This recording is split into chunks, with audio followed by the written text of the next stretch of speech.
Buenos días. Vamos a reanudar la sesión plenaria.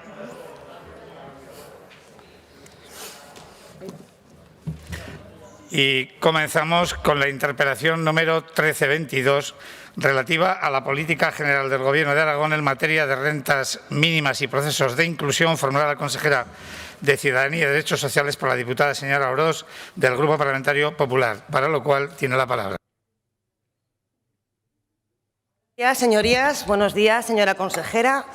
Retomamos o iniciamos un periodo nuevo este mes de febrero, y la verdad es que me hubiera gustado hablarle de otras cosas. Me hubiera gustado hablarle del Plan del Mayor, me hubiera gustado hablarle de la Ley de Familias, es decir, de otras cosas. Sin embargo, en este mes de febrero tengo que volver a hablar de algo de lo que hemos hablado muchas veces, que son de las rentas mínimas y de los procesos de inclusión. Y es algo de lo que voy a seguir hablando durante mucho tiempo, y vamos a seguir hablando fundamentalmente porque de momento las cosas no funcionan, señora Broto. Las cosas no funcionan. Y mientras sea un discurso y no un recurso para las familias vulnerables, para que llegue a todas las familias vulnerables, tendremos que seguir hablando de este tema. Miren, en diciembre del año 2020, después de unos cuantos meses de haberse aprobado el ingreso mínimo vital y también la prestación aragonesa complementaria a través de decreto, yo le avisé de algunas cosas. Le avisé de que el Gobierno de España iba a ser incapaz de gestionar una buena herramienta, una necesidad que se había puesto encima de la mesa y que era positiva para las personas vulnerables, que es el ingreso mínimo vital. Pero que el Gobierno de España iba a ser incapaz de poderlo gestionar porque ni tenía recursos, ni tenía experiencia, y desde luego creíamos que hubiera sido mucho más factible que fuéramos las comunidades autónomas, por nuestra experiencia y trayectoria, las que lo gestionáramos. Y también le avisé de que sus ansias por ser la primera de la clase, por ser la primera en derogar la renta mínima autonómica, iba a traer consecuencias, y que no solamente iba a ser un error, sino que además iba a ser una enorme losa para cientos de familias que no podían acceder al ingreso mínimo vital, o que ese acceso era bastante dificultoso y defectuoso. Y el tiempo, señora Broto, nos ha dado la razón.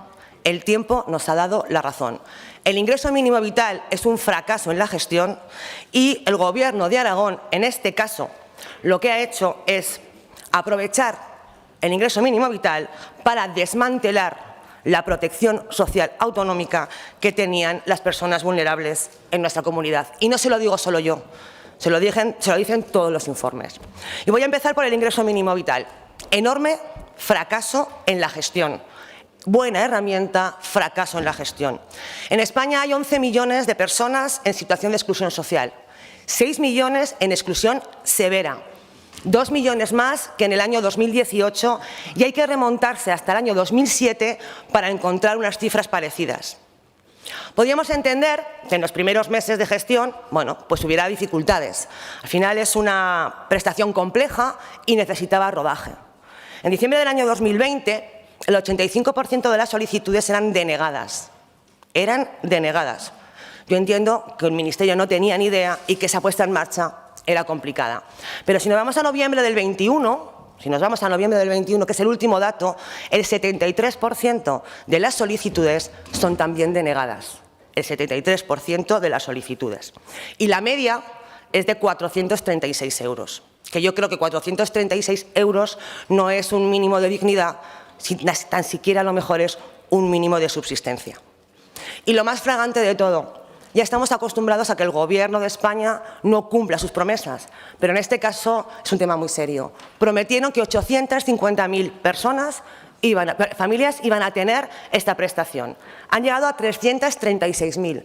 Y lo más flagrante, lo más grave, le han sobrado 1.000 millones de euros. Al Gobierno de España, con respecto a la pobreza, con respecto a la vulnerabilidad de las familias, 11 millones en situación de riesgo de exclusión, le han sobrado 1.000 millones de euros. Mi primera pregunta es ¿qué opina? ¿Qué opina de todo esto? De que no se haya llegado ni siquiera a la mitad, yo creo que a un tercio, y que al Ministerio le han sobrado 1.000 millones de euros en un momento en que las necesidades son absolutamente perentorias y en un momento en que ese ingreso mínimo vital solo llega a 1 de cada 10 solicitantes. La verdad es que ni responde a las necesidades de las familias, ni responde a las expectativas que las familias tenían, y lo que está generando en muchas de ellas es frustración y desesperación. Al final, la sensación que les queda es que la vacuna contra la pobreza, señora Broto, ha sido un fracaso. En Aragón, ese escudo de discurso, ese escudo endeble, ha hecho que muchos aragoneses pierdan cobertura con respecto a lo que tenían en el IAI. Han perdido cobertura. En Aragón hay 185.000 personas y los datos son del 20, porque esa es otra cosa. Es imposible conseguir datos actualizados ni con su gobierno ni con el gobierno de España. 185.000 personas en riesgo de exclusión. ¿Cuántos aragoneses les llega el escudo social? ¿A cuántos aragoneses les llega el escudo social? Como le decía, y según varios informes, a 1 de cada 10. Solicitudes en noviembre, los últimos datos, 40.000 solicitudes, 8.000 aceptadas. 8.000 aceptadas. Y eso que le digo algo, que solo un porcentaje muy pequeño puede acceder. El 68% de las familias sin recursos no pueden acceder al ingreso mínimo vital. ¿Cree usted, señora Broto, que esto es un escudo robusto? A mí, con los datos encima de la mesa, lo que me parece es débil y endeble. Y a esto añada su gestión. Yo no sé si por ansias o por torpeza política, no sé si por desconocimiento o a sabiendas, ustedes, nada más aprobar el decreto del ingreso mínimo vital, aprobaron el decreto aragonés. Y lo que hicieron fue derogar el ingreso aragonés de inserción con una excusa que le he oído muchas veces. ¿Para qué van a entrar nuevos perceptores del IAI si ya está el ingreso mínimo vital? ¿Para qué van a entrar nuevos perceptores del IAI si ya tenemos el ingreso mínimo vital? ¿Y qué ha pasado, señora Broto? Pues que a muchas familias se les ha rechazado el ingreso mínimo vital. A muchas otras se les han dado unas coberturas insuficientes. Yo he visto resoluciones de 20 euros. Ahora han dicho que era un error y que, bueno, lo van a subsanar, ¿verdad? Y lo van a compensar. Ahora, año y medio después. Que tampoco podían acceder al IAI porque estaba derogado. ¿Y sabe lo que tenían que hacer? Aguantar. La gente pobre en esta comunidad autónoma lo que ha hecho durante un año y medio ha sido aguantar. Podían haber hecho cosas. Podían haber tramitado con carácter transitorio nuevas solicitudes del IAI o podían haber puesto en marcha la prestación aragonesa complementaria. Pero ni una cosa ni la otra. ¿Por qué? ¿Por qué? ¿Por qué no hizo ni una cosa ni la otra? Y otra pregunta, ¿cuánto dinero se ha ahorrado, señora Broto, en el año 2021 con respecto a esto? ¿Y dónde ha ido ese dinero? Porque yo creo que si se ha ahorrado 10, 12, 15 millones de euros, no lo sé, no sé lo que se ha ahorrado, lo podía haber dedicado a la vulnerabilidad. Pero vamos al presupuesto del 22, de 38 millones a 8 millones, cuando usted sabe perfectamente que va a necesitar unos 18. Bueno, ahora vamos a ver, ¿verdad?, con las modificaciones de la ley nacional. Ha dejado usted 8 millones. Esos 30 millones, ¿a dónde han ido, señora Broto? ¿A dónde han ido? Ojalá hubieran ido a luchar contra la pobreza y a luchar contra la vulnerabilidad. Me gustaría que me lo dijera. En octubre ponen en marcha el decreto de desarrollo, bueno, que no desarrolla nada, por cierto, mire, es el informe del Consejo Consultivo. Y el último dato que yo tengo, y fue a viva voz suya, es que había 700 tramitados, 2.300 en lista de espera, y claro, luego recibo una pregunta escrita que dice que hay en el IAI 1.430 y que estén ya cobrando la prestación complementaria 2.503.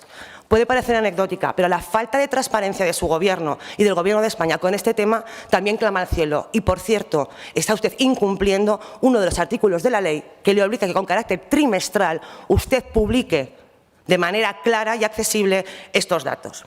Los trabajadores sociales quemados se han convertido en meros tramitadores administrativos cuando su trabajo es acompañar, ayudar y hacer un buen seguimiento de esas familias vulnerables.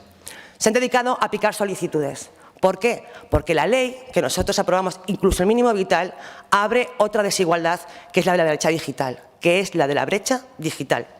Que el acceso de las familias pobres no llega ni al 46%, porque no pueden acceder a esa parte telemática. Y además, el 68%, como le decía, son incapaces ni siquiera de iniciar la solicitud, de iniciar la tramitación.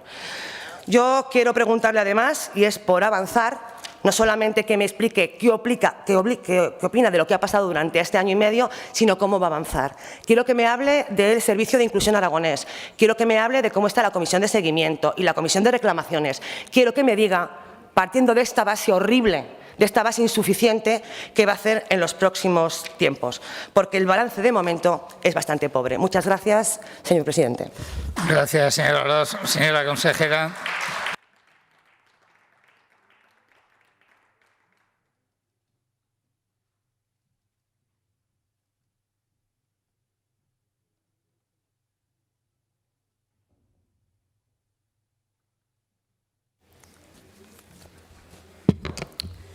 Gracias, presidente. Señorías, señora Orós, me pregunta por el tema de las prestaciones sociales y del servicio de inclusión.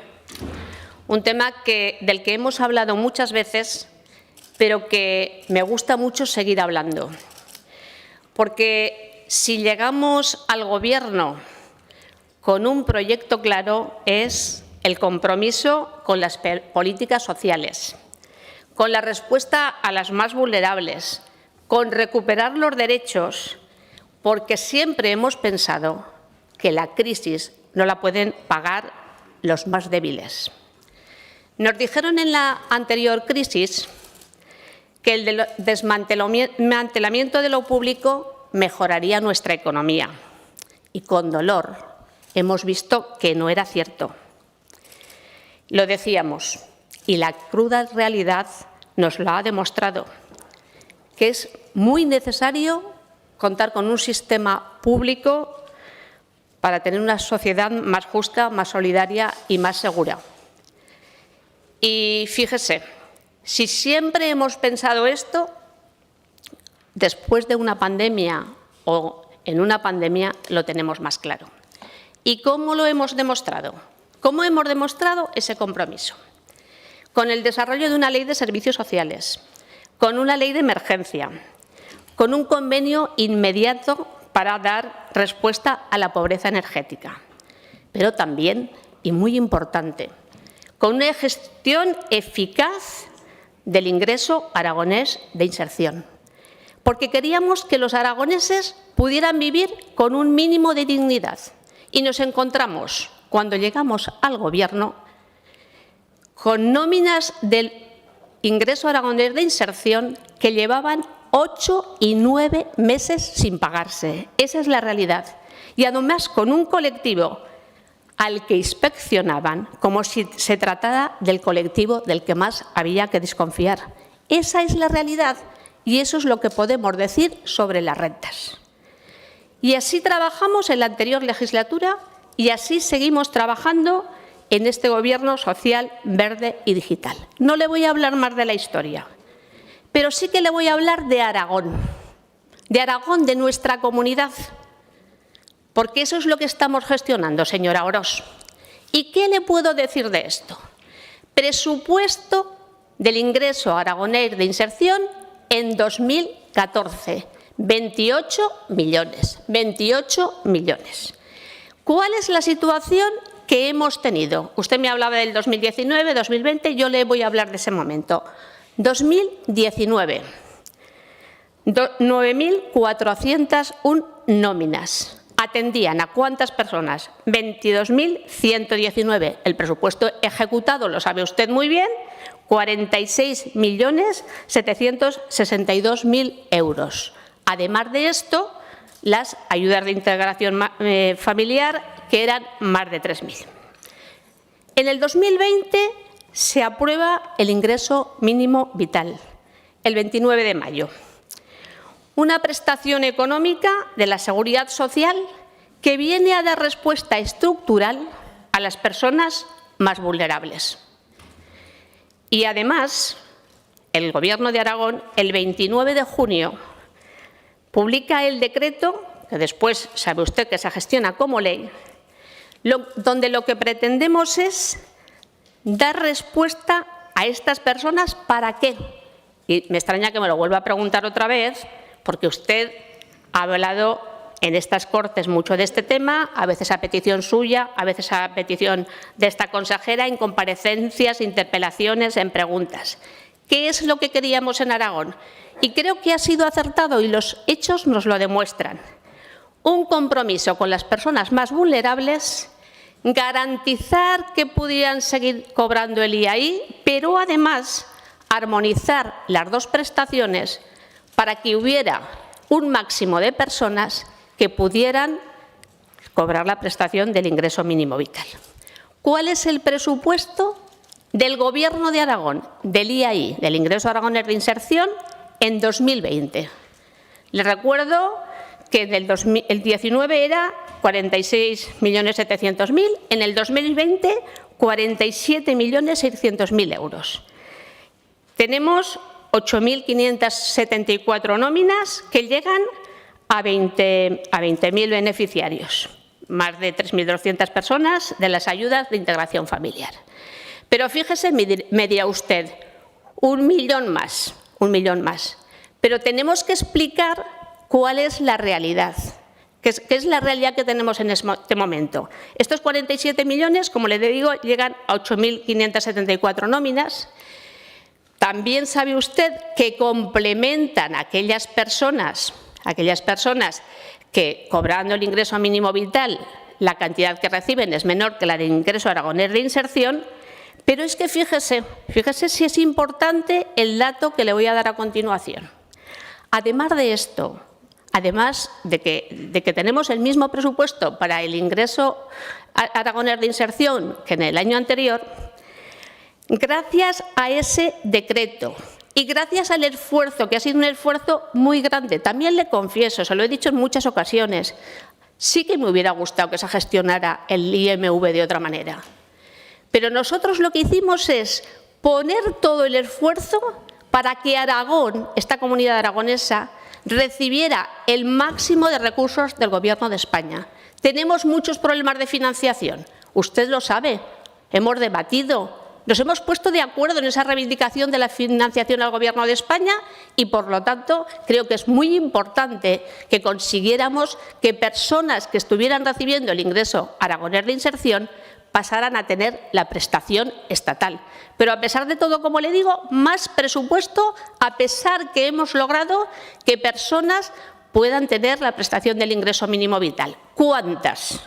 Pues mire, a las nóminas del ingreso aragonés de inserción tenemos que añadir 3.661 nóminas del ingreso aragonés y la ayuda de integración familiar que pasan en 2020 a tener la prestación del ingreso mínimo vital. Y además tenemos 1.503 beneficiarios nuevos que nunca habían cobrado el IAI. Por lo tanto, señora Orós, es que la realidad se impone. Nunca en Aragón, nunca en toda la historia de Aragón, desde 1993, habíamos tenido tantas personas que recibieran una renta. Nunca.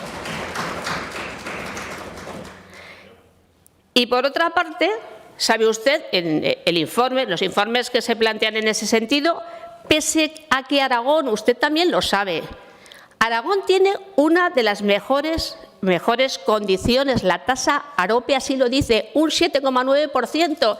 Y ustedes, cuando digo eso, parece que les duele. A mí no me duele.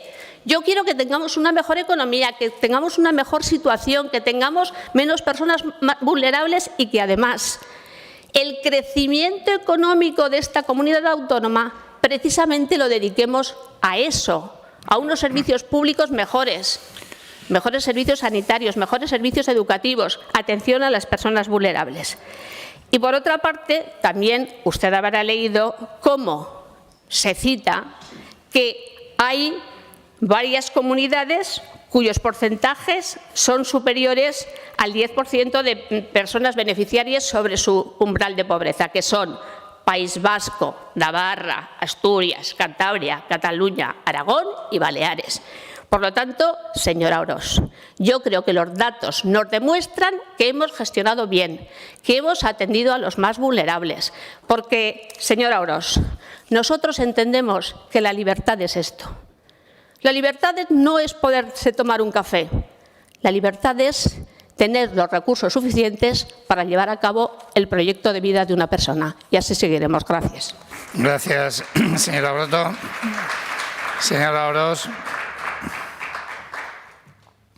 su turno de réplica. Señora Broto, me puede parecer frustrante que no conteste a nada de lo que le pregunto. Hoy me interesaba muchísimo el servicio de inclusión, que creo que es fundamental para sacar de los círculos de la pobreza y de las oportunidades, pero bueno, se ha dedicado a seguir hablando de lugares comunes. Hombre, estamos por encima del 10% en un 10,9%. En un 10,9%. Quiero decir, que no saque pecho. Usted durante un año y medio se ha dedicado solamente a sostener las personas que ya cobraban el IAI antes de mayo del año 2020. ¿De acuerdo? Entonces, no me cuente usted películas, que es que en la prestación aragonesa complementaria la ponen ustedes en marcha en octubre de este año.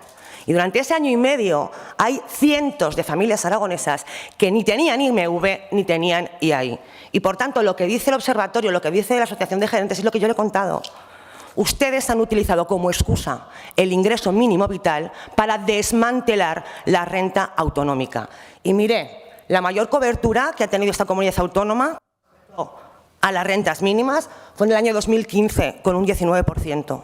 Y como ahora le decía, no llegamos más que al 10,9%. Así que le pido por favor que no saque pecho. Y para el año 2022 usted tiene 8 millones. Sabe que necesitará muchos más y, sin embargo, en presupuestos ha sido raquítica. Por tanto, me podrá usted contar lo que quiera, podrá ser usted muy empática, podrá contar como triunfos los errores y los fracasos, pero la realidad está ahí. Y ustedes durante un año y medio han estado dejando pasar el tiempo y las familias aguantando, porque su gobierno autonómico era incapaz de buscar soluciones, ya no de dignidad, señora Broto, de subsistencia. Seguiremos hablando de esto. Muchas gracias, señor presidente. Gracias, señora Orós. Señora consejera.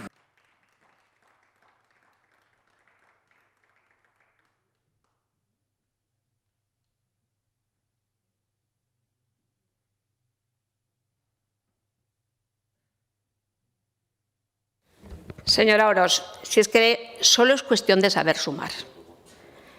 Con los datos que le he dado, que usted además sabe que son ciertos, nunca en Aragón han habido más personas vulnerables que hayan tenido una prestación. De lo cual, la verdad, como puede imaginarse, me alegro mucho. Y esto es así, y esto sabe usted que es cierto, porque nadie mejor que usted y que yo y que los aragoneses conocemos estos datos. Esta es la realidad. 8.500 personas, más 3.600, más 1.503, más las ayudas de integración familiar. Esa es la realidad. De inclusión. Hablaremos también de inclusión. Sabe además que acabamos de firmar, si me podía haber preguntado en la interpelación sobre inclusión, acabamos de firmar un acuerdo también para un plan piloto de inclusión que me parece muy importante porque es fundamental que las rentas vayan acompañadas de ese proceso de inclusión. Pero mire, señora Orós, yo me alegro mucho que me pregunte por los más vulnerables. Me alegro mucho que de alguna manera tenga políticas de impulso para el Gobierno para seguir en esta línea. Pero es que la experiencia que tiene Aragón, la experiencia que tienen los vulnerables, las entidades, este Gobierno, cuando ustedes han gobernado, es que han desmantelado el ingreso aragonés de inserción. Una ley que la tenemos de 1993. Y esta es la realidad que les duele. Yo siento que les duele. Pero les voy a decir una cosa, más le duele a las personas que los han sufrido. Muchísimas gracias. Gracias, señora Broto. Continuamos con la interpelación número 322, relativa a la política general del Gobierno de Aragón en materia de transporte sanitario terrestre, en concreto a la situación del transporte sanitario en la provincia de Huesca, formulada a la consejera de Sanidad por la diputada señora Marín, del Grupo Parlamentario Popular, que para su exposición tiene la palabra. Muy bien, muchísimas gracias, señor presidente, señorías, señora consejera. Buenos días. Hoy el Grupo Parlamentario Popular le interpelamos sobre la política general del Gobierno de Aragón en materia de transporte sanitario terrestre, en concreto sobre la situación de este tipo de transporte en la provincia de Huesca. Y lo hacemos porque un servicio fundamental, como son las ambulancias, a lo largo de toda esta legislatura han presentado innumerables fallos, innumerables problemas que ustedes ni han querido ni han sabido solucionar. Pero esta situación en estos 2 últimos meses, en diciembre y en enero, se ha empeorado de forma dramática, llegando a afectar a la atención sanitaria de los propios pacientes. Tan solo en el mes de enero, en algún momento, y hablo de todo Aragón, algún día, algunas horas, 94 ambulancias han sido desactivadas, 57 de ellas en la provincia de Huesca. Y le pongo un ejemplo para que todos nos entendamos. La UBI de Jaca, por ejemplo, estuvo desactivada por no tener soporte de enfermería el día 2 de enero, el día 7 y el día 8 del mismo mes, o la soporte vital básica de la misma localidad el día 1 de enero. En esta ocasión, por no contar con técnico de emergencias sanitarias, que me permitirá, señora consejera, recordarle, no son conductores, como se dijo ayer desde su departamento, son técnicos de emergencias sanitarias, personas muy preparadas y que merecen todo nuestro respeto. Y con estas cuestiones encima de la mesa hemos vivido situaciones que no desearíamos haber vivido y que hoy el Grupo Parlamentario Popular le plantea, le interpela sobre ellas, pero sobre todo le interpela por qué ante las mismas el Gobierno de Aragón ha guardado silencio. Muchas gracias, presidente. Gracias, señora Marín. Señora consejera.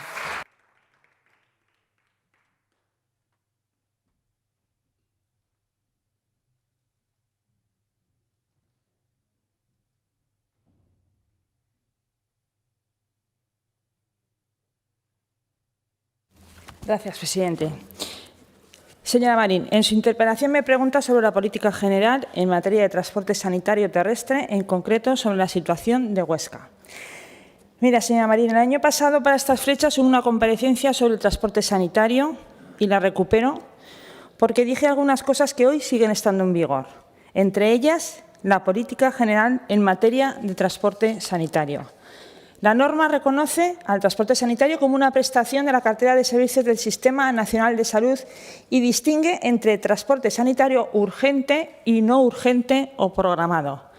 Además, la prestación de sistema sanitario urgente se lleva a cabo a través del 061 Aragón, movilizando el recurso más adecuado, atendiendo a criterios de gravedad, proximidad y disponibilidad. Y se lo explico porque a tenor de sus declaraciones usted no ha entendido nada. La asistencia sanitaria la prestan los sanitarios, no los vehículos. El objeto del transporte sanitario es el desplazamiento de enfermos por causas exclusivamente clínicas cuya situación les impida desplazarse en los medios ordinarios de transporte. Las ambulancias convencionales cuya dotación de personal sanitario es nulo, en virtud del Real Decreto 836/2012, no se consideran transporte sanitario. Un pequeño accidente doméstico o una caída de bicicleta, por lo general, no precisan de transporte sanitario urgente. Pero las patologías vasculares o el ictus son tiempo dependientes. El tiempo es salud, el tiempo es cerebro y el tiempo es vida. Tiempo, señora Marín. Cuando hablamos de isócronas hablamos de tiempo y hablamos de vida. Y este es el principio básico del transporte sanitario urgente, atender a tiempo para proteger la salud y la vida. Y créame, en un territorio tan despoblado y disperso como el nuestro, la tarea no es fácil y desde luego que necesita muchos recursos, recursos que garanticen la misma atención en todo el territorio. Y por tanto, la política general del departamento es prestar un servicio de transporte sanitario entendido como el desplazamiento de enfermos por causas exclusivamente clínicas cuya situación les impida desplazarse en los medios ordinarios de transporte, con un estándar notable, un servicio digno y propio de nivel exigible y exigido por los usuarios a los que atiende, con equidad en todo el territorio, en Huesca, en Teruel y en Zaragoza. He leído en prensa que denuncia la gestión de algunos avisos al 061 y en particular parece que critique que el médico de familia del centro de salud se haya montado en la ambulancia como pasó en el caso de Ayerbe. Le diré lo mismo que le dije en la respuesta a su pregunta escrita. Se siguió el protocolo habitual. Y fíjese si es habitual el protocolo que lleva haciéndose al menos 20 años. Desde que se publicó la orden del 17 de julio de 2002 por la que se regula la participación de los profesionales sanitarios en el transporte sanitario urgente. De hecho, Un soporte vital básico se transforma en un soporte vital avanzado en el momento en que los requerimientos del paciente hagan necesario que el médico o la enfermera del centro de salud acompañen al enfermo. Por tanto, le ruego que no sea alarmista, no dibuje una imagen de desastre que no existe. Huesca, Teruel y Zaragoza, todo el territorio se gestiona con profesionalidad y con los mayores estándares de calidad. Respecto al aviso del día 9 de enero en Binefar, Huesca, la solicitud fue canalizada a través del 111. Se trataba de una persona a la que se encontró inconsciente en la vía pública. Se movilizó el soporte vital básico del mismo Binefar y el soporte vital avanzado de Monzón. Ambos dispositivos a su llegada confirmaron el fallecimiento. Respecto al tercer aviso, referido con fecha del 27 de enero, no se solicitó ningún tipo de recurso por el alertante. Se solicitó asistencia sanitaria. Se envió a la UBI de Zaragoza, que consta de médico, enfermera, técnico y conductor. Así es que, como verá, señora Marín, en todos los casos se realizó informe de las características del aviso y de las circunstancias que acompañaron a cada uno de ellos, no observándose, a pesar de tratarse de solicitudes en circunstancias muy diferentes, ninguna anomalía en la prestación del servicio.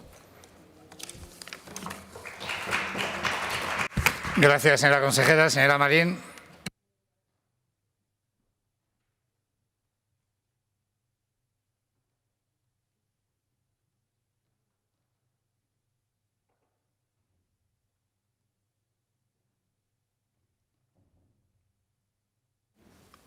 Muy bien, muchas gracias, señor presidente. Señora consejera, me parece que, por desgracia, la que no ha entendido nada, o por lo menos la que no se ha enterado de lo que está pasando en Aragón, no he sido yo, sino que ha sido usted. Y, además, tampoco entiende lo que yo digo o no lee correctamente en prensa lo que yo digo.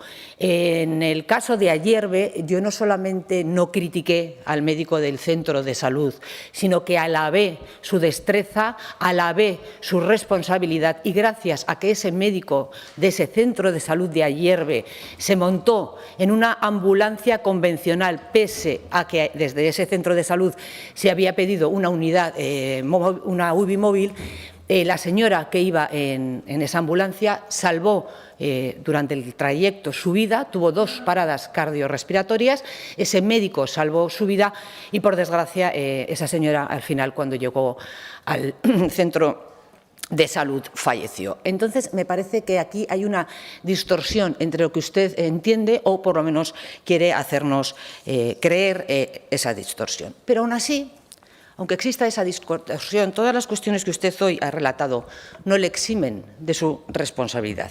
Porque, mire, señora consejera, ya no hablamos de que los profesionales no tengan taquillas donde guardar su ropa o duchas donde asearse después de un largo día de trabajo, o que tengan que llevar su ropa contaminada, a veces de cosas, en fin, bastante desagradables, a su casa para lavarlas en sus lavadoras, porque no tengan bases donde hacerlo, porque si tienen bases, esas bases no disponen de lavadoras. En fin, o que tengan que subir las medicinas, las neveras donde están las medicinas, a sus propias casas para guardarlas, para que los medicamentos no se estropeen, o que las ambulancias duerman en la calle a temperaturas extremas con todo lo que eso puede conllevar. No hablamos ya de eso. Hablamos de que muchas ambulancias de Aragón, especialmente de la provincia de Huesca, aunque también de la de Zaragoza y la de Teruel, han estado paradas, han estado desactivadas, con el perjuicio que ello conlleva para los usuarios de la sanidad pública aragonesa, para todos nosotros. Hablamos de ambulancias que, por estar desactivadas, no han podido prestar el servicio para el que se les requería y que han tenido que ser suplidas. Ese servicio ha tenido que ser suplidas por otro tipo de ambulancias no acordes a la situación para la que eran solicitadas, y por los propios profesionales de los diferentes centros de salud y de los hospitales de nuestra comunidad autónoma, quienes, frente a situaciones extremas que ustedes no han sabido resolver, ellos sí han sabido asumir su responsabilidad y se han montado en esas ambulancias, dejando los centros de salud para salvar la vida de las personas. Hablamos que desde Barbastro, que es la población que más está sufriendo este problema, en enero y hasta el día 24, que nosotros sepamos, tuvo desactivada su UBI móvil 17 días, de 24 a 17 días, y 8 a la soporte vital básica. Se envió una persona a Zaragoza con un infarto en una UME, cuando usted sabe que debería haber sido en una UBI, por esa falta de ese transporte. Llevaba el personal adecuado, pero no el transporte adecuado. Hablamos de que el día 25 de enero en el Hospital San Jorge de Huesca, una persona pendiente de una disección de aorta tuvo que estar esperando hasta las 9 de la mañana para ser trasladada a Zaragoza porque la UBI no tenía enfermero. El traslado se hizo al final, pero por desgracia el paciente falleció. Y según los propios profesionales con los que ustedes deberían de tener más contacto, nosotros lo tenemos de forma diaria, ustedes no lo tienen, según los propios profesionales, que no me lo estoy inventando yo, se perdió 1 hora y media. Hablamos de que el día 27 de enero la UBI de Barbastro seguía desactivada por falta de médico y enfermera y un paciente, por una cuestión de marcapasos, tenía que ser trasladado a Zaragoza y tuvo que esperar a la UBI de Huesca hasta las 9 de la mañana, tuvo que esperar hasta las 9 de la mañana que llegara la UBI de Huesca hasta Barbastro y de Barbastro después ser trasladado a Zaragoza. O hablamos de que son los propios profesionales los que denuncian esta situación a través del correspondiente informe de incidencias, que no sé si la señora García se los hace llegar o no, como cuando un médico de emergencias denuncia que el día 25 de enero, al no haber enfermería para cubrir la UBI de Huesca, tuvieron que activar la UMI de esa ciudad para un traslado interhospitalario de un neonato en una incubadora con un sufrimiento fetal agudo. Hablamos de eso y añade el médico en su propio informe. La situación se ha repetido la noche del 24 al 25 y la noche del 23 al 24 del mes de enero, porque esa UBI estuvo inoperativa tanto por falta de médico como por falta de enfermería. Que no me lo estoy inventando, señora consejera, que está aquí. Y ayer la gerente del 061 catalogó esto y dijo: hemos tenido 129 problemas en diciembre y 140 en enero. ¿A esto le llaman ustedes problemas? Yo a esto le llamo poner en riesgo la salud de todos los aragoneses, por inacción, por falta de gestión, por falta de respuesta y, desde luego, por falta de responsabilidad. Hoy, la gerente del 061 ayer anunció un nuevo pliego de condiciones sobre el que ustedes han hecho una tergiversación cuanto menos dañina y, además, poco creíble. Pero bueno, hace usted así, yo le voy a explicar la situación. 22 ambulancias convencionales que existen en Aragón van a ser desactivadas porque las ambulancias convencionales desaparecen por una orden europea. ¿De acuerdo? De las 45 soportes vitales básicos que tiene Aragón, 52 pasan a 52, es decir, hay 7 más. Si usted coge 22 y le resta 7, quedan 15 ambulancias que desaparecen de nuestro territorio. 8 de ellas en la provincia de Teruel y 6 de ellas en Zaragoza, porque la otra, sí que es cierto, se transforma en soporte vital básico. Señora consejera, hablamos de responsabilidad. 94 ambulancias a lo largo del mes de enero en Aragón han sido desactivadas por falta de profesionales y usted guarda silencio. Hacía referencia usted a una comparecencia que tuvimos en octubre del año pasado y me permitirá que le cite de forma textual unas palabras que usted dijo. El Departamento de Sanidad en absoluto se puede mostrar insensible con las justas reivindicaciones de los trabajadores del transporte sanitario y el Departamento de Sanidad es consciente de que esos trabajadores tienen una serie de conflictos y en absoluto nos ponemos de perfil. Mentía. Sí se han puesto de perfil, no solo ante lo que usted denominó justas reivindicaciones de los trabajadores, que de justas pasaron a ignoradas, sino, y lo que es peor de todo, se ha puesto de perfil ante la afección que ese grave incumplimiento por parte de la empresa adjudicataria ha tenido con los aragoneses. Usted se ha puesto de perfil ante ese bebé neonato que tuvo que ser trasladado en una UME en vez de una UBI, ante un motorista, esto ocurrió en la provincia de Teruel, que tuvo un accidente de tráfico y que tuvo que ser trasladado en un soporte vital básico al hospital de Alcañiz, en vez de en una UBI como fue solicitada el 061, y que salvó su vida porque el médico del centro de salud se montó en la ambulancia. Con gran responsabilidad, señora consejera, que yo siempre he defendido la responsabilidad de los médicos de los centros sanitarios, y acompañó al herido hasta el hospital. Esto ocurrió en la población turolense de Híjar. Y usted también se ha puesto de perfil ante el fallecimiento de esa mujer de 58 años de la que antes hablaba, de Ayerbe, porque habiéndose solicitado una UBI al 061, el 061 envió una ambulancia convencional. Y también fue la gran responsabilidad y profesionalidad del médico del centro de salud que se subió en la ambulancia y quien durante el trayecto le salvó la vida, aunque después, llegados al hospital, ya no se pudo hacer nada. Usted sí se ha puesto de perfil, porque durante más de 2 meses que se lleva dando esta situación ni ha dicho ni ha hecho nada. Sobran las palabras y bastan los hechos. Simplemente nos queda preguntarle ahora qué van a hacer. Gracias, presidente. Gracias. Señora consejera.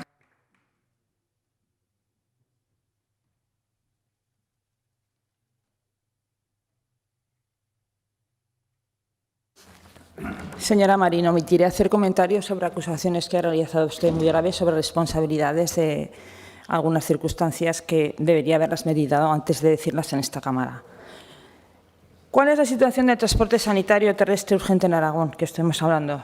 Pues hoy es mejor que ayer, mejor que hace un mes y mejor que hace un año.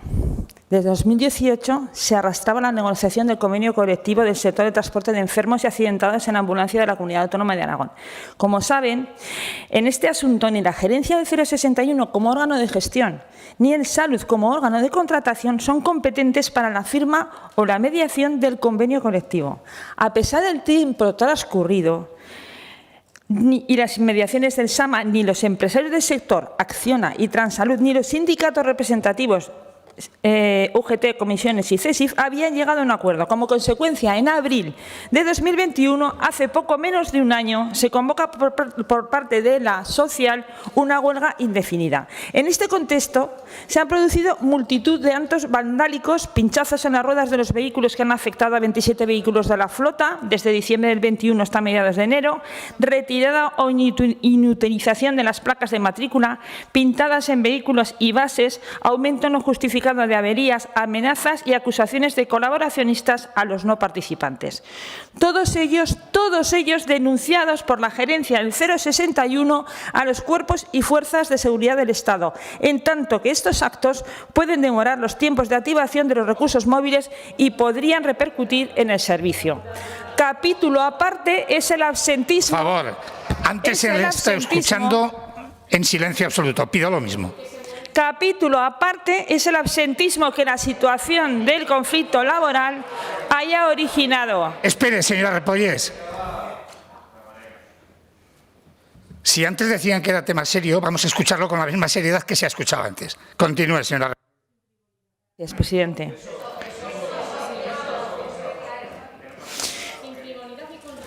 Me reservo la opinión sobre las frivolidades con estos temas. Señora Repollés, continúe, que creo que se le ha escuchado antes con toda seriedad y creo que se merece el mismo respeto que se ha tenido antes con la diputada. Gracias, presidente. Capítulo aparte es el absentismo que la situación de conflicto laboral haya originado y que es difícil de evaluar. Roza el 20% en el mes de diciembre.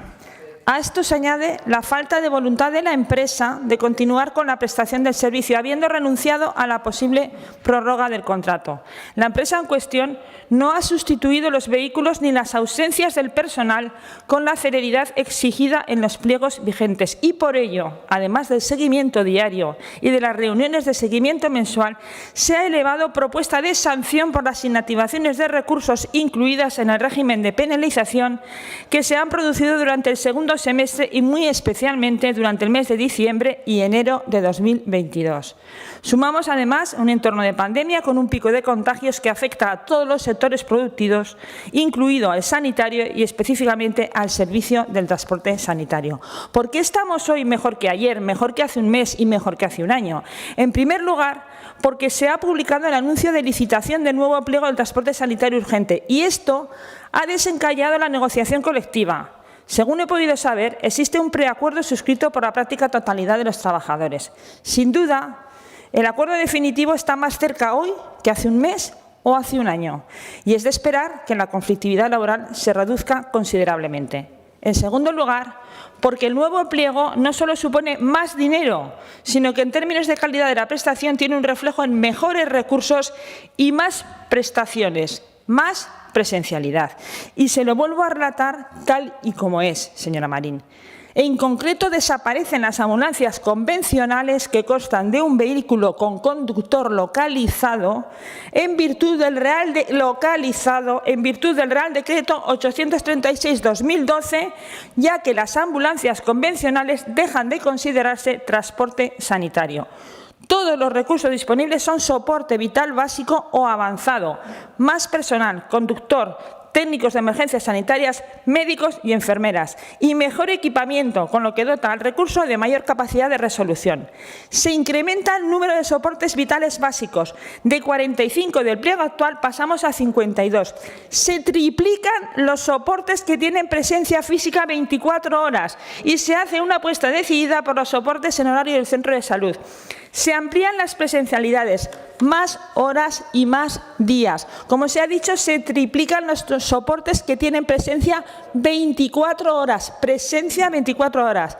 La presencialidad de los recursos pasa a ser de 2.147 horas semanales a 5.033 horas semanales.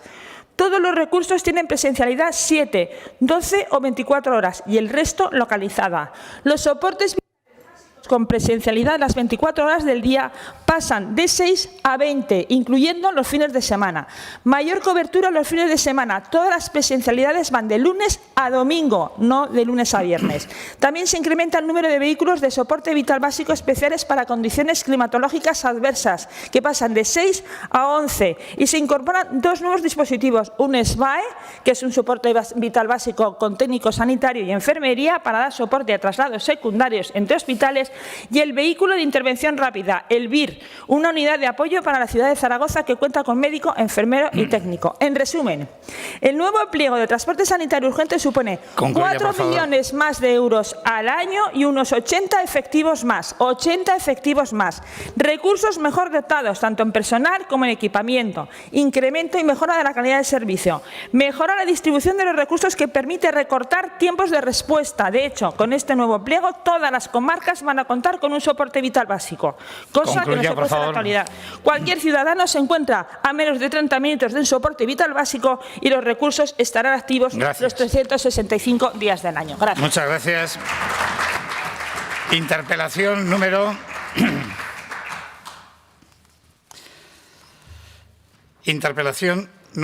522, relativa a la política general del Departamento de Sanidad en relación a la atención primaria, formulada a la consejera de Sanidad por el diputado señor Morón, del Grupo Parlamentario de Vox en Aragón. Señor Morón, para su exposición tiene la palabra.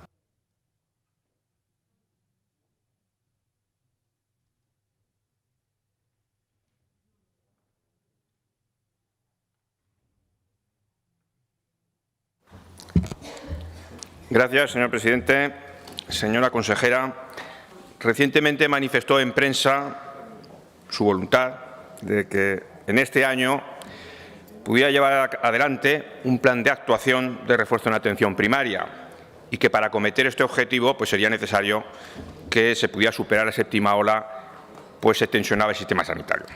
No puso fecha y dudo que la ponga hoy, por lo que muchos nos tememos que la puesta en marcha de esta reforma de la atención primaria quedará pendiente para la próxima legislatura. Y así van pasando los días, van pasando los meses, los años y las legislaturas. La verdad es que aún recuerdo cuando este diputado que les habla, pues planteó al comienzo de esta legislatura la necesidad de reforzar y adecuar los servicios de atención primaria, idea que también era compartida por otros grupos, no exclusivamente por Vox, por supuesto. Y nosotros nos planteamos que qué se ha hecho en estos 2 años. Mire, lo cierto es que la atención primaria se ha ido degradando a lo largo de las últimas décadas. Los usuarios encuentran cada vez más dificultades para poder acceder a este primer nivel de atención sanitaria. Por las líneas telefónicas están colapsadas, porque hay cierre de consultorios en los locales, sobre todo en el medio rural, porque hay disminución de centros de atención continuada, porque hay una rotación continua de profesionales sanitarios en el medio rural, en los centros de difícil cobertura especialmente, y en general porque la atención que pueden dispensar los profesionales sanitarios cada vez es peor, porque disponen de menos tiempo. Pero es que estos profesionales sanitarios están ya extenuados, están ya con una sobrecarga de trabajo que no pueden ya soportar y reclaman mejoras en sus condiciones laborales, o al menos que se retome un diálogo fluido con su departamento para buscar soluciones. Ante este panorama, pues no es de extrañar que la sensación de los profesionales sanitarios sea de un completo abandono. Y para introducir el debate y para esperar a ver qué nos tiene usted que comentar al respecto, le voy a comentar algunos hechos, algunas cuestiones que han salido en prensa recientemente. Ayer mismo sabe que el sindicato SATSE Enfermería convocó unas concentraciones en toda España, también aquí en Aragón, y en el caso concreto de Aragón reclaman la contratación de 2.600 enfermeras. Mire, justamente aquellas que se despidieron en octubre, porque sobraban. Y decían y alertaban de que la situación se puede agravar por abandonos de las enfermeras, porque están ya en una situación insostenible, sometidas a una presión que al final, ellas mismas alertaban, redundará en la calidad asistencial y redundará en el trato a los pacientes. Y también decían que esta falta de recursos no es de ahora, no tiene que ver con la pandemia, sino que es anterior. Del mismo modo, el 7 de febrero también la agencia EFE lanzaba una noticia, yo creo que alarmante, en la que decía que hasta la mitad de las enfermeras españolas se habían planteado en algún momento dejar su profesión. La verdad es que existe un riesgo cierto de que no solamente no tengamos los profesionales suficientes o no formemos los profesionales suficientes, sino que los que tengamos encima abandonen la profesión porque las situaciones de trabajo sean completamente insostenibles. El 11 de abril del 2021, estamos hablando casi de hace un año, los sindicatos médicos de atención primaria eligieron para el lema del Día de Atención Primaria, que era el día 12 de abril,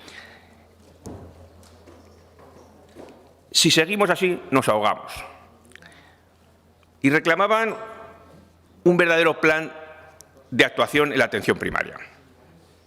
Nosotros no vemos que se haya hecho absolutamente nada en este último año, pero tampoco prácticamente desde el comienzo de la legislatura. Le invito a que nos indique qué es lo que se ha hecho en estos 2 años para poder debatir algo, porque realmente yo creo que no hay nada sobre lo que debatir. Muchas gracias. Gracias, señor Morón. Señora consejera.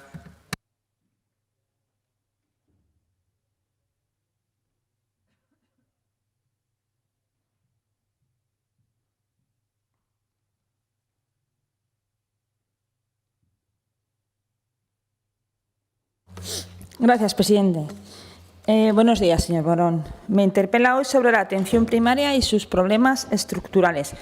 Es un tema recurrente porque en los últimos años aquí no ha habido grandes revoluciones a nivel estatal y sí un empeoramiento de la situación. Y es un tema crucial porque la atención primaria constituye el elemento fundamental de una buena asistencia sanitaria, por cuanto es el nivel asistencial que se identifica con la accesibilidad y la prevención. Y le diré más. En Aragón es todavía más relevante la atención primaria, por 3 elementos que nos distinguen o nos identifican: la despoblación, el envejecimiento y la dispersión.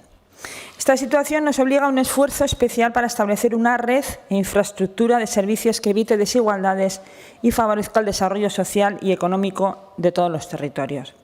Un esfuerzo especial para garantizar la asistencia sanitaria a todas las personas para que la sanidad sea accesible, también equitativa y de calidad. Y quiero hacer hincapié en estas 3 características, la despoblación, el envejecimiento y la dispersión, porque no son exclusivas de Aragón. También se dan en las Castillas.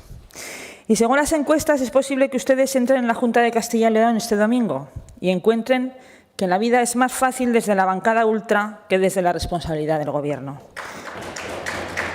Y por si esto sucediera, o sucediese, que deseo que no, porque el cambio es posible y necesario, le diré que las 3 comunidades autónomas llegamos a unas conclusiones comunes en la jornada que tuvo lugar en septiembre en Soria. Estas conclusiones pretendían hacer frente a lo que usted llama problemas estructurales y que de una forma u otra ya estamos trabajando. Le diré algunas de las conclusiones y seguro que le suena el proyecto o la solución aplicada por el Departamento de Sanidad. Es necesario aumentar la capacidad resolutiva de la atención primaria y en general de la atención realizada en el medio rural en particular. Como saben, desde la anterior legislatura está en marcha el anillo radiológico y la interconsulta virtual y desde hace tiempo está en marcha el proyecto de videoconsultas con las residencias. Asimismo, gran cantidad de los centros de salud disponen hoy ya de ecógrafos que aumentan la capacidad resolutiva y diagnóstica de los facultativos y para la cual han sido formados por el sistema sanitario público. Hay que incentivar las plazas de difícil cobertura mediante su valoración específica para bolsas de trabajo, procesos selectivos y carrera profesional, así como medidas de carácter retributivo, intentando saltar a rigideces de las políticas retributivas. Mire, aquí somos pioneros. La determinación de las plazas de difícil cobertura, así como todo el régimen de incentivos para la cobertura de las mismas, son novedosos en Aragón y se están empezando a implantar en las 2 Castillas.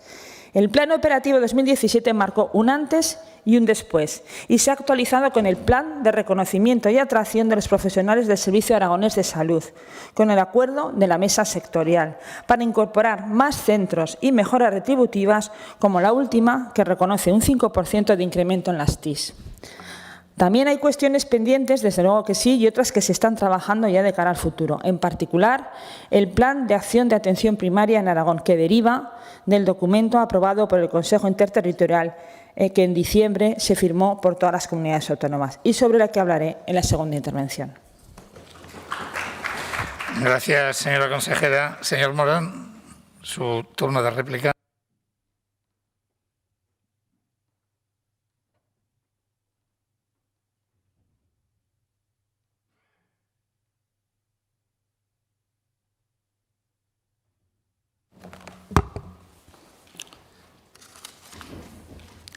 Sí, señora consejera. Se refería usted supongo que se referiría al Grupo Vox como la bancada ultra. Pues mire, le voy a decir una cosa. La bancada ultra es la bancada socialista. Porque, entre otras cosas, ustedes, a lo largo de estos 2 últimos años, lo único que se han dedicado es a cercenar los derechos de los ciudadanos. Ustedes son los radicales. Y eso se lo ha además afeado y reconocido el Tribunal Constitucional y los tribunales de justicia. Por eso no les gusta lo que les dicen. Y por eso usted dice lo que dice y cuando no tendría que decirlo. Y también diré, y aprovecharé la ocasión, no venía a cuento, pero ya que usted pues quiere comentar cómo somos los de Vox, pues le diré que hemos recurrido también la orden sanitaria del 4 de febrero, porque siguen ustedes insistiendo en la cercenación de los derechos y siguen ustedes insistiendo en las mismas estrategias ineficaces. Ustedes no solamente son ultras, sino que encima no saben gestionar la sanidad. En cuanto a la exposición que ha hecho, le diré una cuestión. Mire, lo único que han hecho ustedes a la hora de trabajar sobre la escasez de médicos es nada. Lo que han hecho para que los centros de salud puedan atender a los pacientes no es reforzar las plantillas. Los centros de salud no se han reforzado en absoluto. Han mantenido la consulta la consulta telefónica, entre otras cosas, porque sería inabordable consultas de 70 pacientes, ¿verdad? Estaríamos hablando casi de una situación previa a la reforma de la atención primaria, de la propia implantación de la especialidad de la medicina de familia y comunitaria. Estamos hablando de volver a tiempos muy remotos. Entonces, claro, mantenemos la consulta telefónica como si la atención telefónica no ocupara tiempo de los profesionales sanitarios, cuando de esa atención telefónica muchas veces se deriva una atención presencial, porque al final el médico tiene que acabar viendo al paciente en el mismo día o tiene dificultades para poder contactar con el paciente. Pero al final, pues no pasa nada, porque como realmente los pacientes que se ven pues no son tantos como al final muestran las agendas, pues bueno, pues parece que se pueden ver 60, 70 o hasta más de 100, como se han llegado a ver en el Centro de Salud de Valdespartera en estos últimos meses. Total, al final, con tal de que el trabajo se haga, ¿verdad?, pues ya está. Yo le preguntaría, señora consejera, si al menos tienen ustedes un mapa de las necesidades reales de personal sanitario en Aragón. Porque eso sería el principio. Sería saber qué es lo que se necesita. Porque, evidentemente, estamos hablando de reforzar las plantillas. ¿Tienen ustedes al menos un cálculo de lo que falta? Porque a lo mejor piensan que es que no falta nada y que ya están suficientemente reforzadas y que no hay que hacer absolutamente nada, porque en la línea están tomando esas decisiones. Cuando no despiden, efectivamente no renuevan a 2.600 enfermeras, pues será que no son necesarias, porque si lo fueran, les hubieran ofrecido otro contrato diferente. Luego, realmente, yo creo que es que no saben ni lo que se necesita para reforzar y adecuar la atención primaria en Aragón. Evidentemente no me va a dar tiempo de exponer todas las cosas que quería exponer, pero simplemente le diré que, mire, tanto los sindicatos médicos como los representantes de enfermería, los colegios profesionales de enfermería, sé, y usted lo sabe, que le han mandado un montón de documentación, un montón de ofrecimientos de diálogo, de textos para su debate. Y usted no está haciendo ningún caso de ese ofrecimiento. Se están acumulando todas esas peticiones y el Departamento no está haciendo absolutamente nada. No se está avanzando nada. Ni se sabe cuáles son las necesidades, ni se está trabajando con los profesionales para buscar una solución. Tampoco sé si se está usted reuniendo o no con representantes de los pacientes. Supongo que tampoco, porque yo creo que no va en su línea, sino simplemente es la de echar balones fuera. Y finalizaré con una cuestión. Mire, el tema de la financiación. ¿Cómo vamos a hacer una reforma de la atención primaria sin financiación? Ustedes no han, para este año 2022 no hay ninguna partida destinada para reformar la atención primaria. Ninguna. Pero es que el Gobierno de España, que en el año 2021, en los presupuestos generales del Estado, había consignado más de 1.000 millones en esas propuestas milmillonarias del señor Sánchez, más de 1.000 millones para afrontar la reforma sanitaria, no se sabe dónde están esos 1.000 millones, porque no se ha gastado nada de esos 1.000 millones. Y este año sí que hay una partida consignada. Increíble, una partida para poder la atención primaria en toda España. 176 millones. Ya verá usted lo que nos toca a nosotros. Pues con eso, ¿qué vamos a reformar? Desde luego este año no se va a hacer nada. Y el 2023, pues espero que ustedes ya no estén. Por lo tanto, la atención primaria, una vez más, se va a quedar sin reforma. Y, desde luego, si alguien la tiene que reformar, no serán ustedes, sino que tendrán que ser otros, probablemente con mayor capacidad de gestión. Muchas gracias. Gracias, señor Morón. Señora Repolles.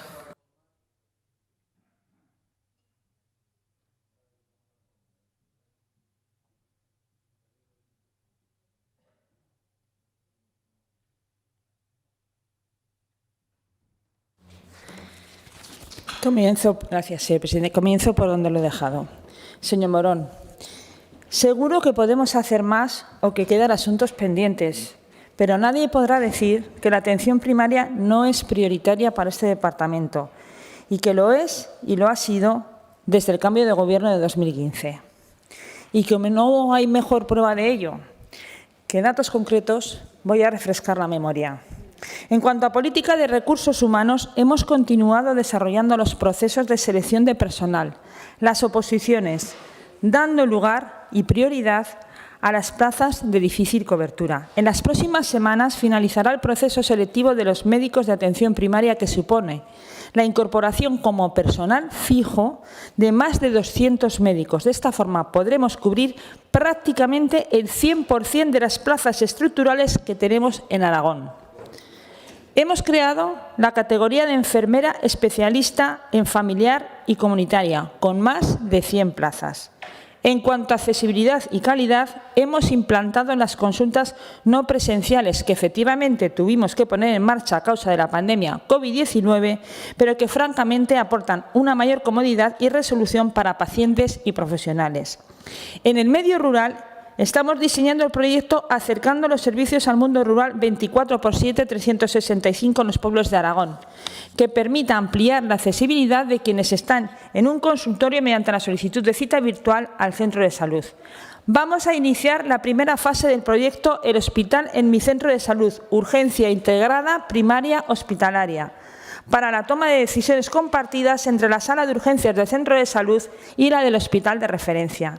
Estamos trabajando en un proyecto para la homogeneización de las unidades de admisión e incremento de la capacitación y formación profesional de la categoría de administrativo, que son parte fundamental para poder ofrecer una atención inmediata y de calidad a la ciudadanía. En cuanto a obras e instalaciones, este año se finalizará el nuevo centro de salud en Zaragoza, del barrio de Jesús, que permitirá descongestionar al de la Jota y dar una atención a una parte de la ciudad en crecimiento. También este año contaremos con los proyectos para los nuevos centros de salud del Perpetuo Socorro en Huesca y el Centro de Salud de Barbastro. Además de todo lo anterior, en diciembre de 2021 se aprobó en el Consejo Interterritorial el Plan de Acción de Atención Primaria y Comunitaria 2022-2023. Este plan es fruto del trabajo desarrollado por el Ministerio de Sanidad junto con todas las comunidades autónomas, colegios profesionales y sociedades científicas. Este plan debe aterrizarse en la comunidad autónoma y para ello nos hemos comprometido con el Ministerio a contar con un documento para la primavera.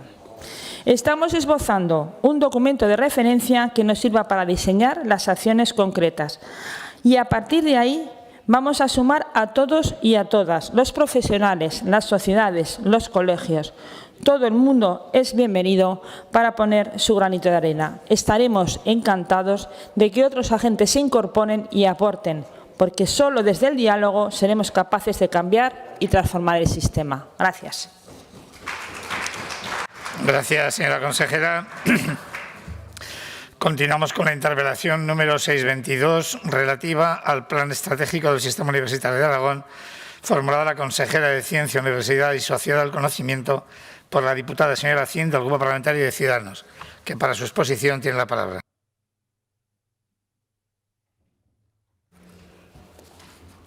Gracias, señor presidente. Señorías, buenos días a todos. Señora consejera, nuestro horizonte lo marca la Agenda 2030, fecha que miramos con la incertidumbre que las circunstancias actuales demandan. Y las universidades son la columna vertebral sobre la que comenzar a perfilar lo que queremos para las generaciones futuras con un panorama que todos conocemos.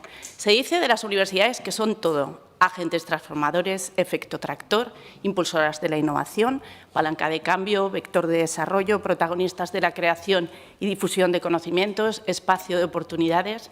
En definitiva, la universidad es todo y su misión es la de preparar de manera eficiente los recursos humanos necesarios para avanzar y desarrollarse como sociedad. Estas nuevas generaciones afrontan el futuro marcado por dos crisis, lo he dicho en más de una ocasión, la económica del 2008 y esta segunda, sanitaria, económica y social, que provocará en los jóvenes un efecto cicatriz en su futuro, algo más que una brecha. Los estudiantes de hoy en día, que han nacido en plena transformación digital, son interdisciplinares, proclives a transferir su conocimiento, dominan multitud de idiomas, se interrelacionan con otras culturas y tienen un alto grado de responsabilidad social. Ante estas necesidades que demanda la sociedad actual, la universidad ha de proveer las herramientas indispensables para formar a estas nuevas generaciones y uno de los pasos a seguir es el de recuperar su pretensión inicial de universidad, transformándose por las exigencias del contexto actual, modernizándose y eliminando trabas que intercedan en su desarrollo efectivo. Según palabras de Ortega y Gasset de hace 92 años, que podrían ser reflexiones de ayer mismo, hay que devolver a la universidad su tarea central de ilustración del hombre, de enseñarle la plena cultura del tiempo, de descubrirle con claridad y precisión el gigantesco mundo presente donde tiene que encajarse su vida para ser auténtica. A estas generaciones les toca el reto impuesto de reconstruir el mundo post-COVID y sobre ello hay que trabajar. Por ello, es primordial trazar una hoja de ruta para saber de qué punto partimos y hacia dónde nos dirigimos. Y es fundamental que el Gobierno autonómico y las universidades que conforman el sistema universitario aragonés aborden este esfuerzo de manera conjunta.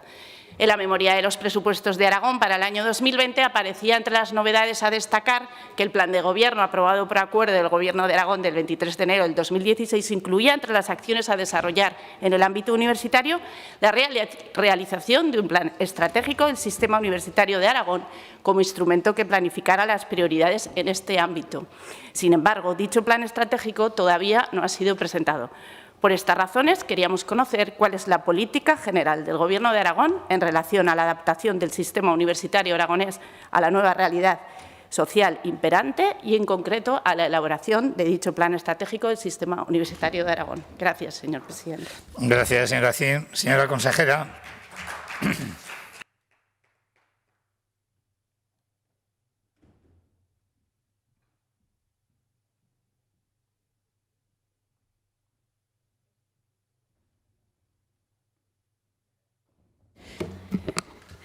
Gracias, presidente. Buenos días, señora Cid. Comparto la reflexión que ha hecho al inicio de su intervención. Efectivamente, las universidades son agentes tractoras del desarrollo y, por lo tanto, en una región como la nuestra tienen un papel crucial que jugar. Creo importante empezar centrando un poco el debate, sobre todo para no generar falsas expectativas sobre cuál es el papel exacto que el Gobierno de Aragón podemos hacer en este sentido, porque creo que es importante entender qué competencias tenemos cada cual, qué parte les corresponde a las universidades dentro de esa autonomía universitaria que tienen para desarrollar y para trabajar, y ver en qué parte nosotros desde el Gobierno podemos adaptar, impulsar, condicionar o fomentar cierto desarrollo para que se produzca el futuro que todos deseamos.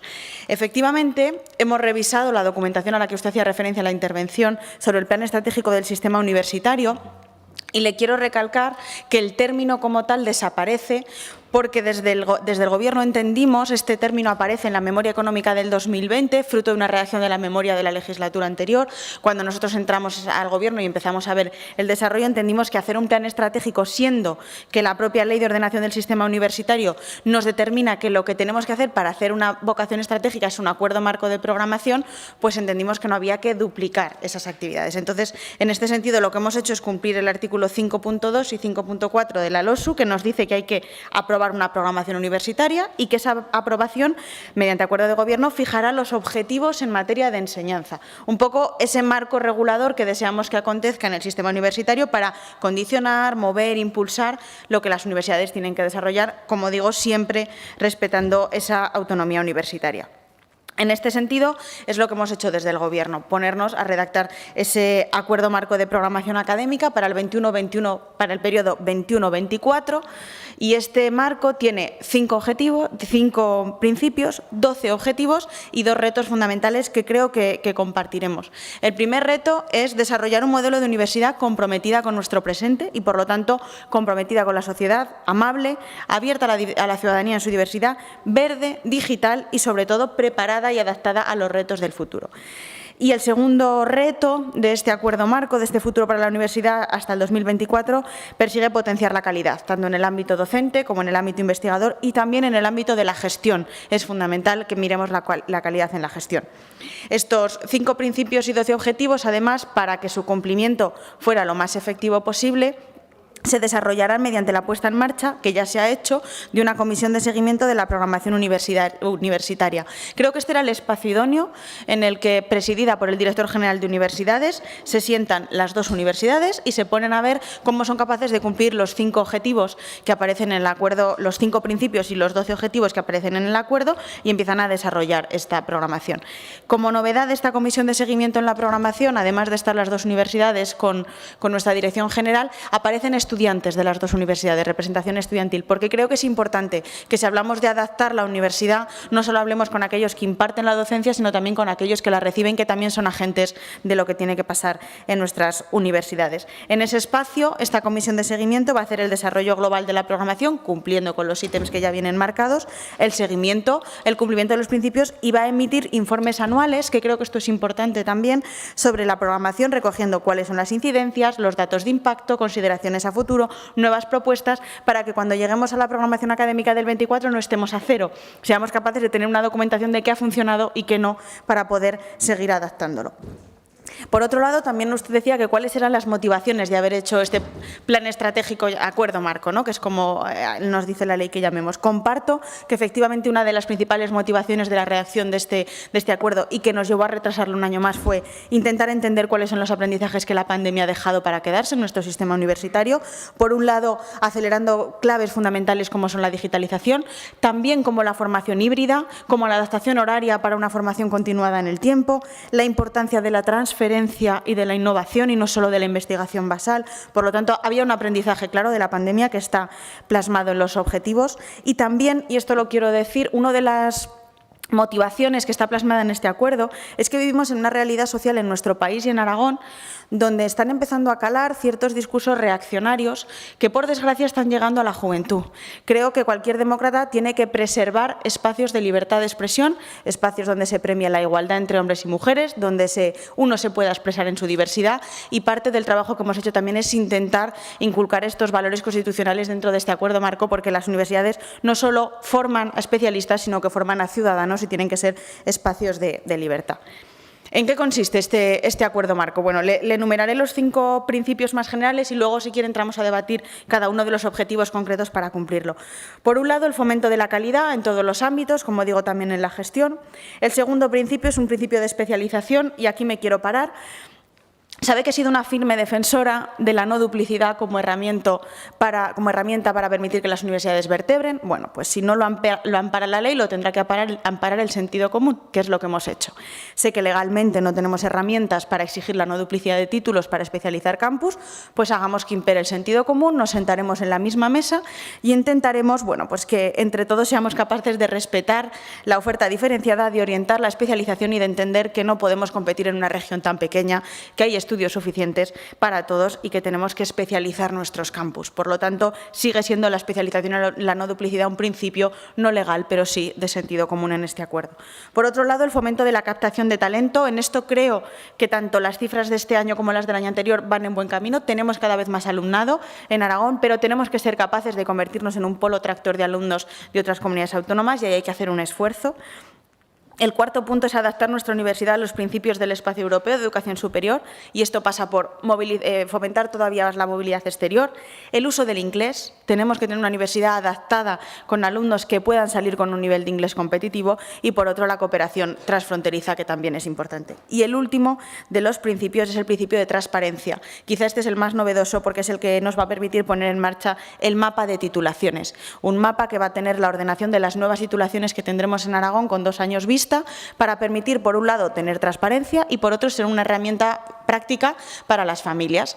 Pensemos en una familia que tiene que decidir qué estudian sus hijos o hijas el día de mañana, pues van a tener con 2 años de antelación, en un golpe de clic, en un solo mapa, pues cuáles son aquellos estudios que van a poder desarrollar. Le puedo anunciar que el mapa de titulaciones, la parte online de todas las titulaciones que se imparten en todo el sistema y de cuáles son aquellas que están en tramitación, estará en marcha en la primera quincena de marzo, por lo tanto ya tendremos esta parte, y la parte más técnica, es decir, la publicación de la orden que sustituye la orden actual para que las universidades publiquen estos datos y nos lo cedan, esperemos que esté allá por el mes de mayo, porque ha tenido que esperar a la aprobación del Real Decreto 822. Lo dejo aquí, si quiere luego hablamos de los objetivos y entramos en algún tema más concreto. Muchas gracias. Gracias, señora consejera. Señora Zin.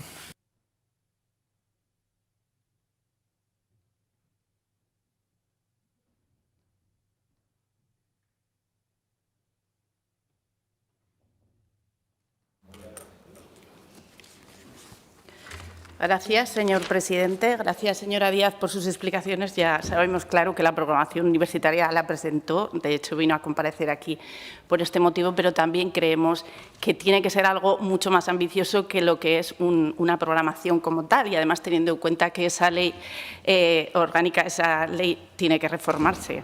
Tiene que reformarse la nacional y la nuestra, lógicamente, también. Con lo cual, yo creo que hay que hacer una revisión e ir un poquito más allá. Me gustaría repasar de manera sucinta ese ecosistema universitario aragonés que va un poco más de la Universidad San Jorge y la Universidad de Zaragoza. La Universidad de Zaragoza sabemos que es la universidad pública con la comunidad universitaria más numerosa de Aragón. En la actualidad tiene 5 centros adscritos: la EUPLA, la Escuela Universitaria de Turismo, el Centro Universitario de la Defensa, las Escuelas Universitarias de Enfermería, el Hospital General San Jorge de Huesca y el Obispo Polanco de Teruel. Dispone de 6 institutos universitarios de investigación propios, 4 mixtos, un instituto adscrito, el Zaragoza Logistic Center, el Instituto de Investigación Sanitaria de Aragón y 4 centros de investigación. Por cierto, el Instituto Universitario en Empleo, Sociedad Digital y Sostenibilidad es un centro que engloba en sí mismo 3 de las acciones actuaciones cruciales para perfilar esa nueva universidad conectada con la empresa, digital y sostenible. Y los centros de la UNED, que aunque de ámbito estatal, forman parte del sistema universitario aragonés. El Gobierno de Aragón ya forma parte, ya lo hemos nombrado alguna vez, del consorcio de la UNED de Calatayud y próximamente hará lo mismo con las de Teruel y de Barbastro.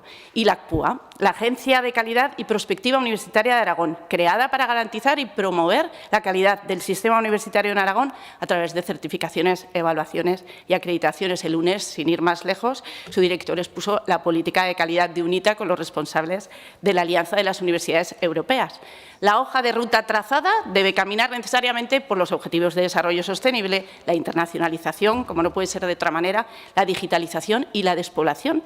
Fundamental poner sobre la mesa este problema en nuestra región en cuanto a educación superior se refiere. La gobernanza, el ADN investigador y las relaciones universidad-empresa. Comencemos por los objetivos de desarrollo sostenible. Las universidades con situación privilegiada desempeñan un papel fundamental para lograr el cumplimiento de los ODS, transmitir la importancia de los mismos y retroalimentarse con ese compromiso. En lo que respecta a la UNIZAR, a través de la Cátedra Brial de Energías Renovables, ECODES presentó un informe de las intenciones a los hechos, la universidad con la Agenda 2030 para el periodo 2018-2030. Queríamos saber si conoce cómo avanza ese grado de cumplimiento de los objetivos sobre lo reflejado en dicho informe, teniendo en cuenta ese parón de los 2 años de pandemia. Por su parte, la USJ nos consta que participó este mes de diciembre también con el grupo de ECODES en el Bosque de los Zaragozanos, plantando árboles en Peñaflor. En cuanto a internacionalización, es evidente que el reto de la internacionalización universitaria pasa por establecer políticas públicas adecuadas.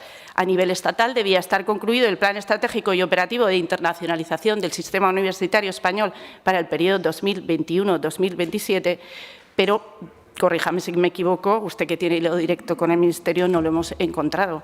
El anterior plan concluyó en 2020. Debemos creer en esa educación globalizada. Volvemos a hacer alusión al proyecto UNITA, como no puede ser de otra manera. ¿Qué conclusiones se pueden sacar cuando ya lleva un tiempo rodando? Y en 2016 nació el Campus Iberus, el Campus de Excelencia Internacional del Valle del Ebro, conjuntamente con la Universidad de Zaragoza, La Rioja, la Comunidad Foral de Navarra y la Universidad de Lérida en Cataluña. Actualmente, de hecho, el señor Mayoral es por turno presidente de este campus desde septiembre de 2021. También queríamos saber cuál es el balance que puede hacer de este campus de excelencia desde su creación. Por su parte, la USJ trabaja en una estrategia de internacionalización con 6 ejes: movilidad internacional, competencia lingüística e internacionalización en la investigación, entre otros, y cada centro tiene su propia estrategia, su propio compromiso de internacionalización. Si hablamos de transformación digital, también debemos abarcar conceptos mucho más amplios que engloban algo más que las enseñanzas online, como la gobernanza de los datos de las universidades. Los estudiantes universitarios son nativos digitales y demandan experiencias personalizadas acordes a sus necesidades con aprendizajes más flexibles.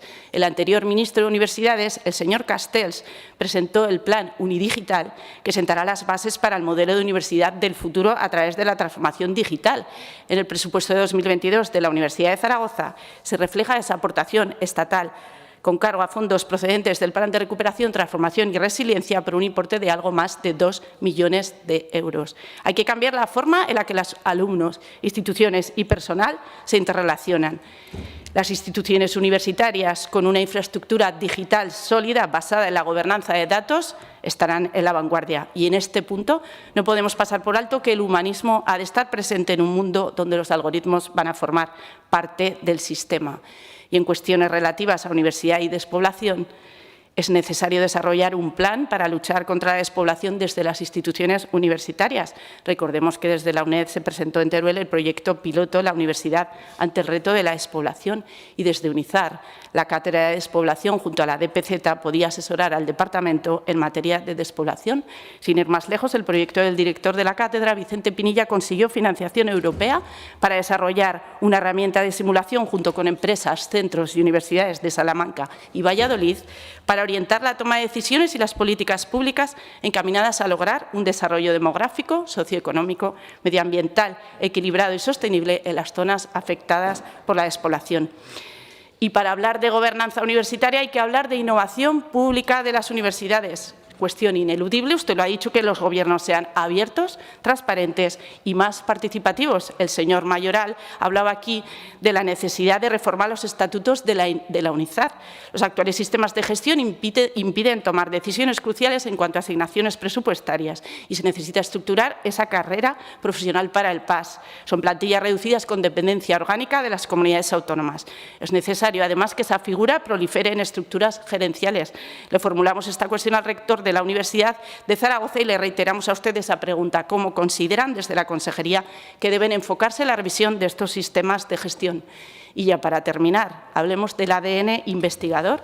Leí una entrevista del actual ministro de Universidades, el señor Subirats, donde decía que necesitamos universidades mucho más presentes en el ámbito local, que hay que conseguir que universidades que tengan investigador, termino enseguida, señor presidente, puedan seguir así y que otras de perfiles distintos, sin negarles esto, puedan reforzar su relación con el desarrollo local. Creo que con las singularidades de nuestra universidad, con los campus de Teruel y Huesca frente a Zaragoza, pueden enfocarse estos a reforzar ese desarrollo local. Y ya para enlazar esta cuestión con las relaciones universidad-empresa y volviendo a hacer alusión también al señor Mayoral, hablaba en su comparecencia de que era importante transferir hacia la pequeña empresa y al mundo rural y crear riqueza fuera de Zaragoza y las grandes empresas. La universidad y la empresa grande y pequeña deben retroalimentarse. Es fundamental tender puentes hacia un lado y a otro para que los egresados, que son la pieza clave, por favor, tengan asegurado un hueco en el enmarañado mundo laboral, ese mundo que desconocemos a largo plazo, pero para el que hay que trazar el camino. Son el futuro y nuestro futuro depende de ellos. Perfilemos entre todos la universidad que merecen. Gracias, señor presidente. Gracias, señora Cin. Señora consejera.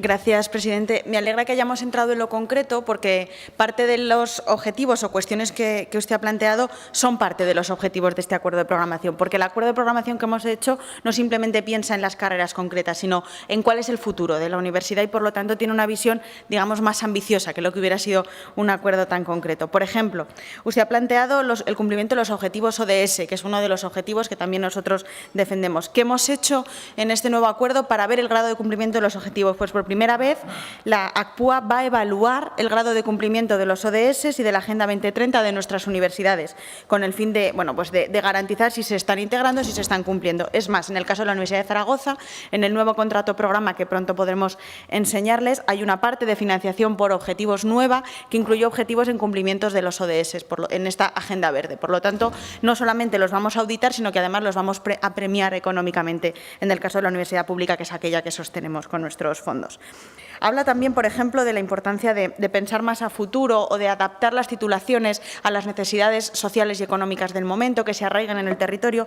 Ahí hay dos puntos que hemos puesto en marcha en el acuerdo de programa que van en esa línea. Por un lado, la viabilidad de nuevas titulaciones. Por primera vez, las nuevas titulaciones tienen que ir acompañadas de un informe que nos asegure el grado de demanda social, el grado del mercado laboral concreto, la incorporación de dichos perfiles profesionales, la adaptación de los egresados al mercado. Creo que es importante que cuando pongamos en marcha nuevas titulaciones seamos conscientes de dónde se ponen, a qué necesidades responden y cuáles son sus objetivos.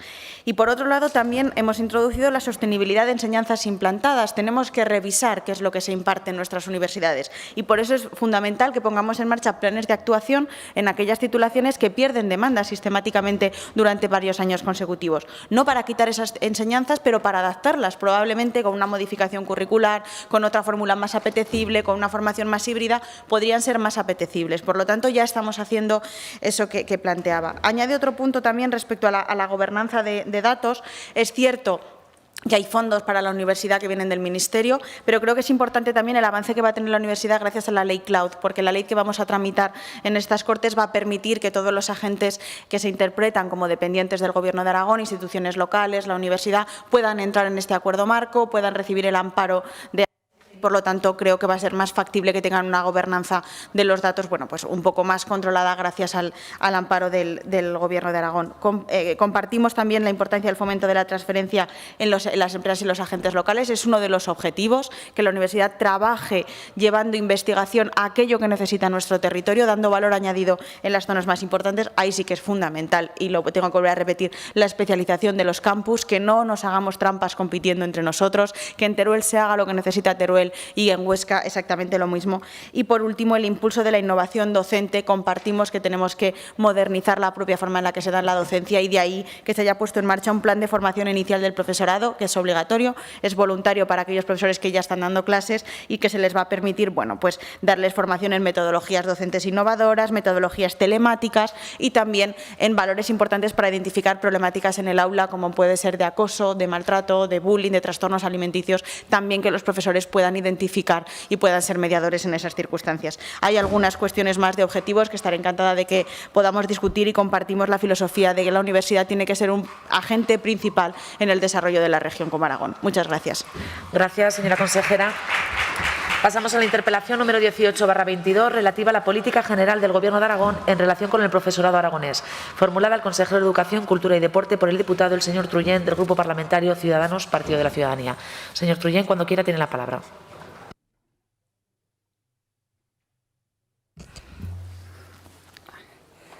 Gracias, señora presidenta. Señor Fazi, señorías, muy buenos días a todos. Hoy vamos a hablar de profesorado, ese elemento clave que es el factor fundamental que determina la calidad de nuestro sistema educativo. Y antes de empezar, quiero hacer un reconocimiento público a la profesionalidad y al compromiso que el profesorado aragonés siempre ha demostrado, pero especialmente desde la llegada de la pandemia hace ya 2 años. Si en condiciones normales ejercer la docencia ya es una tarea tremendamente exigente, desde la llegada del COVID se convierte en algo prácticamente heroico. Entonces, nuestro profesorado, además de ser muy valiente, siempre lo ha sido, se ha convertido en estos últimos años en verdaderos héroes, y desde aquí nuestro reconocimiento. El profesorado aragonés es una joya, pero en Aragón disponemos de alguna que otra joya también en el mundo educativo. Una de ellas es el consenso. Los liberales siempre opinamos que el pacto y el consenso en materia educativa es fundamental para conseguir llevar nuestra sociedad hacia ese futuro que prácticamente nos está ya arrollando. Y en España no les descubro nada si les digo que hace falta un pacto nacional por la educación. Y tampoco les descubro nada si les digo que el culpable de haber roto el último intento para llegar a ese pacto nacional por la educación fue Sánchez, que lo primero que hizo cuando se hizo cargo del Partido Socialista fue levantarse de la mesa de negociación que Ciudadanos había impulsado en el Congreso de los Diputados. Y tampoco les descubro nada si les digo que una de las primeras cosas que hizo al llegar a Moncloa fue la correspondiente contrarreforma educativa, y además escogió para ello los peores socios posible, Otegi y Rufián. Yo entiendo, señor Fazi, que a usted no le gusta, al señor Urquizu, que lamento que no esté, tampoco le gusta que yo hable de lo que sucede en Madrid, que yo hable del contexto nacional, que hable de lo que sucede en el Congreso de los Diputados, que hable de lo que hace el Gobierno de España, pero para poder tratar bien los asuntos que afectan a Aragón necesitamos ponerlos en contexto, y la educación es una competencia compartida entre el Gobierno central y las comunidades autónomas. La ley que se aplica a los alumnos y a los profesores aragoneses es la ley que se aprueba en Madrid, y esa ley fue aprobada por Sánchez con la peor de las compañías posibles. Yo entiendo que ustedes no se encuentren cómodos cuando yo hable de Sánchez y de lo que está haciendo en el mundo educativo y otros aspectos. Y lo entiendo porque realmente usted en el Gobierno de Aragón, e incluso el Partido Socialista en materia educativa en Aragón, se comporta de forma diametralmente opuesta, y también es justo decirlo. Fue durante el Gobierno del Partido Socialista la pasada legislatura cuando se llegó a ese documento Bases para un pacto por la educación en Aragón. Una joya del consenso. Participamos todas las fuerzas parlamentarias representadas entonces en las Cortes de Aragón. Pero las joyas hay que lucirlas. A las joyas no se las puede meter en un cajón esperando que si nadie las mira y si nadie las toca van a mejorar con los años, como el vino, y no voy a entrar en temas de vino.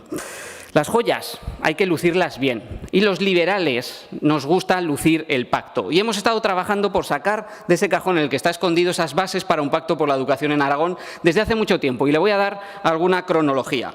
22 de junio de 2020. Nuestro sistema educativo acababa de saltar por los aires y yo le escribí una carta a usted, señor Faci, y le llamé por teléfono para tratar de reconstruir desde el consenso ese sistema educativo.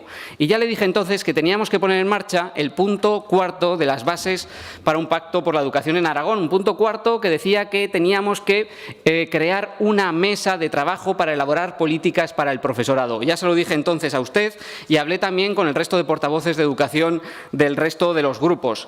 Sin embargo, llegó el comienzo de curso, se reactivó el COVID y todos torcimos nuestra atención hacia la gestión sanitaria urgente. Al final de año, Sánchez aprobó su contrarreforma educativa, repito, con la peor de las compañías posibles. Y en la disposición adicional séptima habla que en el plazo de un año el Gobierno de España dará a las comunidades autónomas propuestas específicas en relación con la formación inicial, la formación permanente, el acceso a la carrera profesional docente y el desarrollo profesional de los profesores.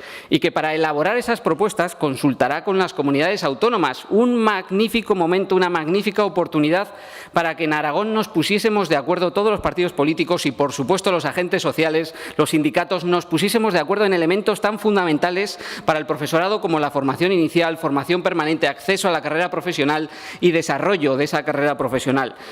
Hubiese sido un magnífico momento para llevar una voz única en estas negociaciones o conversaciones en las conferencias sectoriales con el Gobierno de España. Así, el 8 de junio de 2021 presentamos una propuesta en la Comisión de Educación precisamente para instar al Gobierno de Aragón a que pusiese en marcha esa mesa de trabajo para elaborar políticas para el profesorado. Y salió adelante sin ningún voto en contra. Además, con una serie de enmiendas que ampliaban el alcance. Una mesa no solo específica para el profesorado, sino para distintos aspectos del sistema educativo, pero también para el profesorado. Así que yo registré una pregunta para respuesta escrita preguntándole cuándo iba a poner en marcha esa mesa que había sido aprobada por las Cortes de Aragón. Usted me contestó por escrito que en septiembre. Pero pasó septiembre y esa mesa no se puso en marcha. Así que en noviembre, el 5 de noviembre, le hice la pregunta de forma oral en este pleno y le pregunté cuándo va a poner en marcha esa mesa de trabajo. Y me dijo que había sido muy optimista al pensar que iba a ponerla en marcha en septiembre, pero que en el primer trimestre de curso probablemente sí. Ha terminado el primer trimestre de curso y seguimos sin tener esa mesa de trabajo. Y es un problema porque ya llegamos tarde. Ya llegamos tarde porque el pasado 27 de enero el Ministerio de Educación envió a las comunidades autónomas un documento con 24 medidas para el profesorado, medidas para formación inicial, permanente, acceso a la profesión docente y desarrollo de la carrera profesional. Hubiese estado muy bien que Aragón hubiese contado con una voz única para poder recibir esas 24 medidas. Pero bueno, los liberales somos optimistas por naturaleza. Aún hay tiempo, aún podemos conseguir esa voz única que represente la opinión de Aragón al respecto, porque realmente esas 24 medidas que ha mandado el Ministerio son poco más que un globo sonda. Son muy vagas en cuanto a detalle, aunque desde luego tienen un alcance muy ambicioso. La pregunta que me hubiese gustado que hubiese podido haber sido respondida es cuál es la posición de Aragón respecto a estas 24 medidas que ha enviado el Ministerio, pero no tenemos posición conjunta. Así que lo que le pregunto es cuál es la posición del Gobierno de Aragón, cuál es su posición, señor Faci, respecto a estas 24 medidas que ha enviado el Ministerio respecto al profesorado. Muchas gracias. Gracias, señor Tullén. Señor consejero.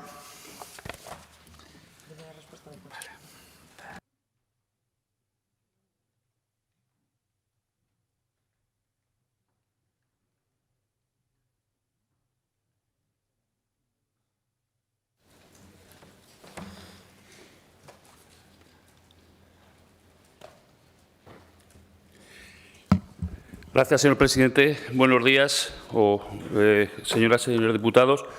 Señor Tullén, usted no me pregunta por cuál es mi posición. Usted me interpela por la política general en materia de profesorado. Si me pregunta sobre esto, me haga una pregunta como me hace otras veces y se la contestaré. Yo le voy a hablar de la política general que hemos hecho durante estos 2 años y medio. Y le quiero decir que quien impulsó un pacto social inicialmente por la educación fue el Gobierno de la legislatura pasada, el Gobierno PSOE-Chunta, quien impulsó un pacto político en estas Cortes pues fue también el propio Gobierno y al final tenemos un pacto social y un pacto político. Yo le voy a decir en esta primera parte de mi intervención le voy a decir cuál es la política general y qué es lo que estamos haciendo en materia de personal. Y en materia de profesorado, como también recoge ese documento que recoge, por cierto, no está de acuerdo usted, yo sé que le gusta más la LOMCE que la LOMLOE, pero por lo menos le gustará la disposición adicional séptima, que es la que hace y habla del estatuto docente, cosa que no hablaba la otra ley. Bueno, pues en materia de política general tenemos la formación inicial, el acceso, la formación permanente, la carrera profesional y la mejora de las condiciones laborales. Miren, en materia de formación inicial tenemos convenios con las universidades de Zaragoza, con la Universidad San Jorge y con la UNED para el máster y para el practicum. En el máster de 767 tutores hemos pasado a 1.450 tutores y de 110 centros a 180 centros. Pero esto es lo obligatorio, lo que se tiene que comprometer el Gobierno con la universidad para el acceso, para la formación inicial. Pero además de lo que se tiene que comprometer, tenemos tres programas que inciden en la formación inicial de los futuros docentes, como es el programa Hipatia, el programa del aula al máster y el programa del cole al grado. No les voy a describir de qué se trata estos programas porque yo creo que de sobra lo sabe. Son programas que los impulsamos en la legislatura pasada, que se han desarrollado o se están desarrollando durante esta legislatura y que tiene un impacto en lo que es la formación inicial de los futuros profesores y también en las metodologías que se están impartiendo en el aula. En el acceso, política de reducción de la tasa de interinidad y de estabilidad del profesorado. En lo que llevamos de legislatura, 1.500 plazas, más de 1.400 plazas han salido a empleo público, a oferta de empleo público. Se han convocado todos los años, menos el año de pandemia, el año grave de pandemia, se han convocado posiciones. En este mismo año se va a convocar una posición de 658 plazas para maestros. Con esta convocatoria creo que estaremos cerca de cumplir ese objetivo del 8%. Formación continua, otro elemento fundamental para la política del profesorado. Tenemos una estrategia de formación con 250 actividades y 10.000 docentes que han participado ya en ellas, con 15.000 inscritos. Es decir, que más de un docente ha realizado varias actividades formativas. Están relacionadas con la metodología, la competencia digital. Tenemos un centro que es el CATEDU, que es referente nacional en lo que es digitalización. Se han formado en digitalización 3.000 docentes y el objetivo que es en el 2024 15.000 docentes adquieran competencias digitales.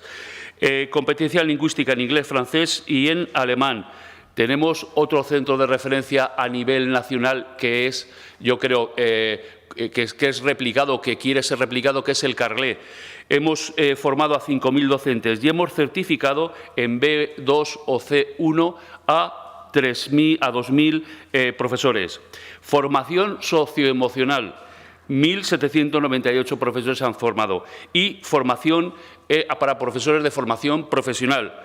CICPA, un centro de referencia también nacional a nivel de formación profesional. 8.561 profesores se han formado. Y mejora de las condiciones de trabajo. Reducción de ratios. Hemos aplicado una política de reducción de ratios que nos sitúa con las ratios más bajas a nivel nacional. Hemos reducido en 3 puntos de una media de 20 alumnos por aula a 17 alumnos por aula. Incremento de profesorado de apoyo. Incremento del personal auxiliar en el aula y acuerdo de estabilización de plazas.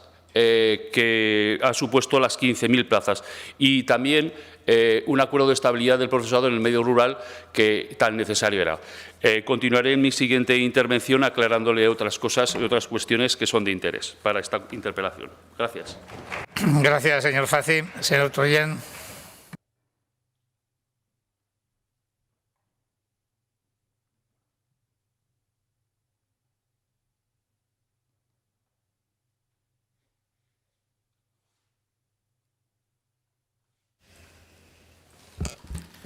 Gracias, señor presidente. Señor Fazi, se lo he reconocido. Le he reconocido que su comportamiento y el comportamiento del Partido Socialista en Aragón en el ámbito educativo es diametralmente opuesto al que tiene Sánchez. He reconocido que fue durante el Gobierno del Partido Socialista cuando se llegó a esas bases para un pacto por la educación. Y mire, a mí no me gusta ni la LOMCE ni la LOMLOE. Yo lo que quiero es un pacto nacional por la educación y no nos cansaremos los liberales de perseguirlo hasta que lo tengamos en España. Yo creo que los servicios que van a transcribir este diario de sesiones van a tener un déjà vu, porque hace alrededor de un año le hice otra interpelación sobre el profesorado y usted me ha contestado lo mismo. Y, sin embargo, el contexto es diferente. Por eso es importante el contexto. Esta interpelación tenía como contexto el documento de 24 medidas que ha enviado el Ministerio de Educación a las comunidades autónomas. Y es sobre ellas sobre las que le pregunto. En la interpelación de hace un año ya me habló sobre la estabilidad del profesorado. Y, bueno, para eso a lo mejor hace falta pagar el kilometraje al profesorado itinerante. Da muy poca estabilidad esos retrasos que están denunciando los sindicatos. En la interpelación de hace un año ya me habló sobre la importancia de la formación inicial y la colaboración con la Universidad de Zaragoza y me parece bien. Yo como docente participé en el programa del aula al máster y me parece estupendo, igual que el del cole al grado, igual que la formación permanente, que es muy buena pero mejorable.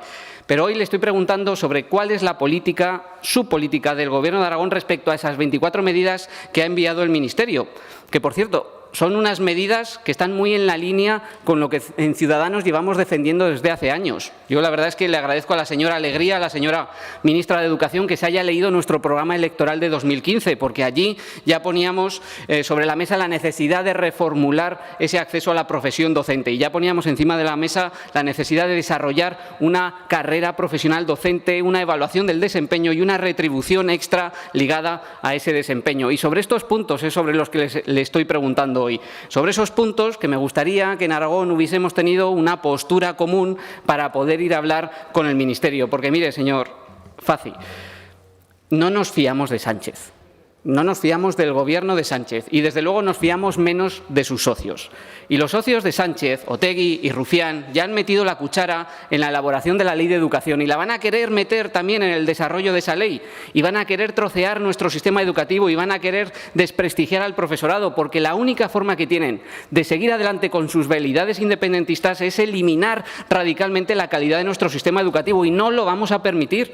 No lo hemos permitido con la reforma laboral, que hemos impedido que metan la cuchara para trocear el mercado laboral y que Otegi y Rufián influyan sobre los trabajadores aragoneses. Y no lo vamos a permitir con la Ley de Educación. No queremos que influyan en los alumnos y el profesorado aragonés. Y para eso necesitamos una posición fuerte en Aragón. Necesitamos una posición de consenso sobre estos aspectos fundamentales de formación inicial, acceso a la carrera profesional docente, evaluación, retribución ligada a esa evaluación. Necesito saber cuál es la opinión del Gobierno de Aragón y, sobre todo, necesito saber si va a poner en marcha esa mesa de trabajo para elaborar políticas para el profesorado, para tener una posición fuerte que impida lo que Sánchez está deseando hacer, que es tirarse otra vez de cabeza a darle todos los privilegios a Otegi y a Rufián con tal de estar unos meses más en Moncloa. Muchas gracias. Gracias, señor Troyán. Señor consejero.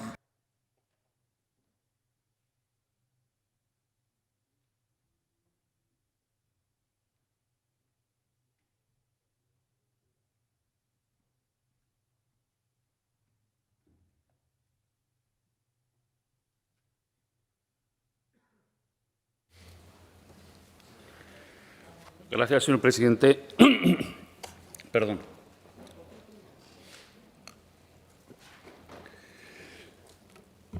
Fíjese qué contradicción. Dice que el documento de las 24 medidas está alineado y le gusta y le agradece a la ministra de Educación y dice que no se fía de Pedro Sánchez, del presidente del Gobierno. Es como si estuvieran en gobiernos diferentes. Porque yo, que sepa, está en el mismo Gobierno. Por lo tanto, si a usted le agrada ese documento y esas 24 propuestas, tiene que confiar en que esas 24 propuestas se desarrollarán adecuadamente. Entre otras cosas, porque hemos debatido mucho sobre ellas y de alguna manera, gran parte de esas propuestas tienen el reflejo de lo que se está haciendo aquí en Aragón. Entonces, en Aragón hemos sido referente para que nos copien alguna cosa. Es decir, esto de que parece que vamos o tenemos que ir a arrastrar de nadie, se ve que en materia de educación no es así. Por tanto, usted está de acuerdo con esas medidas porque está de acuerdo con lo que se está haciendo en Aragón en materia de educación. Por lo tanto, confíe en que lo que se vaya a hacer esté alineado con lo que a usted le agrada y lo que es necesario que se ponga en marcha. Y para eso es necesario que haya un amplio consenso político, pero sobre todo social. Y es lo que se está haciendo en este momento desde Madrid. Me responsabiliza a mí de no haber convocado esa mesa cuando en el acuerdo y en el pacto no dice que tiene que ser el Gobierno de Aragón quien tiene que impulsar esa mesa. Pónganse ustedes de acuerdo y convóquenme a esa mesa. Sería lo más fácil. Oiga, si ve que yo no la convoco, pónganse de acuerdo y convóquenme a mí. Tan fácil como eso. El pacto no dice que tenga que convocarla yo. Pero yo le voy a decir y le voy a hablar del pacto, lo que dice el profesorado. En el pacto dice, formación inicial del profesorado, criterios de acceso para los estudios docentes universitarios. Ya le estoy diciendo lo que estamos haciendo. Acceso a la profesión docente, formación permanente del profesorado, nuevos contenidos, 250 actividades, 10.000 docentes. La formación inicial, acceso a la profesión docente, 1.500 plazas hemos convocado, más de 600 en esta próxima convocatoria. Propuesta de carrera docente, ya tiene las 24 medidas con las que está de acuerdo y coincide porque son lo que ha venido diciendo Ciudadanos, como ha dicho usted ahora mismo. Estabilidad de las plantillas. Con la oferta le digo que acercaremos a ese 8%. Dotar a los centros de plantillas suficientes y ratios que no superen los 22 alumnos en educación infantil, 27 en educación secundaria, 30 en bachillerato, que son las ratios que pactamos con los sindicatos la legislatura pasada. Y, como le he dicho, las ratios que hay ahora en Aragón están muy por debajo. Esto con respecto al profesorado, que me está interpelando. Yo creo que, aunque no se haya convocado esa mesa, aunque no se hayan adoptado criterios comunes, el Gobierno de Aragón no ha dejado de estar trabajando en desarrollar este pacto. Por lo tanto, no sé por qué tiene que preocuparse por el cumplimiento del pacto. Ya le he dicho, la política que estamos haciendo es que al Gobierno anterior le correspondió la iniciativa de un pacto social y político y a mí me ha correspondido desarrollar ese pacto. Y como veo que hay dudas, voy a pedir una comparecencia para explicar todas las medidas que estamos desarrollando en cumplimiento del pacto social y político por la educación. Porque es importante un pacto y es importante un acuerdo, pero más importante es que se desarrolle y se cumpla ese pacto. Porque usted me está diciendo que no he cumplido con convocar a esa mesa, que yo no sé si me corresponde a mí, pero ya digo, me la podían haber convocado ustedes y haberme llamado a mí para participar. Y otra cosa, nadie le ha impedido que usted, como representante y portavoz de Ciudadanos, envíe a estas Cortes o envíe al Gobierno de desarrollo o las ideas que tenga usted para desarrollar estos puntos del pacto político por la educación. Entonces, quiero decir que tiene múltiples vías para poder impulsar este punto del acuerdo. Pero, sobre todo, lo que quiero decir es que nosotros, el Gobierno, mi departamento, en cumplimiento de lo que establece este pacto, hemos estado desarrollando medidas y acciones para el cumplimiento del mismo. Por lo tanto, seguiremos trabajando y bueno, pues ya digo, si se me convoca a ese grupo, si se me convoca a esa reunión, yo acudiré encantado. Nunca llegamos tarde a ningún sitio. Siempre, si se trabaja y se trabaja con seriedad, siempre es tiempo para hacer las cosas. Yo puedo informar en todo momento de lo que estoy haciendo en el departamento y he informado en materia de profesorado lo que está haciendo para cumplir con lo pactado en estas Cortes. Muchas gracias. Gracias, señor Fazi. Interpelación número 2022 relativa a la Política General del Departamento de Vertebración del Territorio, Movilidad y Vivienda en materia de vertebración del territorio, formulada al consejero de Vertebración del Territorio, Movilidad y Vivienda por el diputado señor Juste del Grupo Parlamentario Popular, que para su exposición tiene la palabra.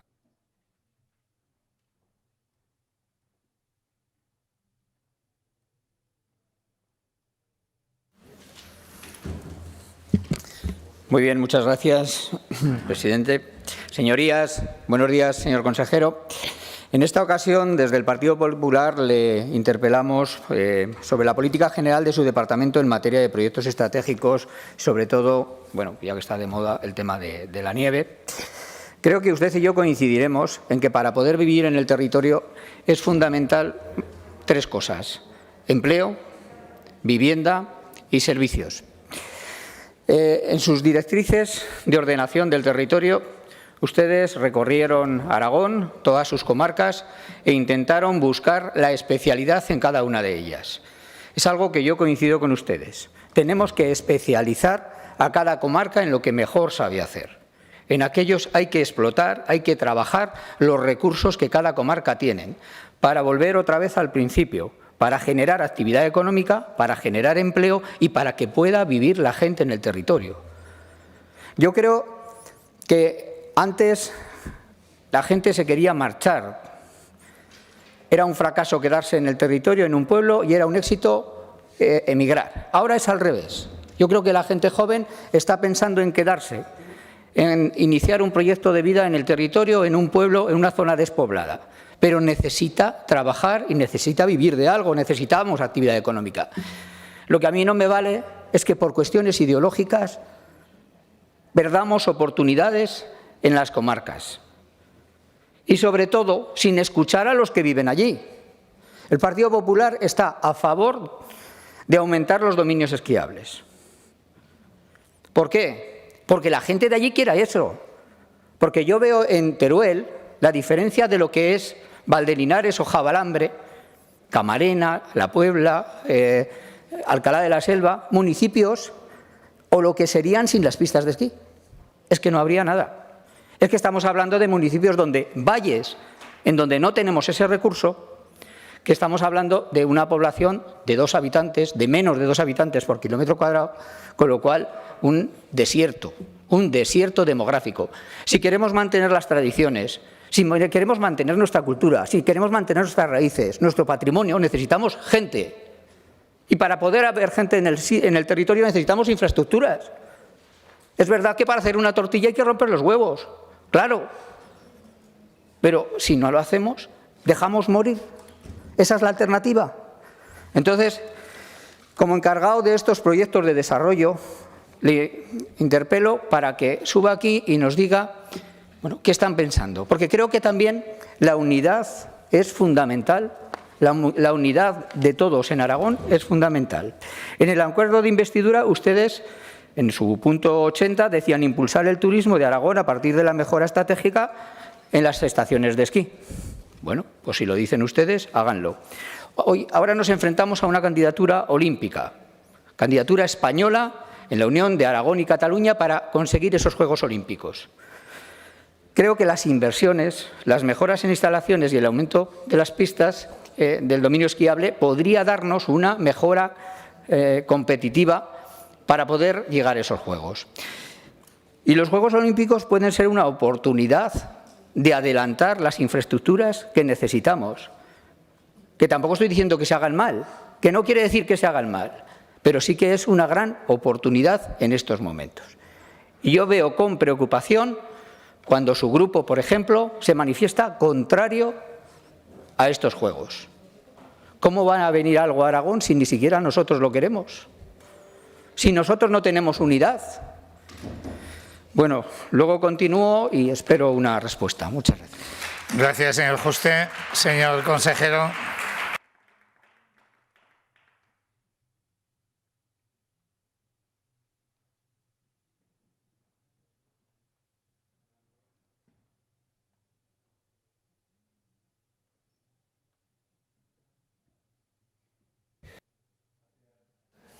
Señor presidente, señor Juste, tenía curiosidad por ver cómo enfocaba esta interpelación, de verdad, cómo hacía para que, preguntándome sobre una cuestión que no es de mi competencia, pues pudiera contestarle algo. Le voy a contestar, yo no subo aquí a dar mi opinión personal, esa la hablamos cuando quiera, ya lo sabe, que a su disposición para hablar cuando quiera fuera de este hemiciclo.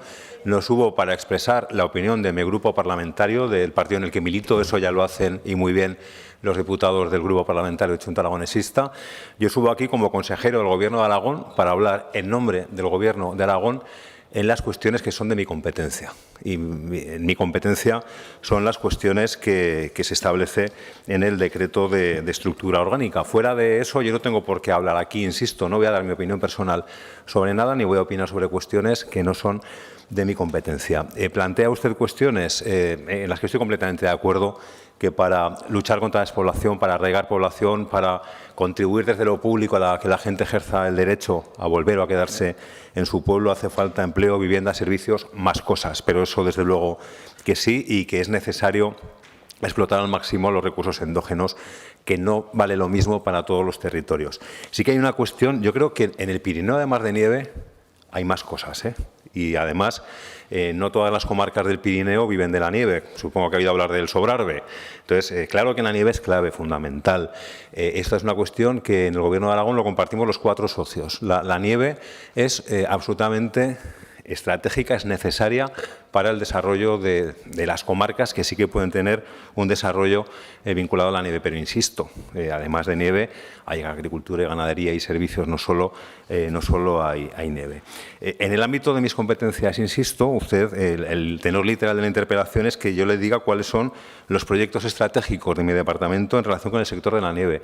Insisto, en el ámbito de mis competencias no entra en absoluto determinar cuáles son los proyectos estratégicos en relación con el sector de la nieve. En las competencias de mi departamento entra, por ejemplo, otorgar las concesiones para el transporte por cable, para los remontes, y así lo hacemos.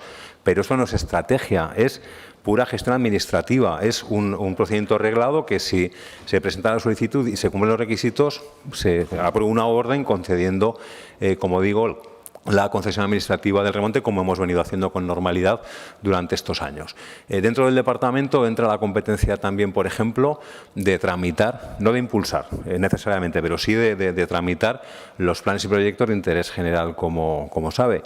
Y cuando hay planes y proyectos de interés general, pues los tramitamos desde el departamento. Yo hago la aprobación inicial y después de toda la tramitación la elevo para aprobación definitiva al Consejo de Gobierno. Dentro de las competencias del departamento, a través del Consejo de Ordenación del Territorio de Aragón, que es un órgano representativo amplísimo, público y privado, estamos todos los departamentos, ayuntamientos, diputaciones, empresarios, sindicatos, organizaciones ecologistas, colegios profesionales, expertos. A través del COTA, como digo, emitimos informes territoriales sobre los planes, programas, proyectos que tienen incidencia en la ordenación del territorio, los que dice el anexo de la Ley de Ordenación del Territorio, que ahí se incluyen, de lo que estamos hablando hoy, los centros de esquí de montaña. Es decir, que si hay algún plan, proyecto concreto relacionado con el sector de la nieve, exigirá informe territorial, que es preceptivo pero no vinculante. Como con las energías renovables, emitimos centenares de informes territoriales. Todo esto es competencia de mi departamento y más cosas, que si quiere hablamos de más cosas, y claro que las ejercemos, pero insisto, no es mi competencia determinar cuáles son los proyectos estratégicos en relación con el sector de la nieve, que es lo que usted me preguntaba, ni tampoco subir aquí a decir qué opino yo, qué opina mi partido respecto de determinados proyectos. Gracias, señor Soro. Señor Juste.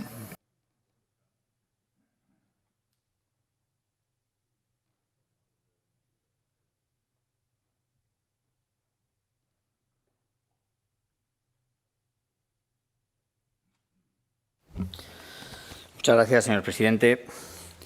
La ordenación del territorio creo que es un valor fundamental y me parece que el hacer las directrices contra la despoblación, el establecer unos criterios de ordenación, el buscar recursos, el buscar alternativas y quedar ahí, pues hombre, no sé si calificarlo de perder el tiempo, pero si no vamos más allá, si no, hombre, creo que en Bonaria estamos impulsando un PIGA, estamos metiendo dinero, estamos haciendo cosas. ¿Por qué no en otros sitios? ¿Por qué no en la nieve? ¿Por qué no vamos a desarrollar otras zonas y otros territorios de Aragón? Al final, está muy bien detectar el problema, está muy bien detectar la enfermedad y hablar con el enfermo, con la despoblación, pero luego el paso siguiente será que esos planes estratégicos habrá que desarrollarlos, habrá que impulsarlos, habrá que conseguir que las 33 comarcas que tiene Aragón, esa especialización que yo hablaba al principio, pues se lleve a cabo, porque si no, ¿y para qué sirven los planes? ¿Para qué sirve la ordenación? ¿Para qué sirven las directrices? ¿Para hacerse fotos? para recorrer el territorio, porque eso sí que le ha servido, para recorrer las 33 comarcas, vendiendo la salvación de las 33 comarcas sí que ha servido. Ahora dice, no, es que yo no tengo competencias. Bueno, pues ¿solo tiene competencias en hacerse fotos? Pues vaya departamento. Algo más de profundidad a las políticas, hombre. Porque, muy bien, si diseñamos un plan y lo guardamos en el cajón, el único que ha ganado es el que ha hecho el pan. Nada más. Pero no vamos más para allá. Hombre, es que ustedes generaron ilusión. Y lo digo sinceramente, y ya lo he dicho alguna vez.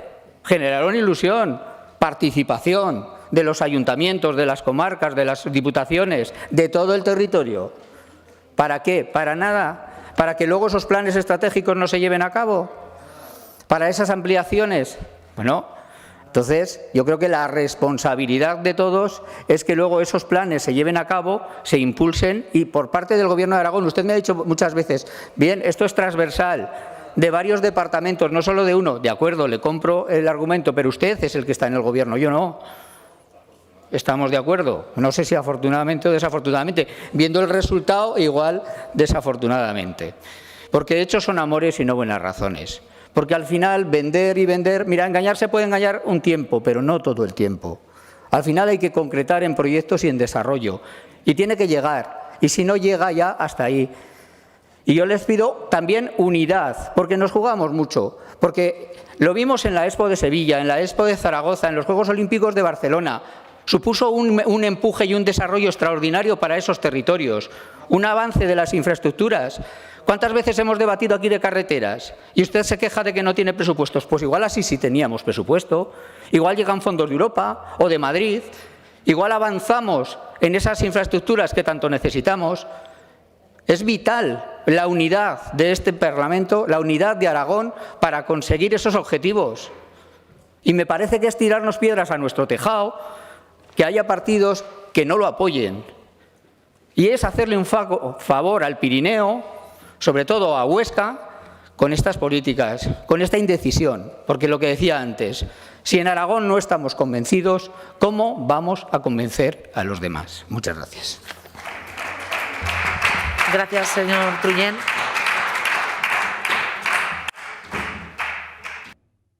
Turno ahora de dúplica del señor consejero. Señor Suero, cuando quiera, tiene la palabra.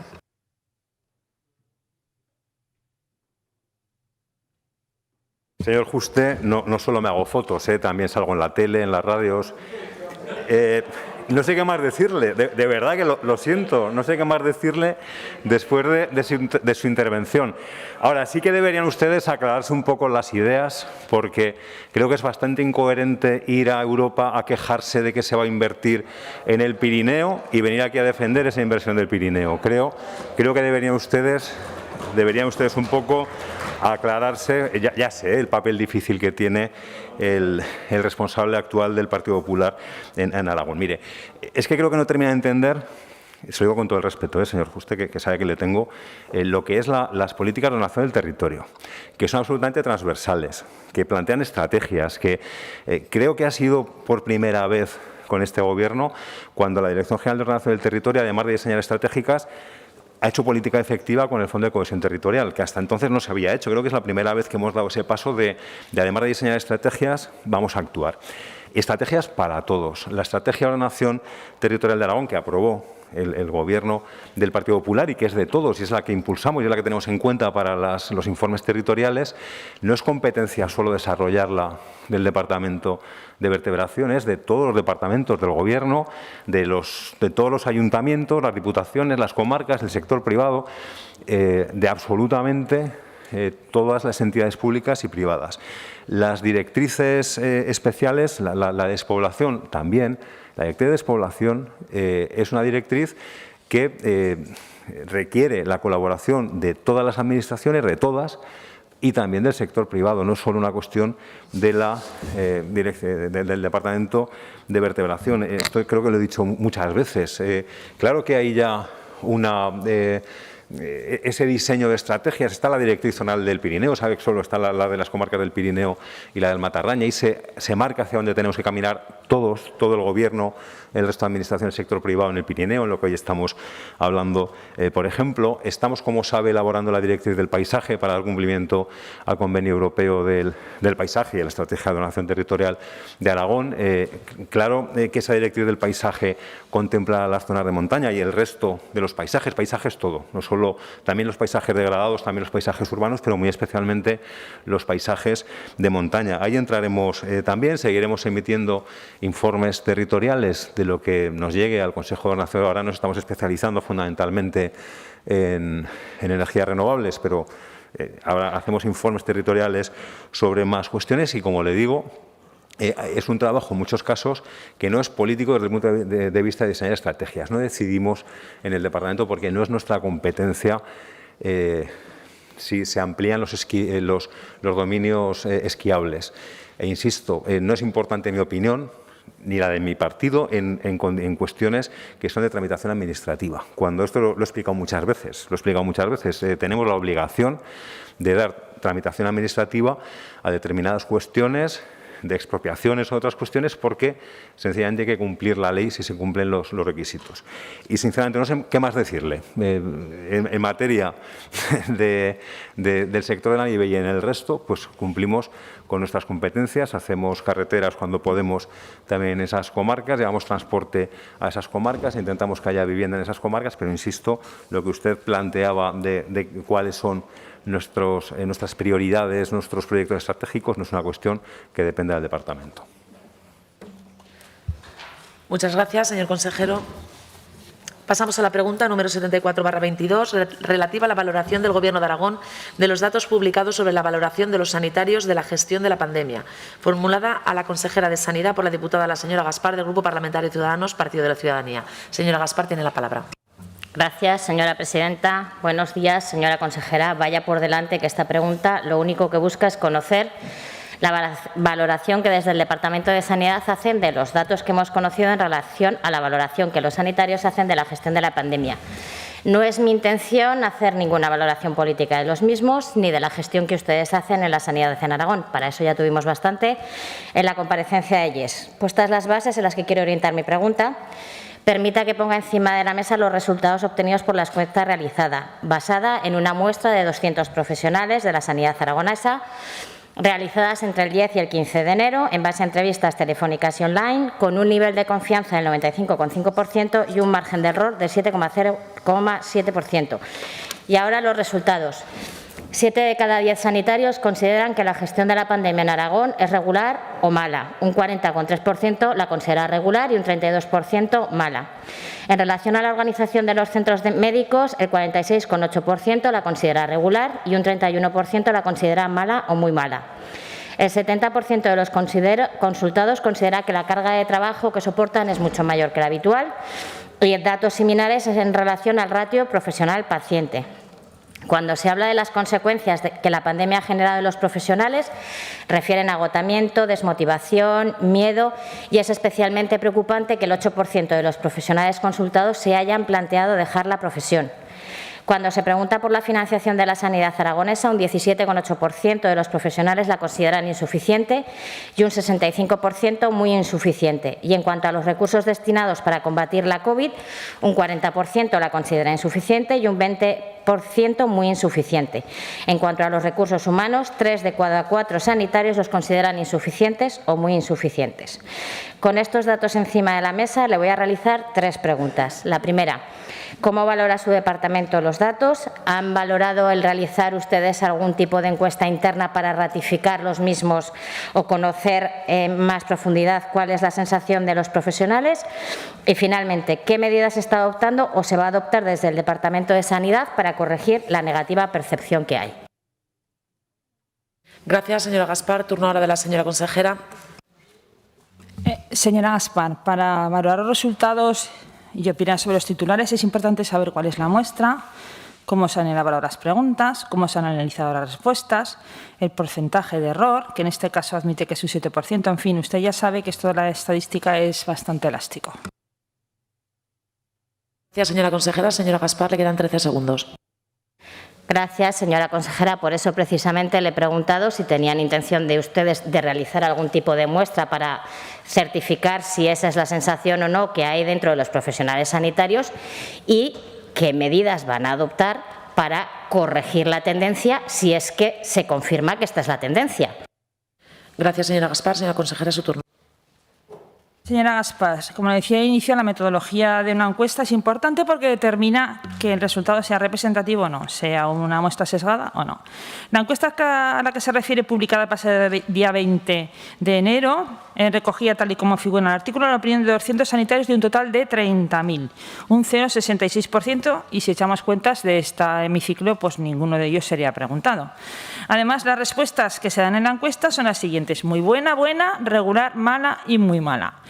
En estadísticas siempre sucede que la respuesta regular es la mayoritaria. Es además una puntuación central intermedia, ni bien ni mal, ni frío ni calor. Si estuviéramos en un colegio sería aprobado, lo mismo serían considerados de un lado que de otro.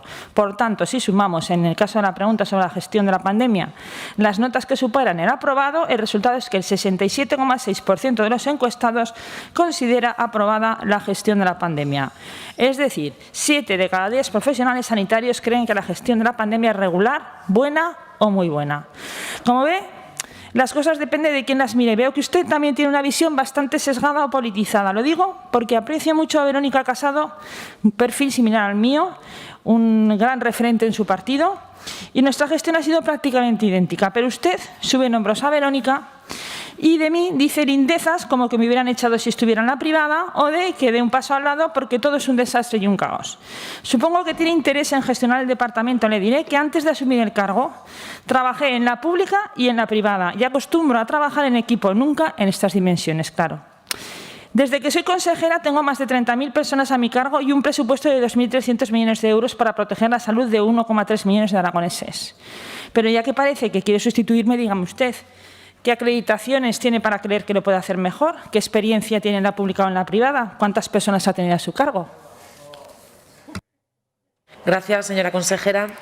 Pasamos a la siguiente pregunta, número 121/22, relativa al acceso a la atención primaria, formulada a la consejera de Sanidad por el diputado el señor Sanz, de la agrupación parlamentaria Izquierda Unida Aragón. Señor Sanz, cuando quiera, tiene usted la palabra. Señora consejera, buenos días. Ayer le pregunté sobre los problemas y sobre las soluciones para garantizar una mejora en el acceso a la atención primaria y no contestó. No le estoy hablando de déficits estructurales, le hablo de cuestiones tan básicas como superar la falta de acceso a la red de atención primaria que sufre la población y que tiene que ver, por un lado, con los teléfonos que no se cogen. ¿Por qué no más líneas de teléfono para que la gente pueda acceder a los centros de salud? ¿Por qué no reforzar los servicios de admisión? Ahí no tenemos problemas de personal. Y ¿cuándo va a corregir el impacto que supuso la reformulación y el cierre de los centros de atención continuada, de los puntos de atención continuada, y mejorar las condiciones de los profesionales que allí prestan sus servicios? Ambas cuestiones han supuesto objetivamente un incremento del colapso y esa percepción de cierre del sistema, y por eso le pregunto qué medidas estructurales se han adoptado para facilitar el acceso a la atención primaria y, si me lo permite, qué van a hacer para superar estas dos cuestiones. Gracias, señor Sanz. Señora consejera, su turno. Gracias.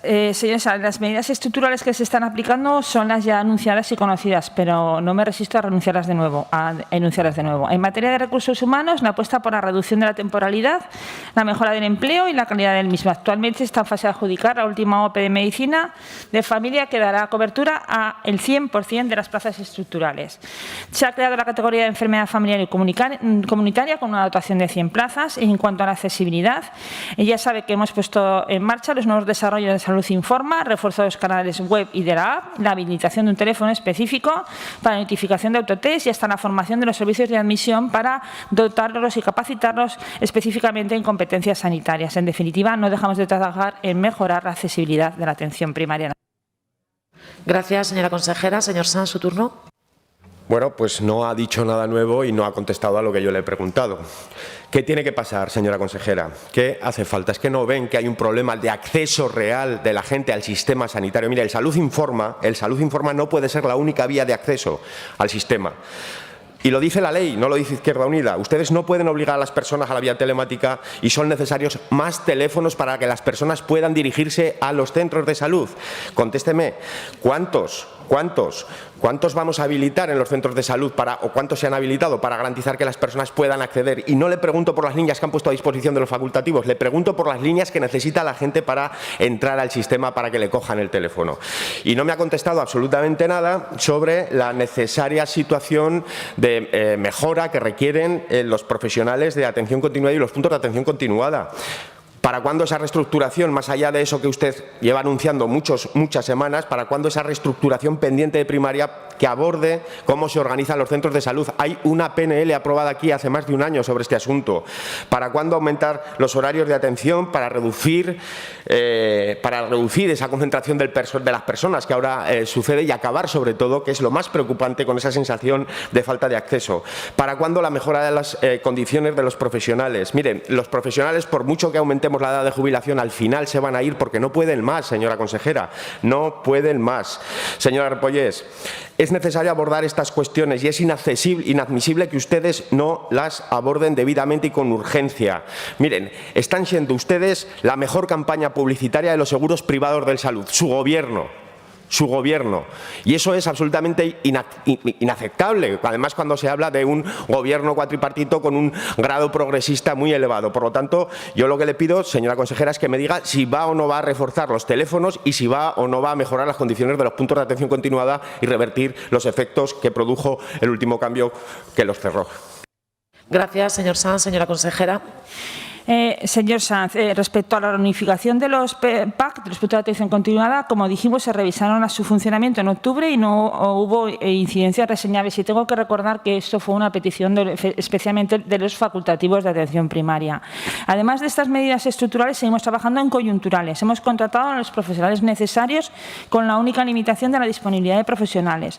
Hemos descargado de trabajo de primaria mediante los acuerdos con colegios oficiales de farmacia para colaboración en la asignación, información, descarga de certificados y realización de test diagnósticos.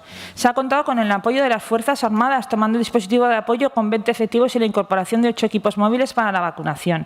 Se han puesto en marcha 27 dispositivos de apoyo a la vacunación del Servicio Provincial de Salud Pública en la Gerencia de 061 en el Hospital General de la Defensa. Se han puesto en marcha dispositivos de apoyo al rastreo y a la toma de muestras para PCR en las consultas externas de los hospitales. Se han habilitado un teléfono y un formulario B para notificación de resultados de autotest. Se han contratado 53 profesionales jubilados, 31 médicos de atención primaria, 20 enfermeras y 2 de otra especialidad. Se han modificado los protocolos de vigilancia para aligerar el tratamiento. Se han incrementado el número de teléfonos y se está en comunicación con los centros de salud para incrementar el buzón de voz de los centros de salud. Y respecto a los proyectos de Senado, la homogeneización y el funcionamiento de las unidades de admisión, la redistribución de competencias y tareas de los equipos de atención primaria, los proyectos de acercar los servicios al mundo rural en los pueblos de Aragón mediante el acceso con tablets, en la primera fase del proyecto Hospital en mi centro de salud mediante la urgencia integrada de primaria y hospitalizada, y el proyecto Guara de unificación de la historia clínica electrónica del OMI de atención primaria con la historia clínica electrónica especializada. Y para terminar, se está elaborando el Plan Estratégico de Atención Primaria, de acuerdo con los criterios marcados en el marco estratégico consensuado con el Ministerio de Sanidad y las comunidades autónomas, y que recoge las propuestas elaboradas por las sociedades de atención primaria. Gracias. Gracias, señora consejera. Pasamos a la siguiente pregunta, número 133/22, relativa al número de fallecidos en Aragón en esta séptima ola de la pandemia, formulada a la consejera de Sanidad por la diputada la señora Marín, del Grupo Parlamentario Popular. Señora Marín, cuando quiera tiene usted la palabra. Muchísimas gracias, señora presidenta. Señora consejera, ¿cuál es el número exacto de fallecidos que desde el día 1 de diciembre de 2021 hasta el día de la fecha ha contabilizado nuestra comunidad autónoma? Gracias, señora diputada. Señora consejera. Señora Marín, la información sobre diversos indicadores relacionados con la epidemia COVID son públicos y se pueden consultar en la web del Gobierno de Aragón. No obstante, le diré que hasta ayer, entre las fechas indicadas desde el 1 de diciembre, se han producido 501 muertes en pacientes con enfermedad COVID-19. Gracias, señora consejera. Señora Marín. Pues por eso mismo que esos datos son públicos, señora consejera, le he querido hacer esta pregunta y me explicaré. Hay una contradicción evidente entre los datos de fallecimientos que se dan en el balance de coronavirus que ustedes envían todos los días a los grupos parlamentarios y a los medios de comunicación, balance que, por cierto, han decidido ustedes o han anunciado que van a eliminar, no entiendo yo muy bien qué tienen ustedes que esconder, y que presentan desajustes o un desajuste muy alarmante y muy significativo con lo que se publica todas las semanas semanas, todos los jueves, en el Boletín Epidemiológico de Aragón. Y le voy a poner una semana. En el Boletín Epidemiológico de la cuarta semana del mes de enero, es decir, desde el día 24 de ese mes hasta el día 30, ustedes notificaron en ese boletín 104 fallecimientos.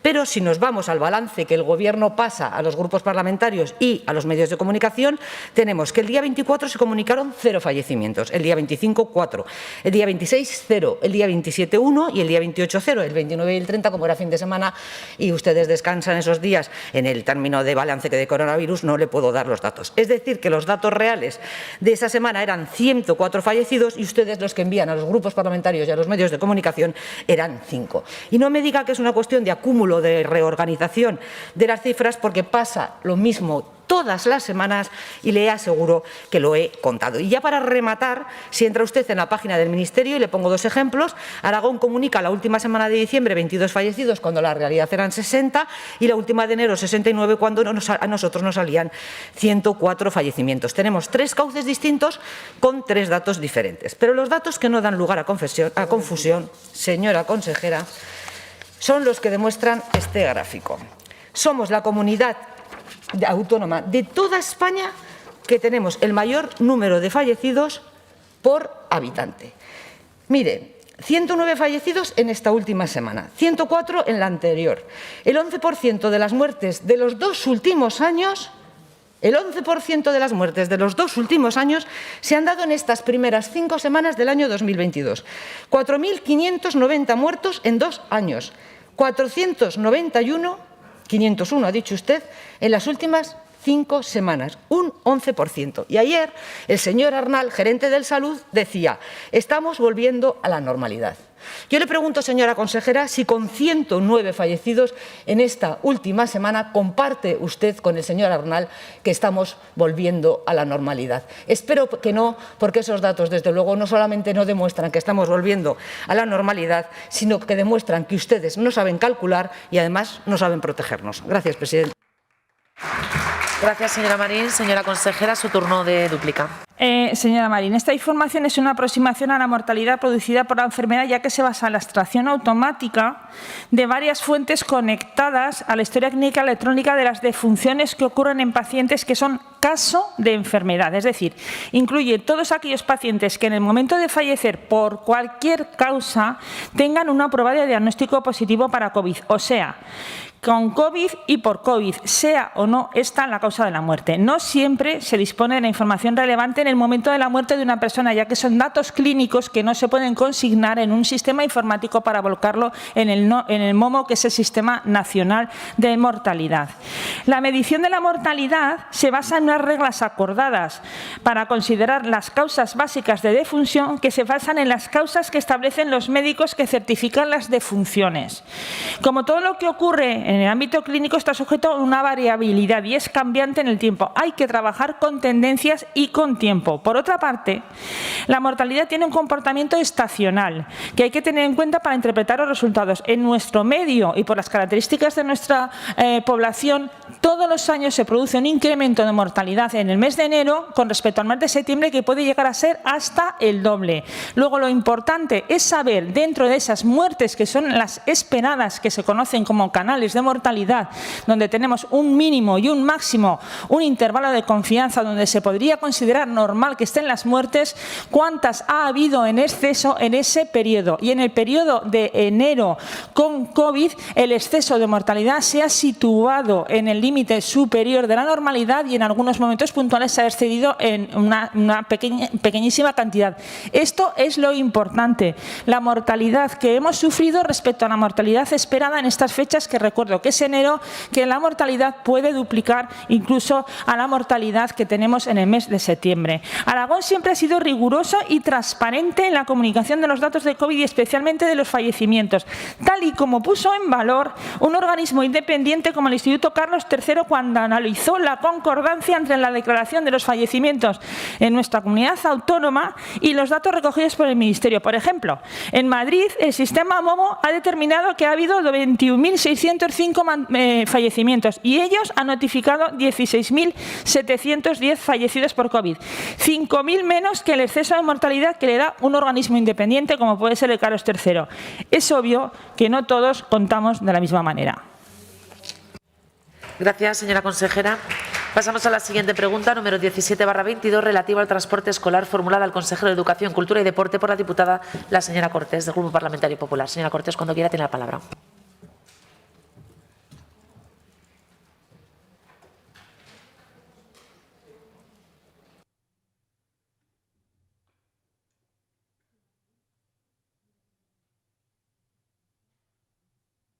Adelante. Muchísimas gracias, presidente. Disculpe, no me había enterado del cambio del orden de las preguntas.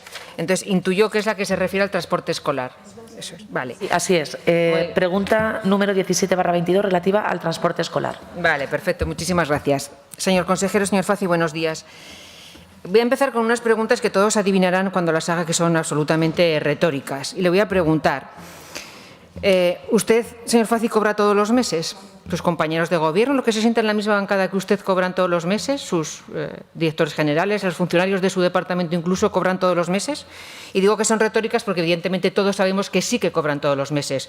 Prestan sus servicios, por lo tanto reciben sus nóminas en tiempo y forma y de esa manera pueden tener bueno, pues un proyecto de vida, pagar las facturas, hacer planes, incluso ahorrar.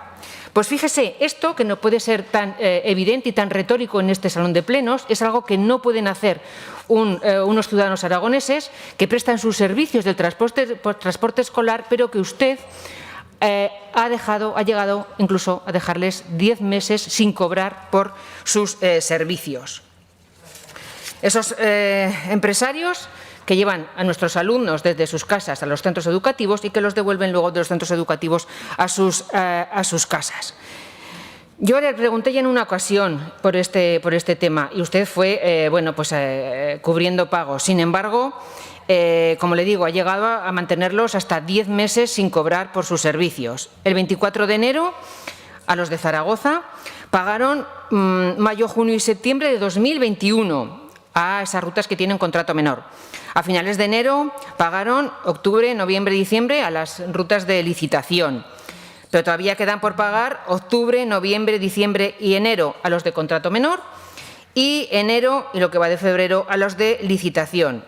Y a los transportistas de Huesca, en enero les pagaron marzo, abril, mayo y junio de 2021 y a finales de enero, septiembre y parte de octubre, con lo cual todavía les queda por cobrar esa parte de octubre, noviembre, diciembre, enero y lo que vaya de febrero. Y durante ese tiempo estas empresas han tenido que hacer frente a los pagos de gasoil, que todos sabemos el precio, lo que ha subido, han tenido que hacer frente al pago de las nóminas, han tenido que hacer frente a las pólizas de seguros, han tenido que hacer frente a los IVAs y se han tenido que financiar para sobrevivir, con lo cual el poco beneficio que han podido tener lo han tenido que gastar en autofinanciarse. Está condenando con estas actitudes, con este comportamiento a esas empresas al borde de la quiebra y al borde de la ruina. Y no es justo porque ellos cumplen con su trabajo. Le pregunto, señor Fazi, ¿va usted a poner remedio a esta situación? Gracias, señora Cortés. Señor consejero, tiene usted la palabra. Gracias, señora presidenta. Señora Cortés, bueno, me pregunta que cuándo iban a cobrar los transportistas. Usted misma se ha respondido. Han cobrado esta semana 5 millones de euros, de los cuales 1,7 es por la indemnización de suspensión de contrato, que tuvimos un proceso de negociación y llegamos a un acuerdo general con los transportistas. Mire, yo no sé si en algún caso ha estado alguna empresa de transportes 10 meses sin cobrar, pero no ha sido con carácter general. Y evidentemente usted ha expuesto la complejidad que tiene. Hay lo que son contratos licitados, otros contratos que se modifican todos los años como consecuencia de modificaciones de ruta para adaptarlas a las necesidades de escolarización. Hay muchas modificaciones. Los contratos que están ya formalizados, los contratos de ruta, pues se suelen cobrar con regularidad. Los otros están sujetos a mayor complejidad. La complejidad viene en la tramitación que se tiene. Los centros educativos tienen que hacer un informe sobre el servicio prestado. Se dan traslados a los servicios provinciales que procede a su revisión y se lleva a fiscalización que se vuelve a revisar. Evidentemente, se están produciendo demoras en los pagos más allá de lo que puede ser la normalidad. Ante esta situación, lo que vamos a implantar, estamos estudiando una medida que es la de hacer anticipos y regularizar. Es decir, hacer anticipos sobre el contrato, dado el carácter estándar de los días y que se saben los días que se va a efectuar el servicio, y luego comprobar a posteriori, y si no se ha realizado ese servicio o se ha realizado algún servicio más, proceder a la regularización. Eso es lo que estamos trabajando y lo que vamos a hacer para agilizar los pagos, porque evidentemente pues los transportistas pues realizan un servicio, lo realizan y cumplen con su servicio, y por lo tanto nosotros tenemos que cumplir con nuestras obligaciones. Muchas gracias. Gracias, señor consejero. Señora Cortés. No. Pasamos a la siguiente pregunta. Pensaba que le quedaba algunos segundos. Pasamos a la siguiente pregunta, pregunta número 122/22, relativa a las actuaciones para dignificar y certificar la experiencia profesional de cuidado no profesional formulada al consejero de Educación, Cultura y Deporte por el diputado el señor Sanz de la Agrupación Parlamentaria Izquierda Unida Aragón. Señor Sanz, cuando quiera tiene usted la palabra. Gracias, presidenta. Buenos días, señor Fácil. Quiero hablar de formación profesional en el sector de cuidados. Ya se lo dijimos cuando debatíamos la presentación del quinto plan de formación profesional. A nuestro juicio, el sector de cuidados no aparecía reflejado en ese plan con claridad. A pesar de los problemas de cualificación que se han detectado con claridad, a pesar del incremento de la demanda de estos profesionales, de estas profesionales especialmente, no hay una hoja de ruta clara con respecto a esta cuestión. Tanto es así que bueno, el Departamento de Ciudadanía ha hecho una habilitación para poder trabajar en los centros de mayores servicios sociales. Por otro lado, el convenio interterritorial en el ámbito del plan de choque está trabajando en ese acuerdo de acreditación y calidad del sistema de atención a la dependencia, que incorporará los procesos de habilitación anteriores y otros. Y bueno, esto sucede por lo que le decía, porque hay dificultad objetiva para contratar a personas formadas en un ámbito tan fundamental, por ejemplo, como es el de las residencias, ¿no? Por otro lado, los convenios con las entidades locales para el plan corresponsables también dejan en manos de las entidades locales pues diagnósticos de cuestiones tan sensibles como competencias, formación necesaria para elaborar esos protocolos de homologación de experiencia de cuidados. Por lo tanto, todo esto, señor Faci, como comprenderá, consideramos que también le afecta, que también es de su competencia. Usted es el responsable de la formación profesional y en ese sentido es la pregunta que le dirigimos hoy. ¿Qué actuaciones va a poner en marcha su departamento en relación a sus competencias para cumplir el objetivo de dignificar y certificar la experiencia profesional de cuidado no profesional? Algo urgente y algo necesario. Yo espero que usted me concrete los pasos inmediatos que vamos a desarrollar desde el Departamento de Educación. Gracias, señor Sanz. Señor consejero. Gracias, señora presidenta. Buenos días, señor Sanz. Uno de los objetivos que tiene y ha tenido el Departamento de Educación a lo largo de la legislatura y también de la anterior es la acreditación de la experiencia profesional. Y empezamos además con sectores pues que no estaban suficientemente reconocidos, como era el personal que trabaja en residencias, y en este sentido he de decir que hemos conseguido acreditar a muchas personas que con experiencia profesional no tenían ese reconocimiento. La dificultad que tenemos aquí, y creo que se subsanará inmediatamente porque el plan corresponsables lleva consigo la acreditación de la experiencia de cuidado no profesional, el problema que nos encontramos es que para que se pueda reconocer la experiencia tiene que estar la unidad de competencia, que es la mínima unidad reconocible, tiene que estar contemplada en el Catálogo Nacional de Cualificaciones. En este momento no está reconocida esa unidad de competencia o no existe una unidad de competencia para estos trabajadores, para el reconocimiento de estos trabajadores. Nosotros lo que hemos hecho ha sido instar para que se recoja en el catálogo esta unidad de competencia, pero yo lo que creo que, puesto que el plan corresponsables, del cual nosotros también tenemos una parte de gestión, es un plan de carácter nacional, al tener un reconocimiento, al tener uno de los puntos, la acreditación de la experiencia, creo que estarán en ello desde el Ministerio de Educación para recoger en ese catálogo nacional de competencia de cualificación estas competencias, al efecto de poder acreditarlo. Y nosotros, mientras tanto, lo que se está haciendo es que desde el Instituto Aragonés de la Mujer se van a hacer unos cursos de formación que luego formarán parte del reconocimiento cuando la unidad de competencia esté recogida dentro del dicho catálogo. Muchas gracias. Gracias, señor consejero. Señor Sanz. Gracias, presidenta. Señor Fazi, la sensación que nos da a nosotros permanentemente es de que este Gobierno tiene un exceso de compartimentación en políticas que tendrían que ser transversales. Y hay herramientas precisamente para garantizar esa coordinación y superar las actuaciones parciales y hacerlas más efectivas, por lo tanto. Usted me habla de que ha trasladado, entiendo, que a la Agencia de Acreditaciones esta cuestión, pero a mí me preocupa sobremanera cuando vamos a convocar, por ejemplo, la Comisión Interdepartamental para la Coordinación del Sistema Integrado de Cualificación y Formación Profesional, que lleva desde el 2019 esperando.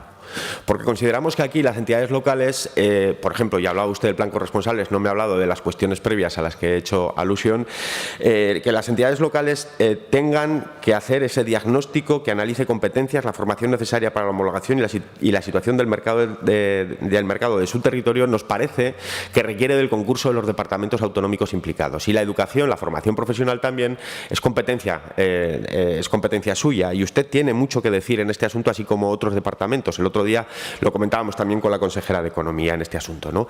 Por lo tanto, yo lo que le pregunto es cuándo se va a convocar esa comisión interdepartamental y qué orientación, qué gestiones va a hacer para garantizar una homogeneidad en las actuaciones y, sobre todo, el apoyo debido a las entidades locales en ese caso concreto, y también cómo y de qué manera se está coordinando con la Agencia de Acreditaciones con todas estas iniciativas. Porque si no lo hacemos de forma coordinada, si no lo hacemos de forma transversal, estaremos perdiendo una oportunidad, pero además cometiendo un error que deja a la gente, otra vez, a las personas interesadas, pues en mal lugar, en mala situación para poder abordar estas cuestiones. Así que yo les pregunto directamente qué grado de coordinación hay, cuándo se van a poner en marcha las herramientas de las que nos hemos dotado ya hace 3 años en este caso concreto. Gracias, señor Sanz. Señor consejero, le quedan unos segundos. Sí, señor Sanz, estamos trabajando coordinadamente en todo momento. Si no sería posible que llegáramos a niveles de acreditaciones como el que estamos haciendo. Y no sería posible si no tuviéramos un horizonte de 90.000 acreditaciones de aquí al 2024. Entonces, no tengo yo conocimiento o conciencia de que existe un desajuste en lo que usted me está diciendo. Si nos estamos reuniendo permanentemente para ver y hay una convocatoria abierta de acreditación, el problema es que no puedes acreditar algo que no está reconocido. Y en el caso del plan de corresponsables, que lo que digo yo es un plan nacional, que debían haber previsto esa unidad de competencia por poder acreditar, porque es uno de los puntos que tiene este plan. Por lo tanto, yo le quiero decir que estamos perfectamente coordinados y trabajando en coordinación. Yo no soy consciente o no llego a alcanzar dónde está el problema que usted me está diciendo. Gracias, señor consejero. Pasamos a la siguiente pregunta, número 126/22, relativa a la falta de espacio del Centro Educativo de Alcañiz, formulada al consejero de Educación, Cultura y Deporte por la diputada la señora Cortés, del Grupo Parlamentario Popular. Señora Cortés, cuando quiera. Muchísimas gracias, presidenta. Señor Fazi, usted en 2020 visitaba Alcañiz y allí se comprometía a la licitación de un proyecto para principios de 2021 y que a lo mejor ya en ese año de 21 habría alguna intervención. ¿Qué ha pasado? Pues que 2021 pasó, nos encontramos con que allí encontramos 3 aulas prefabricadas y que además han tenido que cubrir el espacio de los porches para poder habilitarlo, para poder utilizarlo como espacio docente, con lo cual privando de un espacio para que los alumnos puedan refugiarse en el recreo si llega a lluvia. Y ha pasado pues que las familias se han cansado de esperar, han cansado de los compromisos incumplidos y han cansado de ver cómo sus hijos, los alumnos, comparten espacio, los de la ESO, bachillerato, formación profesional, con las diferencias de edad y necesidades que ambos tienen, y también otros servicios como la escuela de idiomas o los equipos de orientación y atención primaria o los servicios administrativos. El centro de Alcañiz es el que más alumnos aglutina de Aragón, los alumnos del propio Alcañiz, más los que acuden ahí desde otros municipios. En otros municipios con poblaciones superiores hay varios centros, mientras que Alcañiz solamente tiene uno. Usted y yo sabemos que esas aulas prefabricadas o esos porches no son soluciones definitivas, son bueno, pues para pasar, salvar las necesidades hasta que llega una obra realmente sólida. Curiosamente, hoy aparece en prensa que ustedes ya están o anuncian que van a llegar, esas obras van a llegar en este año. Y eso, la verdad es que me despierta tres consideraciones. Una, estoy encantada de que la labor de impulso al Gobierno que hace el Grupo Parlamentario Popular dé resultados positivos. Ha bastado con una pregunta y en el mismo día en el que usted responde puede venir aquí diciendo ya estamos en ello. Ya veremos, porque en 2020 también lo anunció y tampoco se hizo, con lo cual habrá que estar expectantes a ver si es que es verdad que 2021 empiezan, aunque sea a finales, esas actuaciones. Cuestión evidente, por otra parte, una conclusión evidente, para el próximo curso no van a estar esas instalaciones y veremos si están para el siguiente. Y otra cosa más le voy a decir, en los presupuestos, usted no tenía presupuestado esta obra. En los presupuestos que usted presentó aquí hace un mes no estaba presupuestada esta obra, con lo cual también le preguntamos cómo van a hacer para pagar esos 3,5 millones que dicen.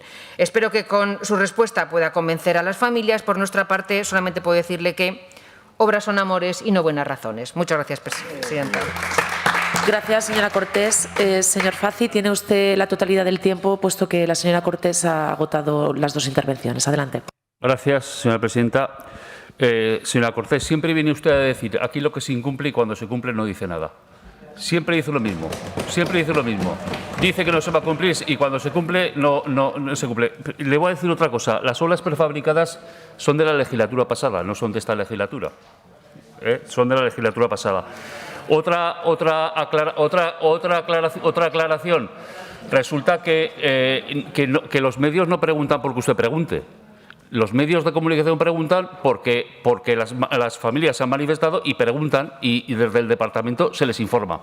No por el impulso de la acción del Gobierno, porque preguntan por las familias, así de claro. Y no sé si le parecerá mal que desde el departamento se les informa a los medios cuando preguntan algo. Bien. Sí. Bueno, otra equivocación. En Alcañiz no hay un solo centro, hay 2 centros. Bueno, y el que siempre se les olvida, el concertado. Siempre se les olvida el concertado. En Alcañiz hay 3 centros que imparten secundaria o formación profesional. No uno. Y segundo, la iniciativa de hacer esa obra es una iniciativa de Gobierno, no por presión absolutamente de nadie, y es un compromiso cumplido porque lo que usted misma ha dicho, que se comprometió este Gobierno a que en el 2021 existiera un proyecto, en el 2021 ya hay un proyecto y por eso lo podemos licitar en el 2022. Y lo vamos a licitar en el 2022. Y yo cuando expuse los presupuestos dije que se incorporarían fondos que permitirían otras actuaciones. Por lo tanto, se incorporarán fondos que permitan otras actuaciones. Y la mejora del instituto de FP es un compromiso del Gobierno, de este Gobierno y del Gobierno anterior, y un compromiso que se va a cumplir conforme al calendario que se dijo en su día. Proyecto en el 2021 ya lo hay, de una primera fase, tenemos que hacer una segunda fase en el 2022 y la licitación conforme se tenga el proyecto. Muchas gracias. Gracias, señor consejero. Pregunta número 21/22, relativa a la previsión del incremento de la presión fiscal sobre los aragoneses, formulada al consejero de Hacienda y Administración Pública por la diputada la señora Susín, del Grupo Parlamentario Popular. Señora Susín, cuando quiera tiene la palabra. Gracias, presidenta. Señor consejero, ¿tiene previsto el Gobierno de Aragón incrementar la presión fiscal sobre los aragoneses en este ejercicio presupuestario? Gracias, señora Susín. Señor consejero, cuando quiera. No. Gracias, señor consejero. Señora Susín, su turno. Muy bien. Gracias, presidenta. Usted, señor Pérez Anadón, afirmaba en una entrevista en un medio nacional que el Gobierno de Aragón tenía un acuerdo de Gobierno donde se hablaba de no subir la presión fiscal por encima de la media. Y esa afirmación es la que ha dado lugar a esta pregunta, porque el Gobierno de Aragón no ha hecho nada en materia tributaria, es cierto, pero nada es nada. Ni una buena acción ni una mala palabra. Y ese es el problema, señor Pérez Anadón, que no han hecho nada. Y eso es lo que está produciendo que sí estemos ya por encima de la media nacional en presión fiscal y, lo que es más importante, los aragoneses estamos por encima en esfuerzo fiscal y muy por debajo en la media de competitividad fiscal, y más que lo vamos a estar. Desde 2021 el Gobierno de Sánchez no para de incrementar la presión fiscal sobre los españoles. Hoy la presión fiscal sobre los españoles es de 3,6 puntos por encima de la media de la OCDE, o sea, 6 veces más. En 2021 el Gobierno del PSOE, del señor Sánchez, subió patrimonio, sociedades, IRPF, IVA, bebidas azucaradas, los impuestos sobre las primas de seguro y se bajaron los límites en planes de pensiones. ¿Y qué medidas tomaron usted y el señor Lambán para rebajar la presión fiscal sobre los aragoneses? Ninguna. En 2022 el Gobierno del PSOE ha subido sociedades, la fiscalidad sobre los planes de pensiones, el impuesto de matriculación, el IRPF, los valores catastrales que afectan a actos jurídicos documentados, y 17 impuestos, total 17. ¿Qué ha hecho el Gobierno de Aragón para equilibrar y rebajar la presión fiscal sobre los aragoneses? Nada. Y los aragoneses no somos la ínsula barataria del gobernador Lambán, porque nos afectan, como a todos los españoles, las subidas de Sánchez y del Partido Socialista. Porque Lambán y el Partido Socialista de Aragón no toma medidas para que los aragoneses no sigamos incrementando nuestro esfuerzo fiscal. Mire, yo no voy a hablar de patrimonio ni de sucesiones, voy a hablar de IRPF, de ese impuesto que afecta a todas las familias. Según el estudio del Consejo General de Economistas, supongo que este le gustará más que el de la Tax Foundation, hoy los contribuyentes aragoneses pagan una media de 1.916 euros por habitante respecto a la renta disponible. Los andaluces 1.003 euros, los extremeños 1.003 euros, los andaluces 1.183 euros. Esa es nuestra diferencia. Si vamos a los tramos, los contribuyentes hasta 20.000 euros en Aragón somos los segundos de España que más pagamos. Hasta 30.000 los segundos de España. Hasta 45.000 los terceros. Hasta 110.000, fíjese, ahí ya la cosa cambia. Un gobierno socialista y de Podemos. Hasta 110.000 los séptimos. En 300.000 los doceavos. En 600.000 los novenos. Muy progresista y muy social que las rentas más altas sean las que menos paguen en España. Así que, señor Pérez Anadón, va a venir otro hachazo fiscal, usted lo sabe. La presión fiscal sobre los españoles se incrementa y, por lo tanto, también sobre los aragoneses. Y lo que están haciendo otras comunidades autónomas es bajar impuestos. Bajar para equilibrar. Finalice, por favor, señora. Acabo ya, señora presidenta. Bajar para bajar la presión fiscal sobre sus ciudadanos. ¿Qué hace el Gobierno de Aragón? Pues usted lo dice, nada. Gracias. Gracias, señora Susén. Señor consejero, su turno de respuesta.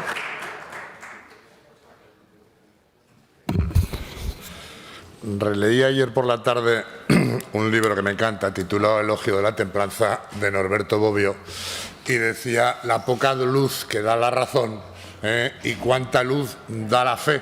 De tal suerte que a veces la luz ciega claramente cuando se quiere razonar. Mire usted, el punto 69 del Acuerdo de Gobernabilidad dice que nosotros no subiremos la presión fiscal y no la subimos. Los últimos datos del Ministerio de Hacienda, 29 del día del 21, Aragón, presión fiscal 5,8, presión fiscal media 6,09. Se lo tengo muchas veces, no sé por qué usted no cambia de disco, porque se va a llevar los mismos palos siempre. Único año con más presión fiscal en Aragón de los últimos años, 2012. ¿Quién gobernaba el 2012? Por encima de la media. Me habla del IRPF y me habla de comunidades autónomas que le interesan. Le hablo otra que también le interesa mucho. Madrid, media la presión fiscal. El IRPF 5,76. Aragón 4,52. Media 4,62. Es decir, por debajo de la media. Pero vamos, si se trata de rebajar impuestos, donde usted tiene que ir para ser todavía más contumaz es a estas páginas que son servicio, la web del Ayuntamiento de Zaragoza. Servicio de noticias, que podía ser, como decía un amigo mío muy antiguo en esto de la política, servicio de Agiprop, agitación y propaganda, porque usted verá que titula así antes de ayer: Zaragoza se posicionará en 2002 como la gran ciudad española con el tipo de IBI más bajo. Rebajará el IBI 1,5 millones de euros y afectará a 521.000 ciudadanos. O sea, la práctica totalidad de las 3/4 partes de la ciudad, yo lo iba observando desde antes de ayer, me voy fijando en la calle, de cada 4 o 3, digo, tienen que estar encantados con la rebaja del IBI que les va a hacer el Ayuntamiento de Zaragoza, ¿verdad? Una repercusión de 2,8 euros por ciudadano.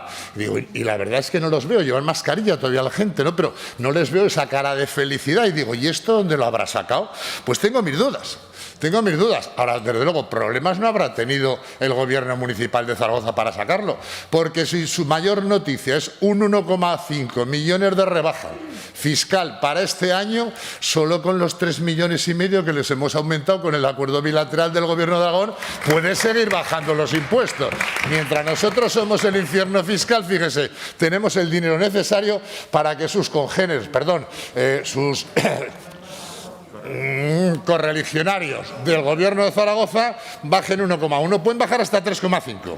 Le digo de otro sitio donde pueden bajar también más, esta le va a gustar más. Mire, lo pueden bajar de los 4 millones de euros que no le están pagando a los 2.000 hosteleros de Zaragoza en el plan de hostelería.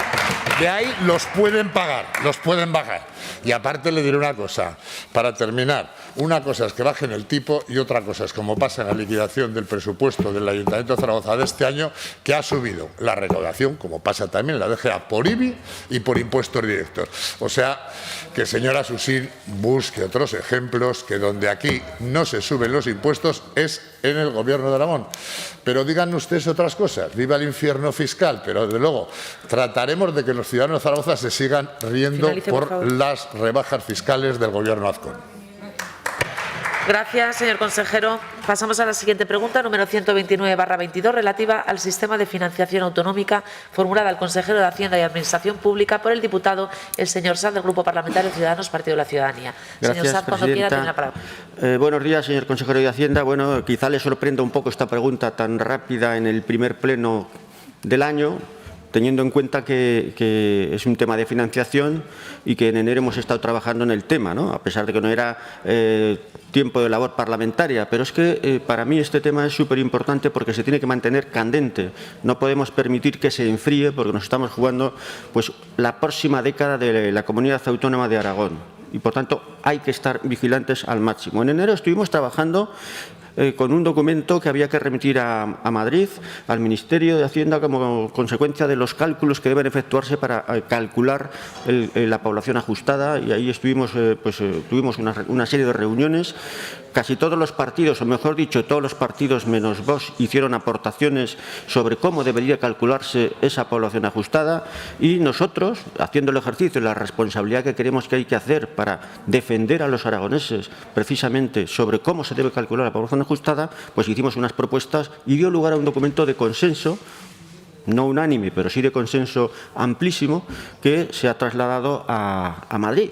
Ese es el documento que se mandó, un documento donde nosotros pues, resaltamos una serie de medidas mayormente admitidas por ustedes, por su Gobierno, porque creían que mejoraban lo que era la petición de los intereses, se acomodaba a los intereses de los aragoneses para la próxima década en cuanto a lo que supone una superación de esa cronicidad ya en la infradotación presupuestaria que tenemos en la última década, y a ver si la podemos resolver. Bien, es decir, todos lo sabemos ya, el tema de superficie que tiene que incrementarse, el tema de la despoblación, que quizá hay que desviarla hacia lo que es el reto demográfico y aprovecharlo, y esos costes fijos. En definitiva, lo que más valor tiene pues es quizá ese documento de consenso. Bien, nosotros ya hemos lanzado la pelota está en el tejado del Ministerio, y lo que de ahí viene la pregunta, lo que nos preocupa, o lo que a mí particularmente me preocupa, es la rapidez o celeridad con la que puede contestar el Ministerio. Es decir, la pregunta tiene dos partes. La primera, ¿cuál ha sido la respuesta? Creo que no hay tiempo que haya habido una respuesta, posiblemente porque yo sé de la complejidad de que todas las comunidades autónomas remiten sus distintos documentos, algunos de ellos contradictorios, pero quizá me interesa más la segunda parte, cuáles serían los siguientes pasos o si hay algún calendario previsible, porque yo creo que esto hay que hacerlo lo más rápido posible. Y de ahí viene la pregunta y espero que usted nos aclare, que seguro que sí.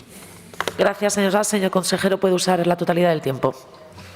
Bueno, pues muchas gracias, señor Saad. Vamos, usted ha acertado en la misma pregunta el mecanismo o la posibilidad que yo tengo de contestar en estos momentos. Como usted bien sabe, remitimos el 28 de enero, la fecha límite era el 31, remitimos un documento que era no lo que había trabajado el Gobierno, sino el Gobierno más todas las aportaciones que hubo por diferentes grupos parlamentarios. Me consta de esta mañana, ha sido la última vez que he conversado con el Ministerio de Hacienda sobre este tema, y me consta que están todavía evaluando lo que han sido diferentes propuestas casi tantas como comunidades autónomas, que bien es verdad que se pueden agrupar en distintos bloques, pero incluso dentro de los bloques que se puedan asemejar a nosotros, pues también hay sus peculiaridades, que significa, según cómo se va analizando por diferentes modelos que al final llevan a conclusiones distintas.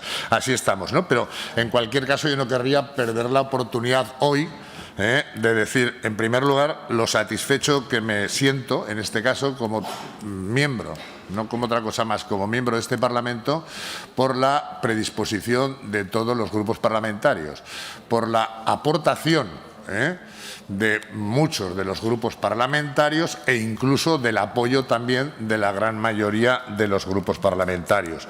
Y no me quiero tampoco olvidar de lo que ha podido significar a eso el poder incorporar, y así se ha hecho, incorporándolo, el mismo texto de acuerdo con los diferentes agentes sociales, bien sean sindicatos, bien sean diferentes patronales. Dice un amigo mío que cuando al final alguien hace una cosa puede ser por tres cosas. Yo creo que es un concepto muy estajanovista. Dice por convicción, por conveniencia o por coacción. Él habla de las 3C. Lo que está claro es que este acuerdo no ha sido por coacción. No sé si en algún caso habrá sido por conveniencia. Pienso que en la mayoría de los casos ha sido por convicción. Pero además por convicción, y por terminar como empezaba en mi anterior pregunta con la señora Susín, por convicción por una cosa muy clara, porque volviendo a citar a Bobbio, seguramente es muy complicado que para cualquier demócrata la democracia en el mundo contemporáneo sea difícil entenderla como la búsqueda crítica del consenso, una búsqueda crítica donde yo creo que la duda y el diálogo deben de primar. Creo que fue lo que primó en las aportaciones de los grupos parlamentarios, creo que eso enriqueció el documento y espero que eso no se quede en un anhelo o una esperanza, sino que podamos profundizar más en lo que a todos nos interesa, y es la búsqueda y la reforma de la financiación autonómica. Nada más y muchas gracias. Gracias, señor consejero. Pregunta número 23/22, relativa a la posible llegada de una empresa para la fabricación de baterías para coches eléctricos a nuestra comunidad autónoma, formulada al consejero de Industria, Competitividad y Desarrollo Empresarial por el diputado, el señor Gracia Suso, del Grupo Parlamentario Popular. Señor Gracia, tiene la palabra. Muchas gracias, señora presidenta. Señor consejero, la industria de la automoción, usted lo sabe bien, está ante uno de los mayores retos de su historia. En un tiempo récord deben adaptar sus fábricas a una profunda revolución tecnológica para fabricar vehículos eléctricos. Para este objetivo van a llegar fondos europeos y usted sabe que el PERTE del vehículo eléctrico y conectado fue el primer PERTE aprobado por el Gobierno de España. Va a contar con una inversión pública de 4.300 millones de euros. Y, señora Aliaga, teniendo en cuenta que para Aragón pueda optar a este PERTE, es necesario que nuestra comunidad autónoma llegue una fábrica de baterías eléctricas vinculada a un fabricante de vehículos, le pregunto qué gestiones están haciendo ustedes desde el Gobierno de Aragón para que nuestra comunidad autónoma pueda optar a la instalación de una fábrica de baterías. Muchas gracias, señor Gracia. Señora Aliaga. Gracias, señor presidente. Señoría, estamos haciendo muchas gestiones hace mucho tiempo con confidencialidad, y la prueba de esa confidencialidad es que algunos grandes proyectos como Bonaria, Becton Dickinson, Amazon han salido adelante en Aragón. Déjenos trabajar con confidencialidad. Gracias, señor Aliaga. Señor Gracia. Gracias, señor presidente. Señor consejero, usted no contesta a nuestras preguntas. La ministra de Industria, Reyes Maroto, nos confunde a todos cada vez que abre la boca para hablar sobre la ubicación de la fábrica de baterías, y a todo ello se une el inmovilismo del Gobierno de España a la hora de tomar decisiones trascendentales que afectan al sector de la automoción. Y es que ustedes están poniendo en riesgo el gran trabajo realizado por la industria de la automoción durante los últimos 30 años. Señora Aliaga, el CEO de Stellantis afirmó recientemente en diferentes medios de comunicación que nadie del Gobierno de España se había puesto en contacto con ellos para hablar de la posible llegada de una fábrica de baterías en Aragón. Esta debe ser la confidencialidad que usted afirma, señora Aliaga. Miren, les están dando largas. El único fabricante de vehículos que puede traer esa fábrica de baterías a Aragón, Pedro Sánchez, no quiere ni recibirlos. Además, este mismo fabricante afirma que ya tiene acuerdos con Francia, Alemania, Italia para instalar fábricas de baterías. Y estos países, señora Aliaga, son nuestros principales competidores en la industria del automóvil. Y es que en España nadie se está poniendo en contacto con Stellantis. Y este inmovilismo, esta falta de iniciativa por parte del Gobierno de Aragón para atraer grandes inversiones vinculadas al sector de la automoción, va a traer graves consecuencias para la industria aragonesa en los próximos años. Acabo ya, señor presidente. Me va a permitir, señora Aliaga, que como vicepresidente dé unos pequeños consejos, no para usted, para su Gobierno. Dejen de volcar todos sus esfuerzos en crear crispación. Dejen de hacer oposición a la oposición y traigan de una vez esta fábrica de baterías a nuestra comunidad autónoma para garantizar la continuidad del sector de automoción. Muchas gracias. Gracias, señor Gracia. Señor vicepresidente. Gracias, señor presidente. No saque el debate de donde está. Yo le pido confidencialidad porque es una cuestión de futuro importante.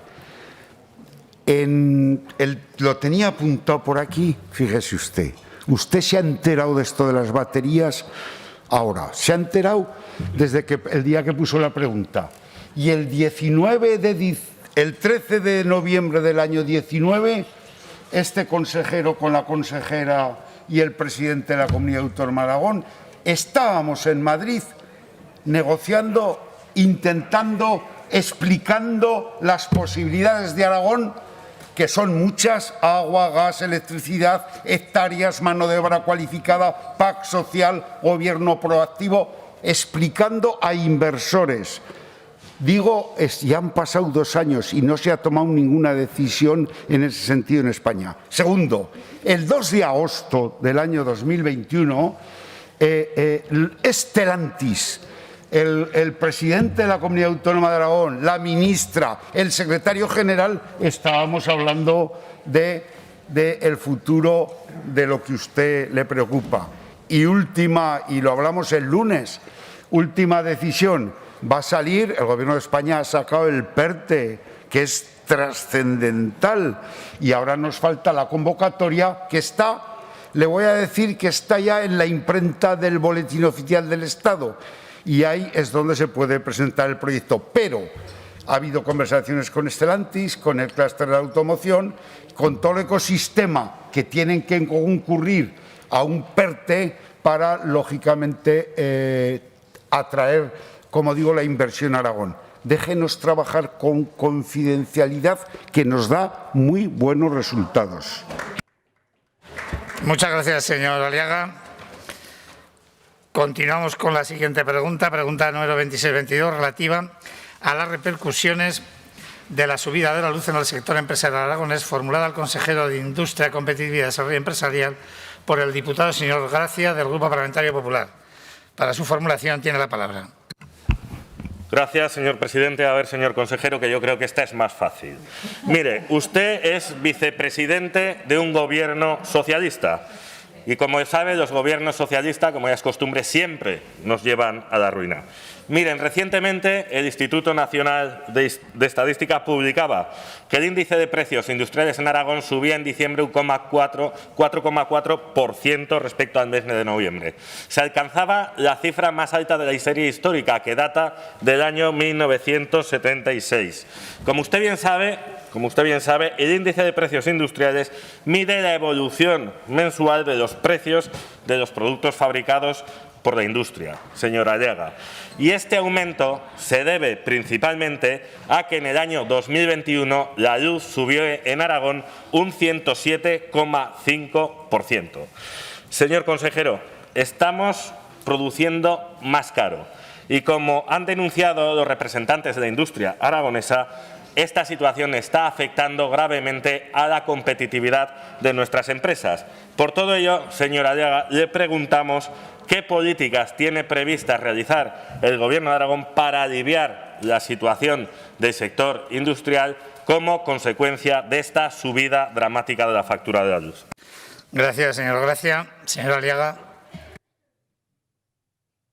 Sí, gracias, señor presidente. Bueno, señoría, esta cuestión en las competencias del Gobierno de Aragón no hay capacidad normativa, legislativa, ni en estas Cortes para afectar a los precios de la luz, salvo que firmemos algún acuerdo con Rusia y que baje el precio del gas, que está repercutiendo en la producción, como digo, en el coste de mayorista del mercado eléctrico. Gracias, señor Aliaga. Señor Gracia. Señor consejero, ahora le explicaré cómo el Gobierno de Aragón sí que puede hacer algo. Mire, el pasado mes de octubre la patronal advertía de la situación insostenible que está atravesando la industria aragonesa por el alto coste de la energía, pero también de los carburantes, también de las materias primas. Miren, en relación a los costes de las emisiones, de los derechos de las emisiones de CO2, en el año 2018 inferior a 10 euros, ahora mismo superior a 54 euros. Señora Aliaga, y es que esta situación es insostenible para la industria aragonesa. Se están planteando ya realizar paros y ERTEs. ¿Y ustedes qué proponen ante esta situación? Ustedes no proponen nada. Aquí el Partido Popular trajo una iniciativa para bajar el precio de la luz un 20% y ustedes votaron en contra. El señor Lambán, se ha ido el señor Anadón, el señor Lambán en 2015, nada más llegar al Gobierno, subió el precio de los combustibles, 2,4 céntimos el litro. Y ahora no tienen la vergüenza ni de irse a Madrid a pedir que se baje el precio de la luz, ni quieren volver al precio de los combustibles que había antes de que ustedes llegaran al Gobierno. Y es que al final esto es el socialismo y el señor Lambán es socialista. Y Aragón lo han convertido, señor Anadón, que lo oiga bien, en un infierno fiscal. Y nuestro sector industrial no puede aguantar ni un minuto más esta situación. Muchas gracias.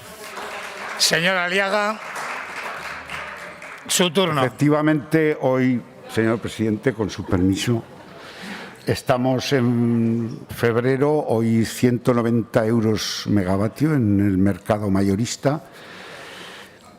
El miércoles estuve hablando con la vicepresidenta del Gobierno y, curiosamente, lo que me había dicho hace 6 meses me lo volvió a ratificar. Si Europa optara por hacer contratos de gas con Rusia a largo plazo, bajaría el precio del gas para todos. Pero como Europa, digo, como en general, son cuestiones importantes estas. Segundo, a lo largo de este proceso, como ya lo expliqué, ya no le voy a explicar cómo se compone la tarifa, etcétera, etcétera, hemos tenido un contacto permanente con el Ministerio, como tenemos, y lo puede usted comprobar. Y, hombre, el decreto ley de junio tomó medidas fiscales que bajó o afectó a las tarifas, y en septiembre otra norma. Es decir, que el Gobierno de España, no solo yo, sus consejeros de las comunidades autónomas donde gobierna, le hemos trasladado que es un tema que nos preocupa y entre todos se produjo estas decisiones de política, quien tiene la capacidad. Segundo, es un tema, como digo, que cuando usted me planteaba medidas de apoyo, yo no puedo aplicar por normativa europea subvenciones para bajar el precio de gastos que no son de inversión. No hay ni las ayudas de Estado ni ningún marco de ayudas. Y le voy a decir una cosa, me he asegurado bien en mirar en todas las comunidades autónomas de España, a ver si alguna comunidad autónoma, con esto del COVID o algo, había sacado alguna norma. Ni una. ¿Por qué? Porque no se puede. No se puede subvencionar el precio de la luz. Y última, hemos tenido muchas reuniones, como usted sabe, con empresas consumidoras y hemos establecido contactos porque es una cuestión de que algunos tenían PPAs a largo plazo y no les ha afectado tanto y otras más oportunistas, otras empresas que juegan al corto, tenían contratos de electricidad a corto plazo y les ha cogido el temporal. Pero en el departamento, desde las Direcciones Generales de Energía, de Industria y yo mismo, estamos encima de este tema porque es un tema que repercute a todos por igual, ¿no? A todas las empresas, sean andaluzas, sean de Castilla y León o sean aragonesas. Gracias, señor vicepresidente. Pregunta número 5422, relativa a programas MOVES 2 y 3, formulada al consejero de Industria, Competitividad y Desarrollo Empresarial por la diputada señora Bernués del Grupo Parlamentario Ciudadanos, que para su formulación tiene la palabra.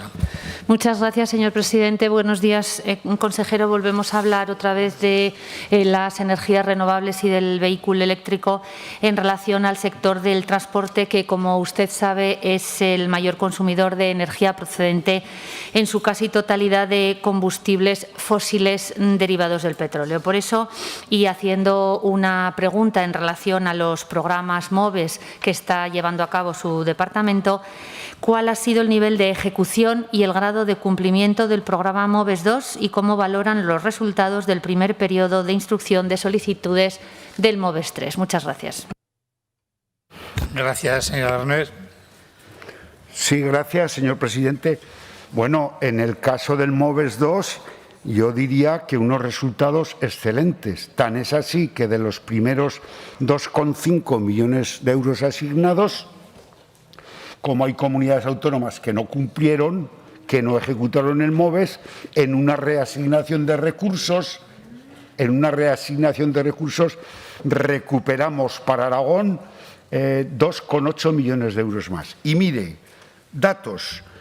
Tenemos en Aragón, gracias al MOVES 2, 513 puntos de recarga nuevos. Algunos muy interesantes, como comenté en algún acto público.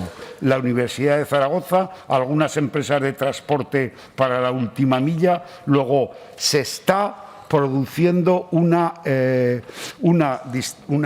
importante efecto en los puntos de recarga y en la matriculación de vehículos, que son 315 vehículos alternativos, es decir, híbridos, enchufables, etcétera, etcétera.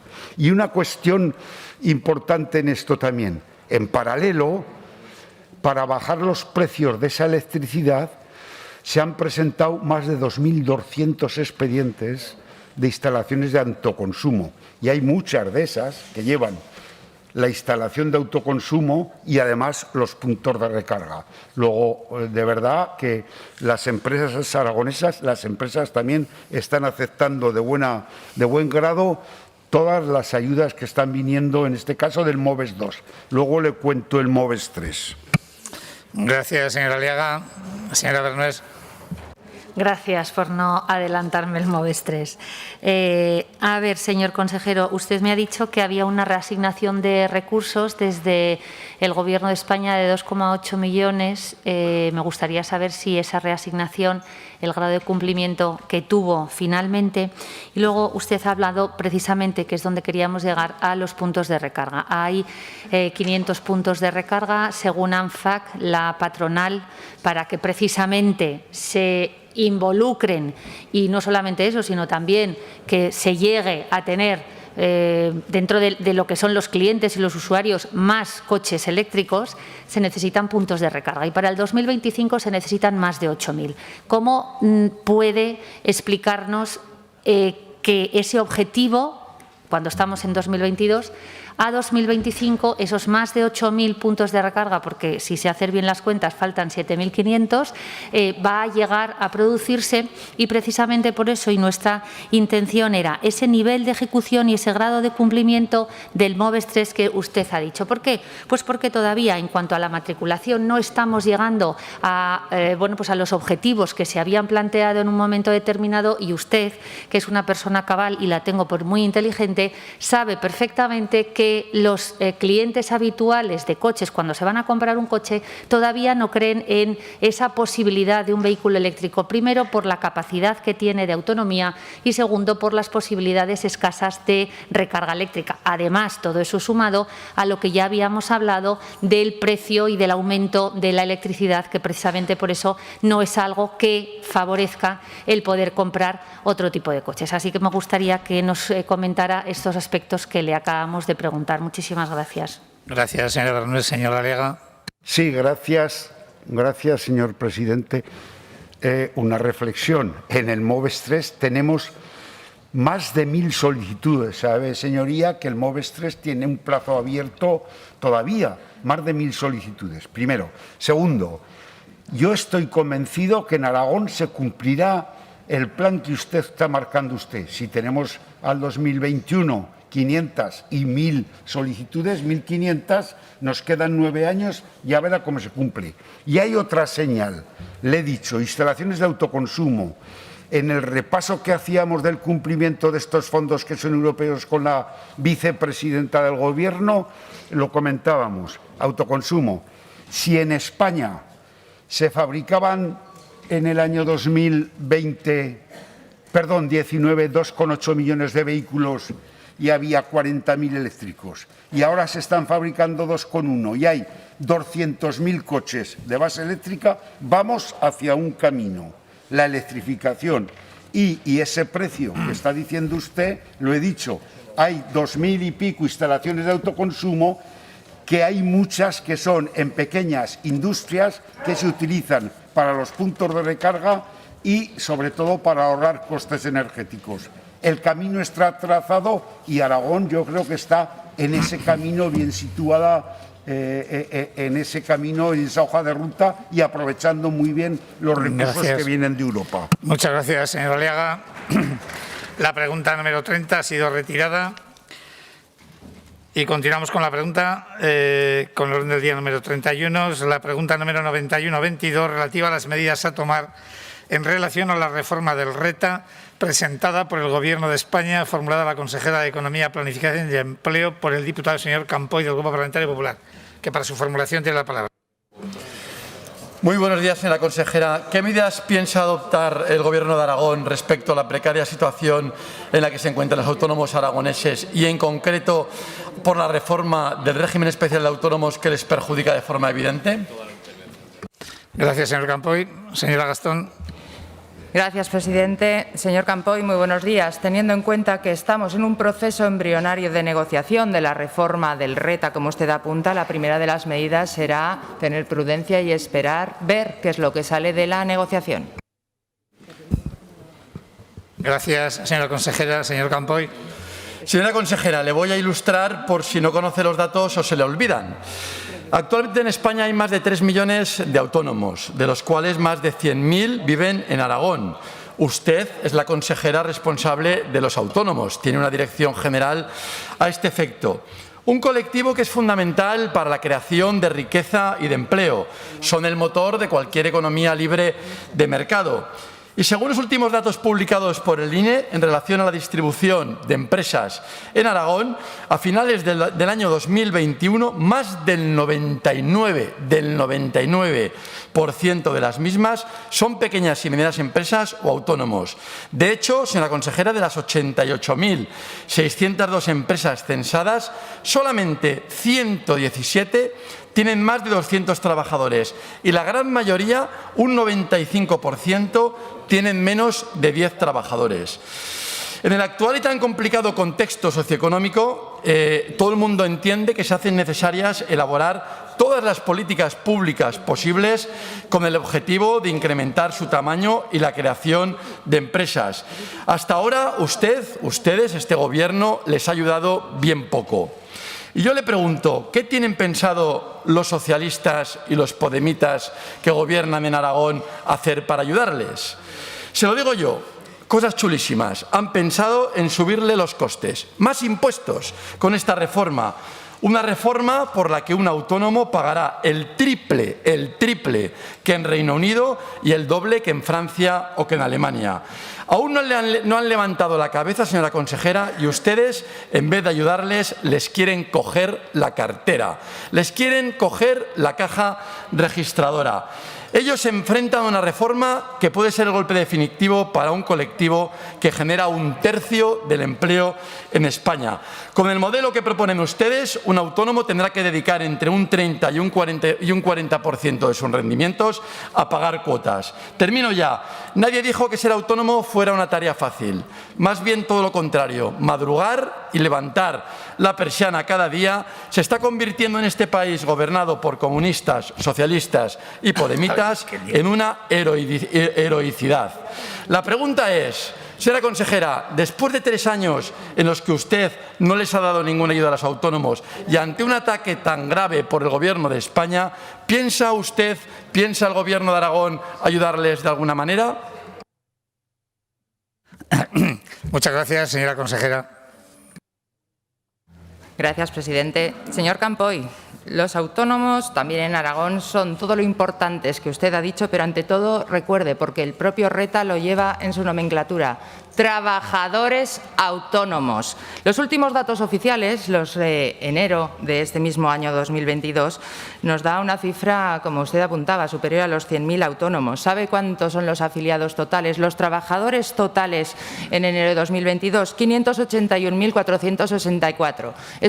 Son ustedes bastante elitistas a la hora de defender a según qué trabajadores, señor Campoy. Se lo recuerdo en base a lo que ayer tuvimos oportunidad de debatir. Defienda a todos. Pero verá, no venga aquí a vendernos el caos sobre algo que es una propuesta. No es esa la opinión de todos los autónomos. Cuanto hay, insisto, es una propuesta, lo suyo son hipótesis. Propuesta que proviene de una recomendación acordada también con el Partido Popular en el Pacto de Toledo, para garantizar la sostenibilidad financiera del sistema de pensiones que promueve dicho acuerdo, medidas que aproximen las bases de cotización de los autónomos a sus ingresos reales. Y también, y esto ya me da un poco más de pavor ante lo que puede ser la postura del Partido Popular, está dentro de las reformas comprometidas en los planes de recuperación, los Next Generation. El interés que subyace de esta propuesta y de esta reforma acordada es permitir un mayor grado de acceso a la protección social de los autónomos, algo que vienen pidiendo: cierre de actividad, prestación por ello, incapacidad temporal, permisos de paternidad y de maternidad, jubilación y, sobre todo, más progresividad. La propia prestación por cese de actividad vinculada directamente a las cotizaciones ha dejado manifiesto que son insuficientes. La pensión media de los autónomos es en este país de 800 euros mensuales frente a los 1.300 de los trabajadores por cuenta ajena. ¿Por qué? Porque se estima que el 85% total de los autónomos en este país cotiza hoy por la base mínima. La recaudación total del RETA no llega a cubrir el 52% de las prestaciones totales que se satisfacen, y al menos esta propuesta de partida no es que la cubra directamente al 100%, seguirá necesitando transferencias del Estado, pero desde luego minimizará esa necesidad y el volumen de las transferencias. La propuesta: 13 tramos, desde ingresos inferiores a los 600 euros hasta superiores a los 4.050. Una cuota mínima de 184 euros y una máxima de 1.267 euros. La posibilidad de tarifa plana para aquellos autónomos por 70 euros de cotización arranquen su actividad profesional. Quiero finalizar, presidente, recordando que las estimaciones del Ministerio apuntan, lejos de lo que dice el señor Campoy, que en esta propuesta de partida 2 de cada 3 autónomos verían reducidas sus cotizaciones y esta progresividad garantizaría sus prestaciones sociales. No está favorata es la voz de quien usted está trasladando el mensaje, y eso que Lorenzo Amor defendía la reforma laboral que ustedes han votado en contra. Para unas cosas sí, para otras no. Pero, sin embargo, UPTA y ATAE sí apoyan la reforma y están aportando propuestas a la misma. Dejemos, señor Campoy, antes de anunciar el holocausto, que culmine la negociación, el acuerdo, y que sea lo que aparezca a raíz del acuerdo entre todas las partes aquello que usted y yo podamos debatir en un futuro. Gracias, señor presidente. Gracias, señora consejera. Pregunta número 107-22, relativa a las medidas a adoptar por el Gobierno de Aragón para fomentar la inversión en Plus, formulada a la consejera de Economía, Planificación y Empleo por la diputada señora Fernández, del Grupo Parlamentario de Vox. Para su formación tiene la palabra. Gracias, presidente. Buenos días, señores diputados, señora consejera. Hablamos hoy de la plataforma logística de Huesca, Plus, que ocupa una superficie muy relevante, con amplias parcelas para poder desarrollar la actividad logística, que además permite su agrupación para poder tener así parcelas aún más grandes. Tenemos una foto que, aunque no se aprecie desde ahí, usted conoce específicamente la plataforma Plus, donde se ve que el espacio ocupado es bastante escaso en comparación al espacio vacío. Entendemos que esta plataforma tiene puntos muy relevantes, tiene puntos fuertes, que es como estar pegada a la autovía A23, que canaliza la comunicación norte-sur, Sagunto hasta el túnel de Canfrán, pasando por Zaragoza, que está solo a 40 minutos. Otro punto fuerte, además, es que se encuentra en el cruce de la autovía Pamplona-Huesca-Lérida, eje de la comunicación este-oeste por la zona norte de España. Y, por último, se encuentra además a menos de 10 minutos del aeropuerto estupendo, que es el de Huesca, que también está sin uso, en base a que no hay iniciativa por parte de su Gobierno. Por eso le hemos preguntado qué medidas va a impulsar para que desde su consejería se haga atractiva la inversión de empresas logísticas en esta plataforma de Huesca Plus. Gracias. Gracias, señora Fernández. Señora consejera. Muchísimas gracias. Gracias, señora Fernández, por recordarme aquello que creo que ya todos sabemos. Le recordaré yo algo. En 2015, cuando el presidente Lambán llegó a este Gobierno, en Plus, y ya llevaba unos cuantos años en marcha, había 5 empresas. Actualmente tampoco es que podamos colectivamente sacar pecho. 16, pero sobre todo hay movimiento, que es lo importante. Habrá noticias en breve, que es lo importante. Y en cuanto al trabajo constante, sobre todo, de siembra en cuanto a la parte comercial y de siembra en cuanto a la parte de mejorar, si cabe, todas esas infraestructuras y bondades que usted misma acaba de ir detallando. Gracias, señor presidente. Gracias, señora Gastón. Señora Fernández. Gracias, señora consejera. 5 empresas en 2015, 16 ahora. Bien, resulta que nosotros seguimos pensando que en Huesca ciudad, y más concretamente en Plus, no se ve que haya una seria apuesta inversora por parte del Gobierno de Aragón. Que tendremos noticias próximamente, pues así lo espero y lo deseo. Porque se habló hace tiempo del apartadero ferroviario de Plus, pero que en realidad no se sabe nada a fecha de hoy, y que es necesario atraer empresas de logística y conectar a Huesca en la futura autopista ferroviaria, porque sí que se sabe del apartadero de Teruel, por lo cual es bueno, pero no entendemos por qué Huesca no.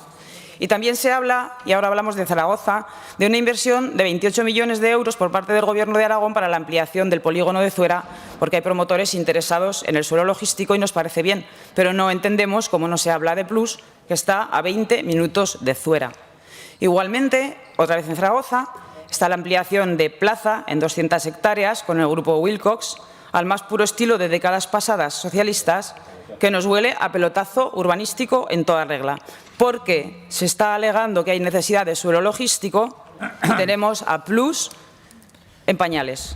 Por ello, le reitero la pregunta por el abandono de la ciudad de Huesca y cuál es la estrategia para potenciar Huesca cuando la falta de suelo logístico ni las distancias no es el motivo. Gracias. Gracias. Señora consejera.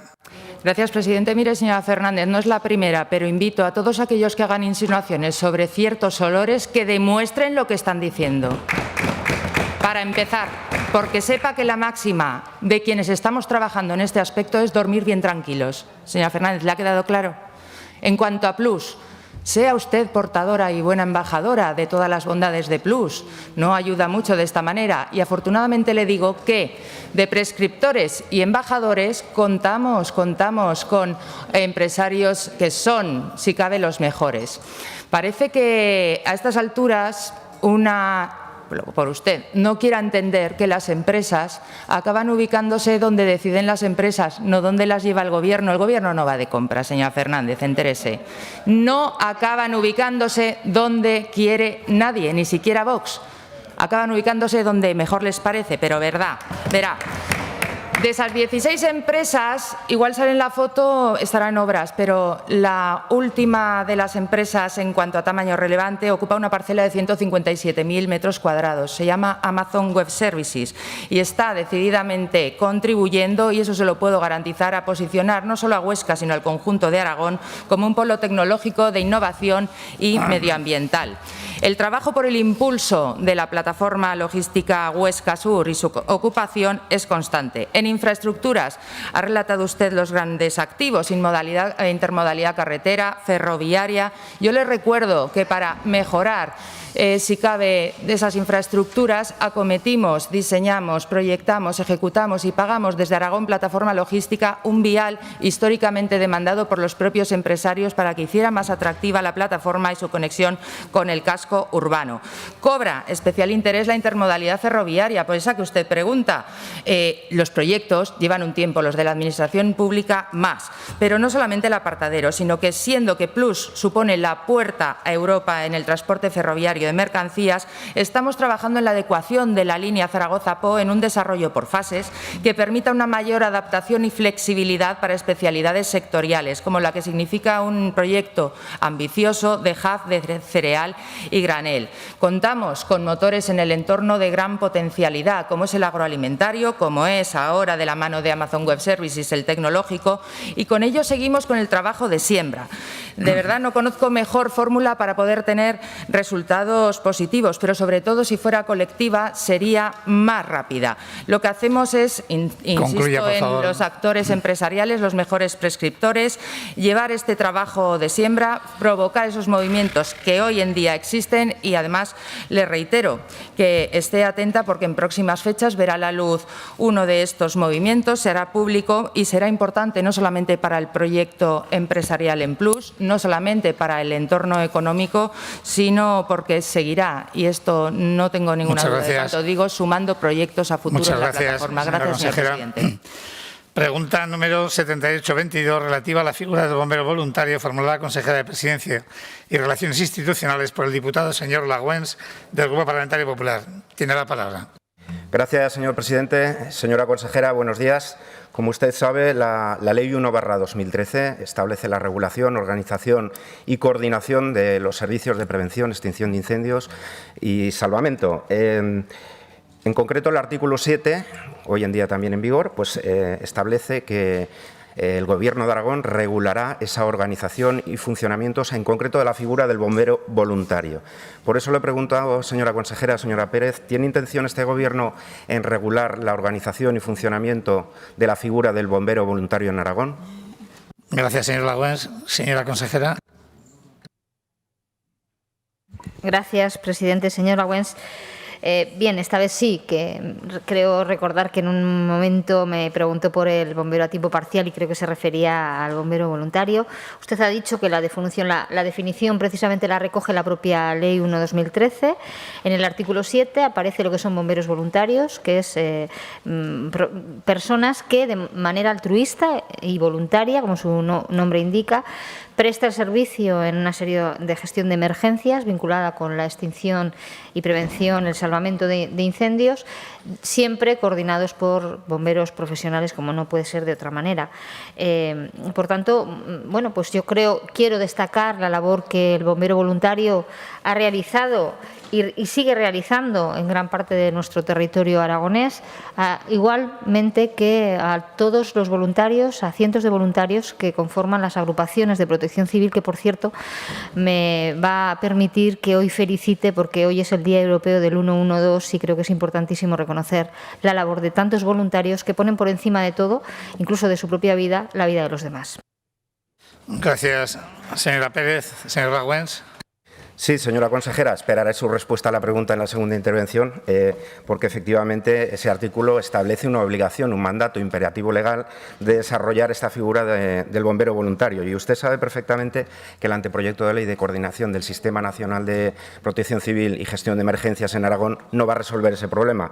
La verdad es que, como digo, es una ley que entró en vigor en el año 2013 y hoy está en vigor, y por lo tanto el Gobierno del Partido Socialista lleva ya casi 8 años de retraso en desarrollar esta figura. No han hecho prácticamente nada y además es una reivindicación que han hecho todas las entidades locales. En concreto me voy a ceñir en la Diputación Provincial de Huesca porque es la que, a prisa y corriendo, cumpliendo una sentencia firme, tuvo que crear este cuerpo, el Cuerpo de Servicio de Prevención y Extinción de Incendios, y desde luego también pues estaban demandando precisamente la figura, la regulación por ese vacío legal de la figura del bombero voluntario. El señor Guillén incluso animaba la creación de estas agrupaciones de voluntarios, pero no pudo ser porque había un vacío y sigue existiendo un vacío legal. A mayor abundamiento, el Partido Popular hace un año, en febrero de 2021, presentó una proposición no de ley que fue aprobada en comisión y la verdad es que se puso de manifiesto que el Grupo Parlamentario Socialista reconoció la necesidad de regular esta figura. Es verdad que se produjo una controversia en el Gobierno en el sentido de que Xunta Aragonesista y Podemos no apoyaron esta proposición no de ley, y también es verdad que, bueno, pues viendo el plan normativo para el ejercicio 2022, pues no figura el compromiso del Gobierno en desarrollar reglamentariamente la figura del bombero voluntario. Por lo tanto, yo me hago la pregunta, señora consejera, ¿tiene el Gobierno algún modelo de gestión de estos servicios de extinción de incendios? ¿Verdaderamente están apostando por el sistema mixto, operativo profesional, voluntariado? Porque sí que lo reconoce, pero no está plasmado en la normativa vigente. Las discrepancias, las divisiones, la fractura es evidente. Yo creo, señora consejera, que en esta materia tienen un lío del carajo. Un lío del carajo y además en un servicio esencial para salvar vidas. Por lo tanto, le sugiero que reflexione y que reconsidere si el Gobierno de Aragón en esta materia, en estos momentos, sigue siendo útil. Gracias, señor presidente. Gracias, señor Lagüens. Señora consejera. Gracias, presidente. Señor Lagüens, desde luego, si hay un lío del carajo, no confiamos en que ustedes nos ayuden para arreglarlo. Eso también se lo tengo que decir, vista la actitud que el Partido Popular ha tomado en absolutamente todo. Sin elección tiran a todo y no con florín, sino a cañonazos. Tengo que decirle que sabe que en nuestra ley, que en la ley hay 4 tipos de bombero: bombero profesional, bombero voluntario, bombero a tiempo parcial y bombero de empresa. En el caso de Aragón existe el bombero profesional y el bombero voluntario, que han convivido, que no ha supuesto nunca un problema, que también son ustedes. El otro día, ayer creo que decía doctrina Guillén, pues la doctrina del PP es hacer un problema donde no la hay. Eso también son ustedes muy expertos. Y tengo que decir que Huesca, que ha sido la provincia que ha hecho un enorme esfuerzo, precisamente, por profesionalizar el servicio de prevención y extinción de incendios, y tenemos que reconocerlo, bueno, pues está precisamente en esa estrategia de hacer un operativo lo más eficaz posible para cubrir las necesidades. Nosotros, a través de la ley de emergencias, que no es la ley del fuego ni de la prevención y extinción de incendios, pero sí que queremos, bajo ese paraguas, regularlo y desarrollarlo reglamentariamente. Estamos trabajando para precisamente establecer una coordinación operativa entre las instituciones que tienen la competencia y hacer, desde luego, compatible lo que prevé la ley y las incorporaciones que vamos a hacer a la ley, y que espero, señor Lagüens, que el Partido Popular en esta ley, que espero lo conciban, que no tiene ideología, podamos ser capaces de llegar a un acuerdo y poder dotar de un sistema operativo en Aragón uniforme y que sea lo más eficaz posible en cualquier tipo de emergencia. Gracias, señora consejera. Continuamos con la siguiente pregunta, pregunta número 9322, relativa a la contaminación difusa, formulada al consejero de Agricultura, Ganadería y Medio Ambiente por la diputada señora Acín, del Grupo Parlamentario de Ciudadanos, que para su formulación tiene la palabra. Gracias, señor presidente. Señor Olona, la contaminación difusa es uno de los factores más determinantes para el incumplimiento del buen estado de las masas de agua de la demarcación del Ebro. ¿Qué medidas se han llevado a cabo dentro de Ebro 2030 para la reducción de la contaminación difusa de las aguas de Aragón y qué efectividad han tenido las mismas? Gracias, señor. Gracias, señora Acín. Señor consejero. Gracias, señor presidente. Señora Acín, Efectivamente, la contaminación difusa tiene una importancia que yo creo que se evidencia por ser uno de los focos de las políticas y estrategias europeas. Y en ese marco hay que actuar y, de hecho, actuamos. Y voy a tratar de convencerle que lo estamos haciendo de una manera avanzada. Mire, hemos hecho cuestiones muy concretas, reflejadas en la normativa, e insisto, con las cuales nos estamos adelantando y verá por qué lo digo. El decreto, voy a decírselo en términos casi coloquiales, el decreto de purines que hicimos, que no es de purines solo, de estiércoles, que hicimos en 2019. La orden de 25 de marzo del 19, por la que se declara en base al índice de carga ganadera a los municipios con sobrecarga ganadera por exceso de nitrógeno de origen orgánico procedente de la actividad ganadera. Fíjese que es una cuestión muy concreta, pero muy eficaz. El propio visor que se desarrolló en el INAGA para ayudar a los interesados a gestionar sus proyectos y gestionar incluso también la aplicación y el desarrollo de esos proyectos. La orden de 2021, de 15 de febrero, por la que se designan y modifican las zonas vulnerables de contaminación de aguas, en fin, es la herramienta que tenemos que aplicar. Hemos incorporado en la formación y el asesoramiento a los agricultores y ganaderos, hemos incorporado de una manera muy concreta y de una manera muy central toda esta cuestión, porque esta es una vía fundamental, la formación y la información. Tenemos una medida agroambiental que se incluyó a través de una orden del Departamento en 2017 específica para la ribera, para la ribera del Ebro. Le anuncio que vamos a poner en marcha este año una nueva ayuda desde el Instituto Aragón del Agua para la modificación, para la reorientación de los cultivos en las zonas de las riberas. Y todo esto le decía que nos estamos adelantando y, bueno, voy a consumir el tiempo y le voy a dejar que usted termine. Mire, ahora precisamente lo que se está desarrollando en España son dos reales decretos muy importantes, que son de nutrición sostenible y de lucha contra la contaminación difusa producida por nitratos procedentes de fuentes agrarias. Justo el ámbito en el que venimos trabajando desde prácticamente el inicio de la legislatura pasada. Gracias, señor consejero. Señora Arcín, cuando quiera. Gracias, señora presidenta. Gracias, señor Olona, por sus explicaciones. Le formulamos esta pregunta en relación a la comparecencia del señor Serrano, comisionado de la Agenda 2030, que solicitamos para que nos hablara precisamente del grado de cumplimiento del Plan Ribera. Y al preguntarle por la contaminación difusa, nos emplazó a usted.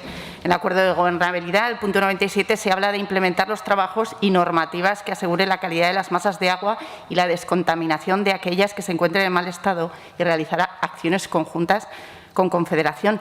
La contaminación difusa, la basuraleza invisible, es la contaminación de aguas por la llegada de contaminantes distribuidos sobre una superficie más o menos extensa. Según palabras de la señora Pascual, presidenta de Confederación, este tipo de contaminación es probablemente el mayor problema ambiental de la cuenca, provoca la pérdida de calidad del agua dulce, reduciendo por ende la calidad de agua de boca y generando infinitud de externalidades negativas en las zonas afectadas. El Tribunal de Cuentas Europeo se pronunció respecto a la aplicación del principio de quien contamina paga con un informe que denomina aplicación incoherente entre las políticas medioambientales de la Unión Europea.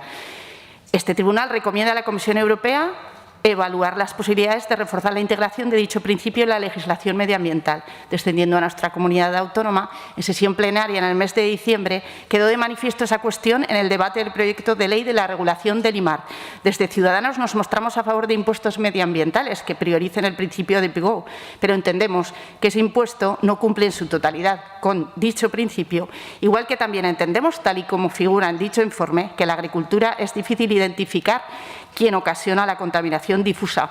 Usted ha nombrado varias órdenes, aquí también tenemos el plan Gira, ese decreto de purines, el impuesto que sustituye al ICA, que lo hemos nombrado, la futura Ley de Modernización de Agricultura Familiar y de Patrimonio Agrario y otras medidas medioambientales, pero la realidad demuestra que de las 36 masas de aguas subterráneas, 22 se encuentran en mal estado y de las 32 aguas superficiales, 27 están en malas condiciones. Usted lo ha dicho también, se trata de encontrar además ese equilibrio entre una producción agrícola sostenible y conservación del medio ambiente como premisa fundamental, y para ello habrá que modernizar regadíos, usar de manera eficiente los fertilizantes, reciclar nutrientes de los purines utilizando tecnologías digitales medioambientales, y habrá que concienciar a agricultores y ganaderos para contribuir a mejorar la calidad de nuestras aguas, que son un derecho humano esencial para la vida y un reto fundamental para nuestro planeta. Gracias. Gracias, señora Zin. Pasamos a la siguiente pregunta, número 99/22, relativa a la calidad y seguridad alimentaria de la ganadería intensiva y extensiva en Aragón, formulada al consejero de Agricultura, Ganadería y Medio Ambiente por el diputado el señor Domínguez, del Grupo Parlamentario Ciudadanos, Partido de la Ciudadanía. Señor Domínguez, tiene la palabra. Gracias, señora presidenta. Señor Olona, buenos días. ¿Cuál es la posición del Gobierno de Aragón en relación a la calidad y seguridad alimentaria de los productos aragoneses procedentes de la ganadería intensiva y extensiva aragonesa? Gracias, señor Domínguez. Señor consejero, cuando quiera. Gracias, señora presidenta. Pues, señor Domínguez, pues que no es cuestionable, y que no es cuestionable no porque lo diga yo, sino porque la seguridad alimentaria en Aragón, en España y en la Unión Europea está garantizada por la normativa, por un marco normativo muy exigente. Gracias, señor consejero. Señor Domínguez. Muchas gracias. Pues no piensa lo mismo el señor ministro de Consumo del Gobierno podemita, Izquierda Unida y socialista de España. Como ayer me decían que no sabía leer ni interpretar, voy a leerlo textualmente. Encuentran un pueblo en una parte despoblada de España y ponen 4, 5, 10.000 animales, contaminan el suelo, contaminan el agua y luego exportan esa carne de mala calidad de esos animales maltratados. Esto es textual lo que dice el ministro. Nosotros en la Ley de Agricultura Familiar llevamos granjas de 4.000 y de 5.000, señor Olona. Claro que sí. 720 UGMs, hasta 860. Más de 7.000 cerdos. A lo cual, según este ministro, animales maltratados y carne de mala calidad. Mire, conozco perfectamente al señor Novales, igual que usted, que es el director general de Calidad y Seguridad Alimentaria. Y si algo me consta, es que es un señor que se preocupa por esto. Esto es una realidad. Bastantes problemas tenemos con la brucelosis, con la lengua azul, con el auyeski, con la peste porcina. Gracias a Dios en España no está, pero tenemos en Italia, tenemos en Alemania. Bastantes problemas tenemos como para más problemas. A lo cual yo quiero que usted diga la calidad y seguridad alimentaria que tenemos. ¿Usted se cree que el matadero de Pini, en Binéfar, transforma 16.000 cerdos todos los días y los envía a China, que se lo compran todo, si no tuviera buena calidad y seguridad alimentaria? Somos la primera comunidad autónoma en calidad y seguridad alimentaria. Y la Unión Europea, como usted bien dice, nuestros estándares de calidad y seguridad alimentaria son tremendos. Y resulta que su consejería se ha tenido que gastar, que eso no estaba escrito en la promoción. Sí teníamos alimentos nobles, pero no estaba este nuevo programa que ha tenido que sacar usted para promocionar la carne, que eso ¿quién la ha pagado? Los aragoneses, ¿verdad? Bien, sale de los presupuestos. No creo que la haya pagado usted. Lo ha pagado los presupuestos. Y luego ayer el Partido Socialista cogen y desmintiendo a su secretario general, el señor Lambán, que pide la dimisión del ministro. Fíjese que en nuestra PNL pedíamos la reprobación. El Partido Socialista hacerle la pelota a Sánchez y a los comunistas para quedar bien y votarla en contra. Señor Olona, tenemos una calidad y seguridad alimentaria excepcional. Y quiero que lo diga usted bien alto y bien claro. Porque si llega usted a ser el que hace esas declaraciones, le dura al señor Sánchez y al Gobierno de Aragón un suspiro. Pero hay este señor es de cupo, este señor es de gobierno. Y es una vergüenza lo que ha ocurrido. Y aquí todos están con el freno de mano echado, señor Olona, y se acabó el freno de mano. Hay que decir bien alto y bien claro que tenemos la mejor calidad y seguridad alimentaria de España y la Unión Europea del mundo. Aunque venga un impresentable a intentarnos tirar por tierra todo el trabajo que se ha hecho. Así que espero, señor Olona, que haga usted un ensalzamiento de lo que realmente está ocurriendo aquí en Aragón. Porque lo sabemos de buena tinta. El martes viene el señor Novales y nos lo explicará mejor. Pero desde luego llevo mucho tiempo siguiendo la calidad y seguridad alimentaria en estas Cortes y hablando con el director general como para que se ponga en duda. Y desde luego para el futuro de la carne y el futuro de los productos aragoneses. Sí, eso ha ocurrido. Gracias, señor Domínguez. Señor consejero. Gracias, señor presidente. Mire, yo permítame que le insista. Está garantizada. Y se lo he dicho, y no porque lo diga yo, sino... No, es que yo lo que quiero insistir, señor Domínguez, que no sé si ya con esto contribuimos a resolver los problemas o a acrecentarlos. Pero lo que nuestros conciudadanos tienen que saber... Claro, usted dice, tenemos la mejor carne del mundo. Bueno, y yo os agradezco que lo diga y yo también lo creo. Pero tenemos una cosa más importante, porque eso nos pueden decir que es una opinión. Tenemos una normativa, señor Domínguez, y yo le pido que me ayude y nos ayude. Es verdad, el señor Novales, con más conocimiento y con más tiempo, con más conocimiento técnico que yo, seguro que se lo explicará mejor que yo.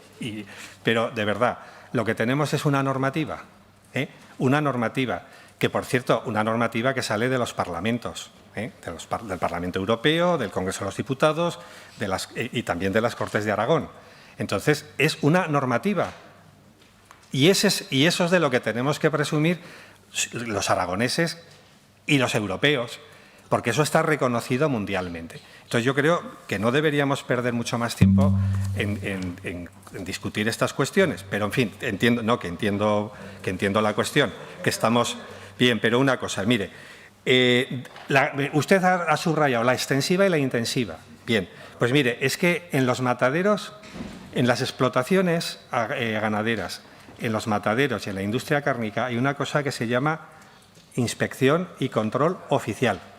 Oficial, o sea, oficial, de la Administración. Da igual, no es del Gobierno, de la Administración. Y esa es la garantía. Y una cosa, da igual que sea extensivo que intensivo. Una canal en un matadero no se le pregunta a la canal de dónde viene. El inspector veterinario hace los controles que tiene que hacer. Y da igual que venga del intensivo, de extensivo, de una explotación grande o pequeña, de un pueblo o de otro. Da igual. Hay unos controles muy exhaustivos que son los que se aplican. Y eso es lo que, en fin, le agradezco la oportunidad de que yo pueda explicar esta cuestión que yo pensaba que era bastante elemental, pero nos hemos dado cuenta estos días que en términos de opinión pública no lo es. Por lo tanto, esto es lo que yo creo que tenemos que insistir a nuestros conciudadanos, que pueden estar tranquilos, pero no porque lo diga el consejero, sino porque existen estos controles oficiales basados en una normativa. Muchas gracias. Muchas gracias, señor Olona. Pregunta número 6122, relativa a la Ley de Familias, formulada la consejera de Ciudadanía y Derechos Sociales por la diputada señora Camáñez, del Grupo Parlamentario de Ciudadanos. Para su formulación tiene la palabra. Gracias, presidenta. Buenos días, señora consejera. A lo largo de esta legislatura, mi grupo parlamentario ha sido especialmente insistente en la necesidad de que Aragón tuviese una ley de familias. Hemos presentado iniciativas, hemos presentado enmiendas a los presupuestos para que viniese con dotación presupuestaria y hemos formulado diferentes preguntas preguntándole a usted como consejera cuándo el Gobierno de Aragón iba a presentar en esta Cámara el anteproyecto de la Ley de Familias en Aragón. Hoy volvemos a preguntarle y en este momento no le pregunto cuándo, sino directamente le pregunto, señora consejera, a estas alturas de legislatura, si el Gobierno de Aragón tiene previsto presentar en estas Cortes el anteproyecto de Ley de Familias en Aragón. Gracias, señora Camáñez. Señora consejera. Sí, gracias, presidente. Señora Camáñez, usted ha argumentado muchas veces sobre esta Ley de Familias y yo estoy de acuerdo con sus argumentos, seguro. Creo que la ley que tenemos no da respuesta a la pluralidad de las familias y a esos cambios estructurales que han tenido las familias en los últimos años. Es verdad que hemos, en este periodo, aunque no tengamos esa ley de familias, llevado a cabo muchas actuaciones por parte de mi consejería, pero también por el resto, para, de alguna manera, apoyar a las familias aragonesas. Pero usted puede entender que desde el 8 de noviembre de 2019, que publicamos la orden en el que se iniciaba el procedimiento para la elaboración del anteproyecto, hemos tenido algunas dificultades que no hace falta que le explique. Pero, en efecto, señoría, Nuestro planteamiento, nuestro objetivo es presentar, para que podamos debatir en las Cortes, esta ley de familias. Gracias, señora Broto. Señora Caamañes. Gracias, presidente. Señora consejera, desde Ciudadanos, yo personalmente no me cansaré de decirlo. Siempre trabajaremos por defender la libertad para que cada persona libremente elija la familia en la que quiere vivir. Y respecto a lo que usted ha dicho, usted es plenamente consciente de que el modelo tradicional, que era el modelo de referencia durante muchas generaciones, ahora mismo está conviviendo con otros tipos de familia, familias monoparentales, familias LGTBI, familias sin hijos, familias con hijos, familias reconstituidas, familias extensas, etcétera. Y toda esa tipología de familias en estos momentos necesita una ley, precisamente un marco legal donde se recojan todas sus necesidades. Se necesita una ley de familias en esta comunidad autónoma por muchas cuestiones. Algunas de ellas es para reconocer en un marco legal, como le digo, esa pluralidad y diversidad de familias que existe en la sociedad aragonesa, para garantizar una igualdad de derechos que usted sabe, consejera, que en estos momentos existen desigualdades según la tipología de familia que exista en esta comunidad. También para regular aspectos tan importantes como la corresponsabilidad, la conciliación, etcétera. Y también para que seamos capaces de dar una respuesta a las necesidades que en este momento están manifestando las diferentes tipologías de familia que existen en esta comunidad autónoma. En definitiva, señora consejera, yo creo que los compromisos y las promesas en política son de obligado o deberían ser de obligado cumplimiento. Y yo tengo aquí una cronología de todas las intervenciones que he hecho preguntándole a usted, a la directora general de Familias, etcétera, acerca de cuándo iba a traer su Gobierno esta ley de familias, y todos son compromisos y promesas, pero de momento no hay hechos. Yo lo que quiero, señora consejera, es que usted se comprometa hoy, que le formulo esta pregunta, a decirme si de verdad van a traer esa ley de familias, si de verdad se va a presentar en estas Cortes, y desde mi grupo parlamentario le garantizo que estaremos al lado de usted para trabajar esta ley de familias, y que espero que seamos capaces en esta Cámara de que antes de que termine esta legislatura se pueda decir que el Gobierno de Aragón cuenta con una nueva ley de familias que apoye a todas las tipologías de familias en esta comunidad autónoma. Muchas gracias, presidente. Gracias, señora Caamañes. Señora consejera. Señora Caamañes, fíjese si estoy de acuerdo con lo que usted plantea, que desde la Dirección General de Igualdad y Familias usted sabe que hemos llevado a cabo muchas acciones en relación con el apoyo a esta diversidad de familias, no solo a los monoparentales, sino tanto con programas específicos y con presupuesto, como con convocatorias de subvenciones para poder participar en estos temas.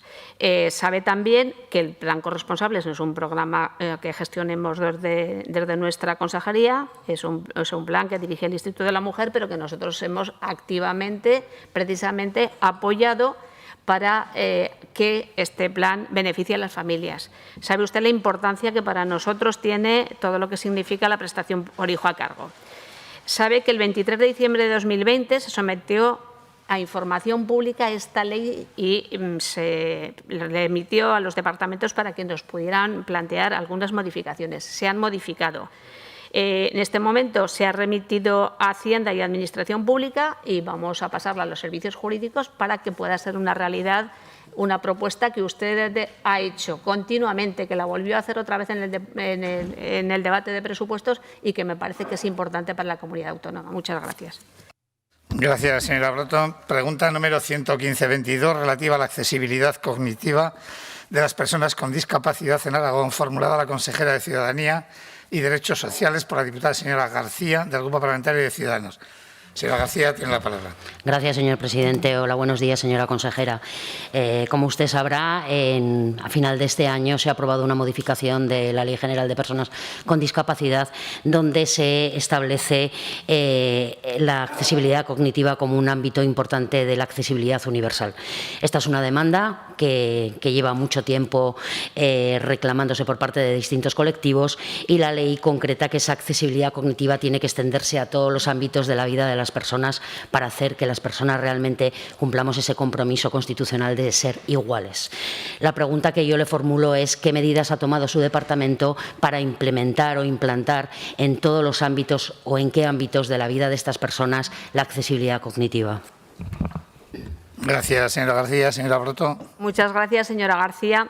la accesibilidad universal, desde luego, tiene que ser una realidad de nuestra sociedad, en la que tienen que participar todas las administraciones y toda la sociedad. Pero es verdad también que la accesibilidad cognitiva siempre es algo en lo que no se pone tanto empeño como en el resto y que yo creo que es muy importante tomar conciencia. En este sentido, ¿qué le puedo decir desde nuestro departamento? Aunque, como sabe usted muy bien, cuando hablamos de personas con discapacidad, hablamos de todo el Gobierno, de todos los departamentos, de todas las administraciones. Pues mire, cuando se aprobó en Aragón la Ley de Derechos y Garantías de las Personas con Discapacidad, precisamente para tener esa posibilidad de la accesibilidad cognitiva, fue la primera ley en España que se publicó en lectura fácil. Yo creo que ver por primera vez una ley en un boletín oficial de Aragón con lectura fácil es, desde luego, un paso adelante. Por otra parte, también tenemos la información sobre el procedimiento de valoración y atención a las personas con discapacidad en lectura fácil, para que las personas que van a los centros de discapacidad puedan tener a su disposición esta información. También los funcionarios han recibido información para que sean conscientes de la importancia que tiene este tema. Nos ha preocupado también la participación de las personas con diversidad funcional en todos aquellos procesos de participación que pueden ser leyes, políticas, planes, y por eso se ha, dentro de nuestra Dirección General de Participación, habilitado espacios para que las personas con discapacidad cognitiva puedan participar, y le aseguro que, desde luego, ha sido un ejemplo y los resultados han sido muy buenos, se lo puedo asegurar. Y, por otra parte, también sabe que en lectura fácil has tenido un protagonismo especial en el portal de transparencia. La información COVID, desde luego, se ha hecho en lectura fácil.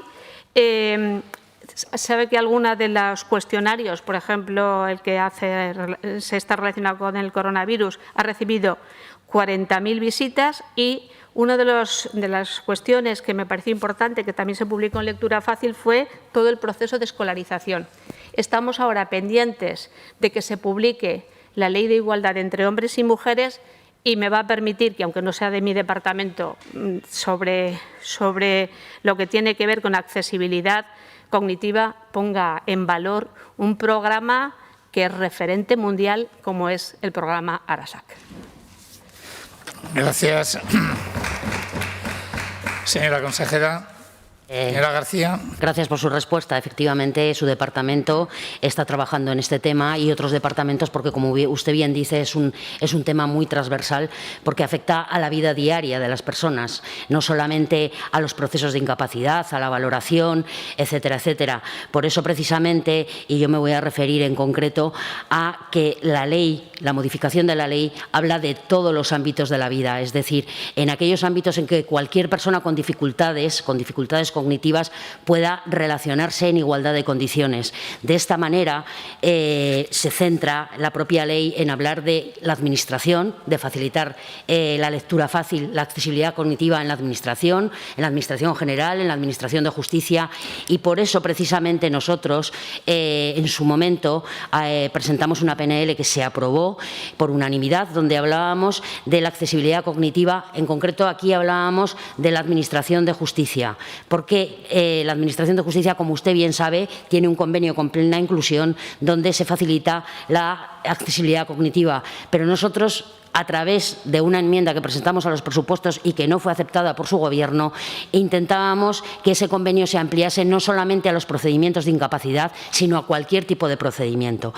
En resumen, yo lo que le quiero significar, y al margen de los logros que usted me acaba de manifestar y de las acciones que están realizando, que tengan en cuenta que estas personas tienen una vida normal y corriente, y hay que facilitárselo en todos y cada uno de los ámbitos. No nos podemos centrar solamente en lo que son los ámbitos de discapacidad. No nos podemos centrar en que solamente en los procedimientos de incapacidad se les facilite la accesibilidad cognitiva y no en cualquier procedimiento, porque estas personas son desahuciadas, estas personas personas van a pedir un certificado de nacimiento, estas personas van a un ayuntamiento a pedir un certificado de empadronamiento, es decir, son personas como nosotros, pero que necesitan esa pequeña ayuda. Y, por tanto, le conmino o le pido que realmente esta accesibilidad cognitiva se extienda lo más posible para que consigamos lo que realmente nuestra Carta Magna está diciendo, que seamos todos iguales, sin diferencia alguna y con independencia de las capacidades que cada uno de nosotros tengamos. Muchas gracias. Muchas gracias, señora García. Pregunta número 125-22, relativa a la tramitación de los expedientes de la prestación aragonesa complementaria del ingreso mínimo vital, formulada a la consejera de Ciudadanía y Derechos Sociales por el diputado señor Arranz, del Grupo Parlamentario de Vox, para lo cual tiene la palabra. Muchas gracias, señor presidente. Buenos días, señora consejera, señora Broto. Desde la aprobación el pasado 20 de mayo de la Ley 3/2021, por la que se regula la prestación aragonesa complementaria del ingreso mínimo vital, y su posterior desarrollo por el Decreto 161/2021 del Gobierno de Aragón, nuestro grupo parlamentario solicitó información del número de solicitudes tramitadas al respecto. Según información del propio Gobierno de Aragón, remitida con fecha 20 de enero de 2022, hasta tal fecha, el número de solicitudes recibidas de la prestación aragonesa complementaria del ingreso mínimo vital fue de 2.267 nuevas solicitudes. El número de expedientes resueltos fue de 731, con resultado estimatorio, y ninguno aparecía como desestimatorio. Sin embargo, el número de expedientes pendientes de resolución es de 1.536 a la misma fecha. Es decir, tan solo un 32% de las solicitudes han sido resueltas. ¿Considera usted que el retraso en la resolución de esas solicitudes y de las denegaciones, en su caso, se producen por la complejidad del procedimiento establecido? ¿Cómo se va a reforzar su departamento para conseguir dar respuesta en plazo a las solicitudes de esta ayuda vital para ellos? Conocíamos por el periódico de Aragón recientemente, a fecha 25 de enero, que menos del 11% de aragoneses en el umbral de la pobreza cobra una renta mínima. Esta misma semana conocimos también que el Gobierno de Aragón va a recibir 7,4 millones del Ministerio para luchar contra la exclusión social. Y, según se ha conocido, se va a impulsar un proyecto piloto con el objetivo de mejorar la inclusión social y laboral de los usuarios del ingreso mínimo vital. El convenio beneficiará a unas 5.000 personas de las 3 provincias, Huesca, Zaragoza y Teruel. Según el convenio, el proyecto piloto está dirigido a los beneficiarios del ingreso mínimo vital y de la prestación aragonesa y se centrará en iniciativas de orientación y de apoyo psicosocial, acogida, acompañamiento y orientación en los procesos de inserción social y laboral, acciones de apoyo, educación, además de medidas de apoyo con el contexto de salud y vivienda. El Departamento de Ciudadanía entendemos que está trabajando en la concreción y puesta en marcha de este proyecto, que fue publicado por el Ministerio de Inclusión la pasada semana. ¿Nos puede avanzar algo al respecto? ¿Qué actuaciones se van a desarrollar en este marco, por favor? ¿Y qué medidas concretas se están tomando en su departamento para atender en tiempo y forma las solicitudes correspondientes a esta prestación aragonesa complementaria del ingreso mínimo vital y del Servicio Público Aragonés de Inclusión Social? Muchas gracias. Muchas gracias. Entiendo que ha terminado, que lo ha hecho en un solo turno, por lo tanto puede contestar en un solo turno. Señora Arranz, buenos días a todos. La verdad es que me alegra que me haya hecho esta pregunta, porque esto quiere decir que ya no califica a la prestación aragonesa complementaria y al ingreso mínimo vital pues con el calificativo que en algún momento usted le ha dado, lo cual me alegra mucho porque quiere decir que estamos avanzando y que incluso en algún momento ha calificado la prestación aragonesa de una manera tendenciosa. Yo creo que afortunadamente hemos superado ya ese momento y entenderá que esta consejera siempre ha apostado por, y este Gobierno siempre ha apostado por esta prestación, una prestación que llega a los aragoneses que lo precisen y que estén en Aragón de una manera regular. Por otra parte, decirle que en este momento se está tramitando en tiempo y forma todos los expedientes. Tenemos en nómina más de 2.000 prestaciones de acuerdo con los plazos planteados. O sea, está funcionando con absoluta normalidad. Para ese funcionamiento con absoluta normalidad, ¿qué hemos hecho y con qué contamos en este momento? Pues hemos puesto a disposición de las personas que necesiten un teléfono de atención para informarles sobre la situación.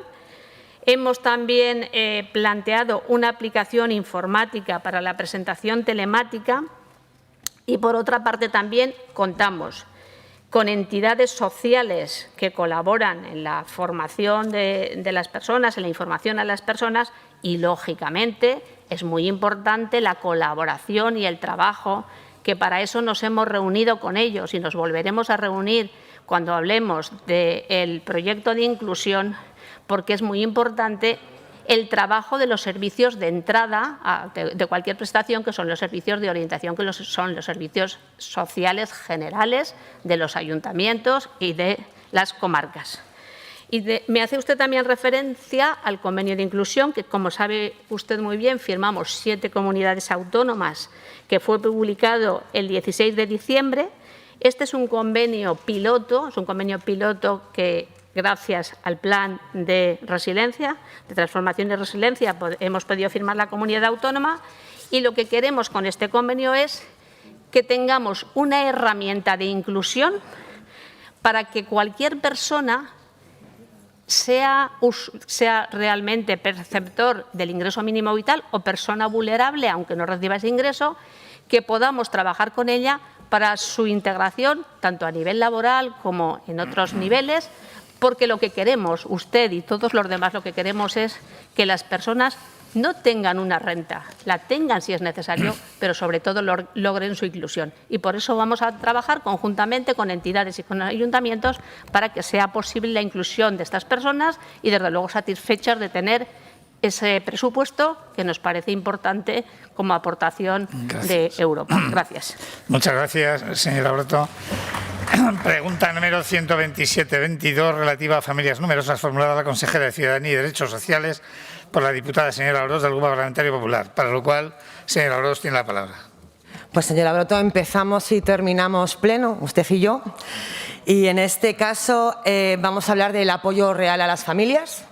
Había una pregunta sobre la ley, yo voy a hablar del apoyo real a las familias, en este caso de las familias numerosas. Y por eso le pregunto cómo van a solucionar la demora en los trámites y compensar los perjuicios sufridos por las familias numerosas ante la imposibilidad de poder renovar el carnet de familia numerosa en tiempo y forma y, por tanto, acceder a las bonificaciones de las prestaciones que les corresponden.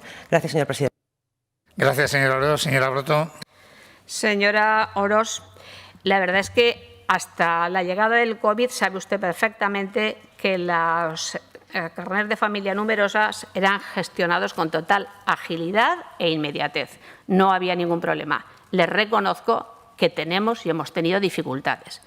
Unas dificultades que le voy a explicar cuáles son los motivos, pero ante las cuales, desde luego, lo que no hemos hecho es mirar para otro lado, sino buscar las mejores soluciones.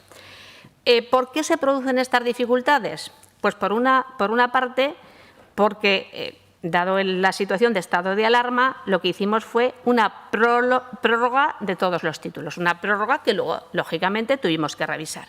Y, por otra parte, la cita previa, con la limitación de aforos, no nos permitió que todas las familias pudieran llevar a cabo ese procedimiento de la petición del carné. Añadido a estos, un concurso de traslados que tienen derecho los trabajadores, lógicamente, a participar en él, y una dificultad para la provisión de las plazas que quedaban vacantes, que ya le digo que, afortunadamente, en este momento esas plazas están cubiertas. ¿Qué ha tenido que hacer el departamento? Y digo que quiero agradecer, porque esto, como sabe usted, lo gestiona la Dirección Provincial de Zaragoza. Quiero agradecer a los trabajadores de la Dirección General de Familias, de Igualdad y Familias, que han hecho un gran esfuerzo para participar y dar soluciones a este problema. Un problema que no era sencillo, porque, como le digo, se trataba de un número considerable de expedientes al que había que dar respuesta. Gracias, señora consejera. Señora Orós. Pues, señora Broto, lo que tienen en común la primera intervención de hoy y la de ahora es el modus operandi de su departamento. Es un departamento que, ante el caos, porque ha habido caos con este tema en la ciudad de Zaragoza, ustedes ponen parches. Y esos parches llegan tarde y mal y son lentos e insuficientes. Asuntos complicados lo puedo entender, pero tan sencillo como renovar un carnet familiar, no. Y sobre todo porque las familias ya le avisaron en mayo que esto estaba ocurriendo. Ustedes ahora están dando cita a la gente que la pidió en noviembre. Y es cierto que hay una parte que tiene que ver con el personal. Funcionaba muy bien antes de la pandemia, Huesca y Teruel siguen funcionando bien. Este problema es de Zaragoza, porque hubo un momento en el que obviamente ustedes cerraron esos servicios, ¿se acuerda? Durante la crisis más grave de la pandemia se cerraron y después nunca ha habido otra vez 3 trabajadores, sino 2 o 1. 2 o 1. 1000 familias se han visto perjudicadas por esta situación cuando el problema ha sido suyo. 1000 familias no han tenido ese carnet y por tanto no han podido beneficiarse del bono social, no han podido beneficiarse de los 100 euros por hijo con respecto a un montón de factores. Y ustedes tendrán que compensarlo porque el error, la falta de diligencia y el problema no ha sido de esas familias, ha sido por su incapacidad. Ha sido por su incapacidad. Yo, sinceramente, al día 28 de enero, para que tenga también en cuenta de que también hay grietas, el 28 de enero ustedes prorrogan de manera automática, es decir, con una resolución vuelven a prorrogar de manera automática esos carnets de familia numerosa. Pero solamente aquellas que lo hayan pedido en tiempo y forma antes que les caduque, que por un lado a nivel internet no lo pueden pedir y entonces o van al registro general o van a teléfono. Muchas personas no saben que esto pueden hacerlo, pero es que además en muchos casos les piden fechas de FINAR. Y aquí no lo pone, ni pone 3 ni pone 6. Y para pedir una beca, para poder sujetarte a los beneficios del IBI y para un montón de cosas más, necesitan que ustedes pongan un tiempo.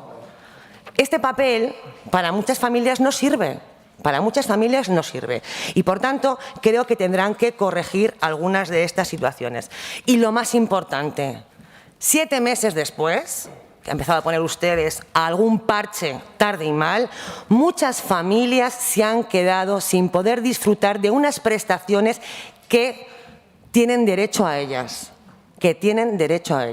Y ustedes van a tener que buscar la fórmula para compensar un problema solo imputable a ustedes. Solo imputable a ustedes. Y si usted me dice que no con la cabeza, pregunte cuántas familias que tenían el carnet caducado, que no podían pedir cita previa, que las están dando ustedes, ahora están atendiendo las de noviembre, que no podían pedir cita previa, se han quedado sin unas prestaciones que son suyas por derecho, señora Broto, que son suyas por derecho. Espero que rectifique la resolución, que está coja, que compense a las familias y que realmente dote de personal suficiente ese servicio en Zaragoza, porque es una verdadera vergüenza. Gracias, señor presidente. Gracias, señor Orós. Señora Broto.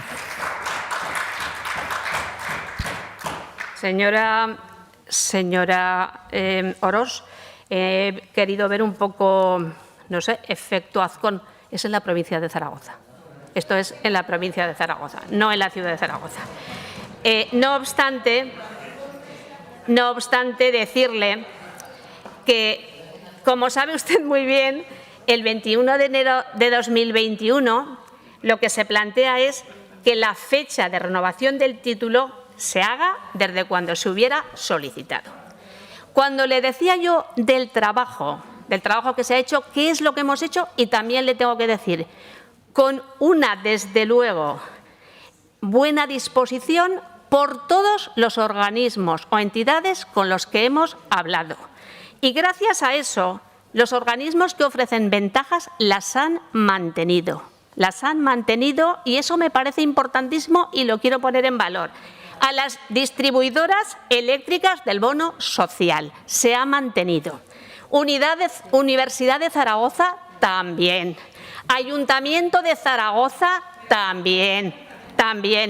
Gracias a que lo hemos solicitado nosotros, señora Orós. La agencia tributaria. ¿Pero cómo lo va a saber el ayuntamiento si no lo solicitamos nosotros? Hemos enviado los listados y los servicios sociales. Eso es lo que hemos hecho, porque nuestra preocupación ha sido muy grande. Y por otra parte, en la resolución, a mí me parece que es muy positiva, del 28 de enero, la prórroga que se mantiene la vigencia para aquellos que lo hayan solicitado, porque en primer lugar lo que planteamos es, me parece que es lo lógico, que los primeros que tengan acceso a hacerse el carné son las nuevas solicitudes. Muchas gracias. Mucho trabajo. Gracias, señora consejera. Pues terminado el orden del día, se levanta la sesión.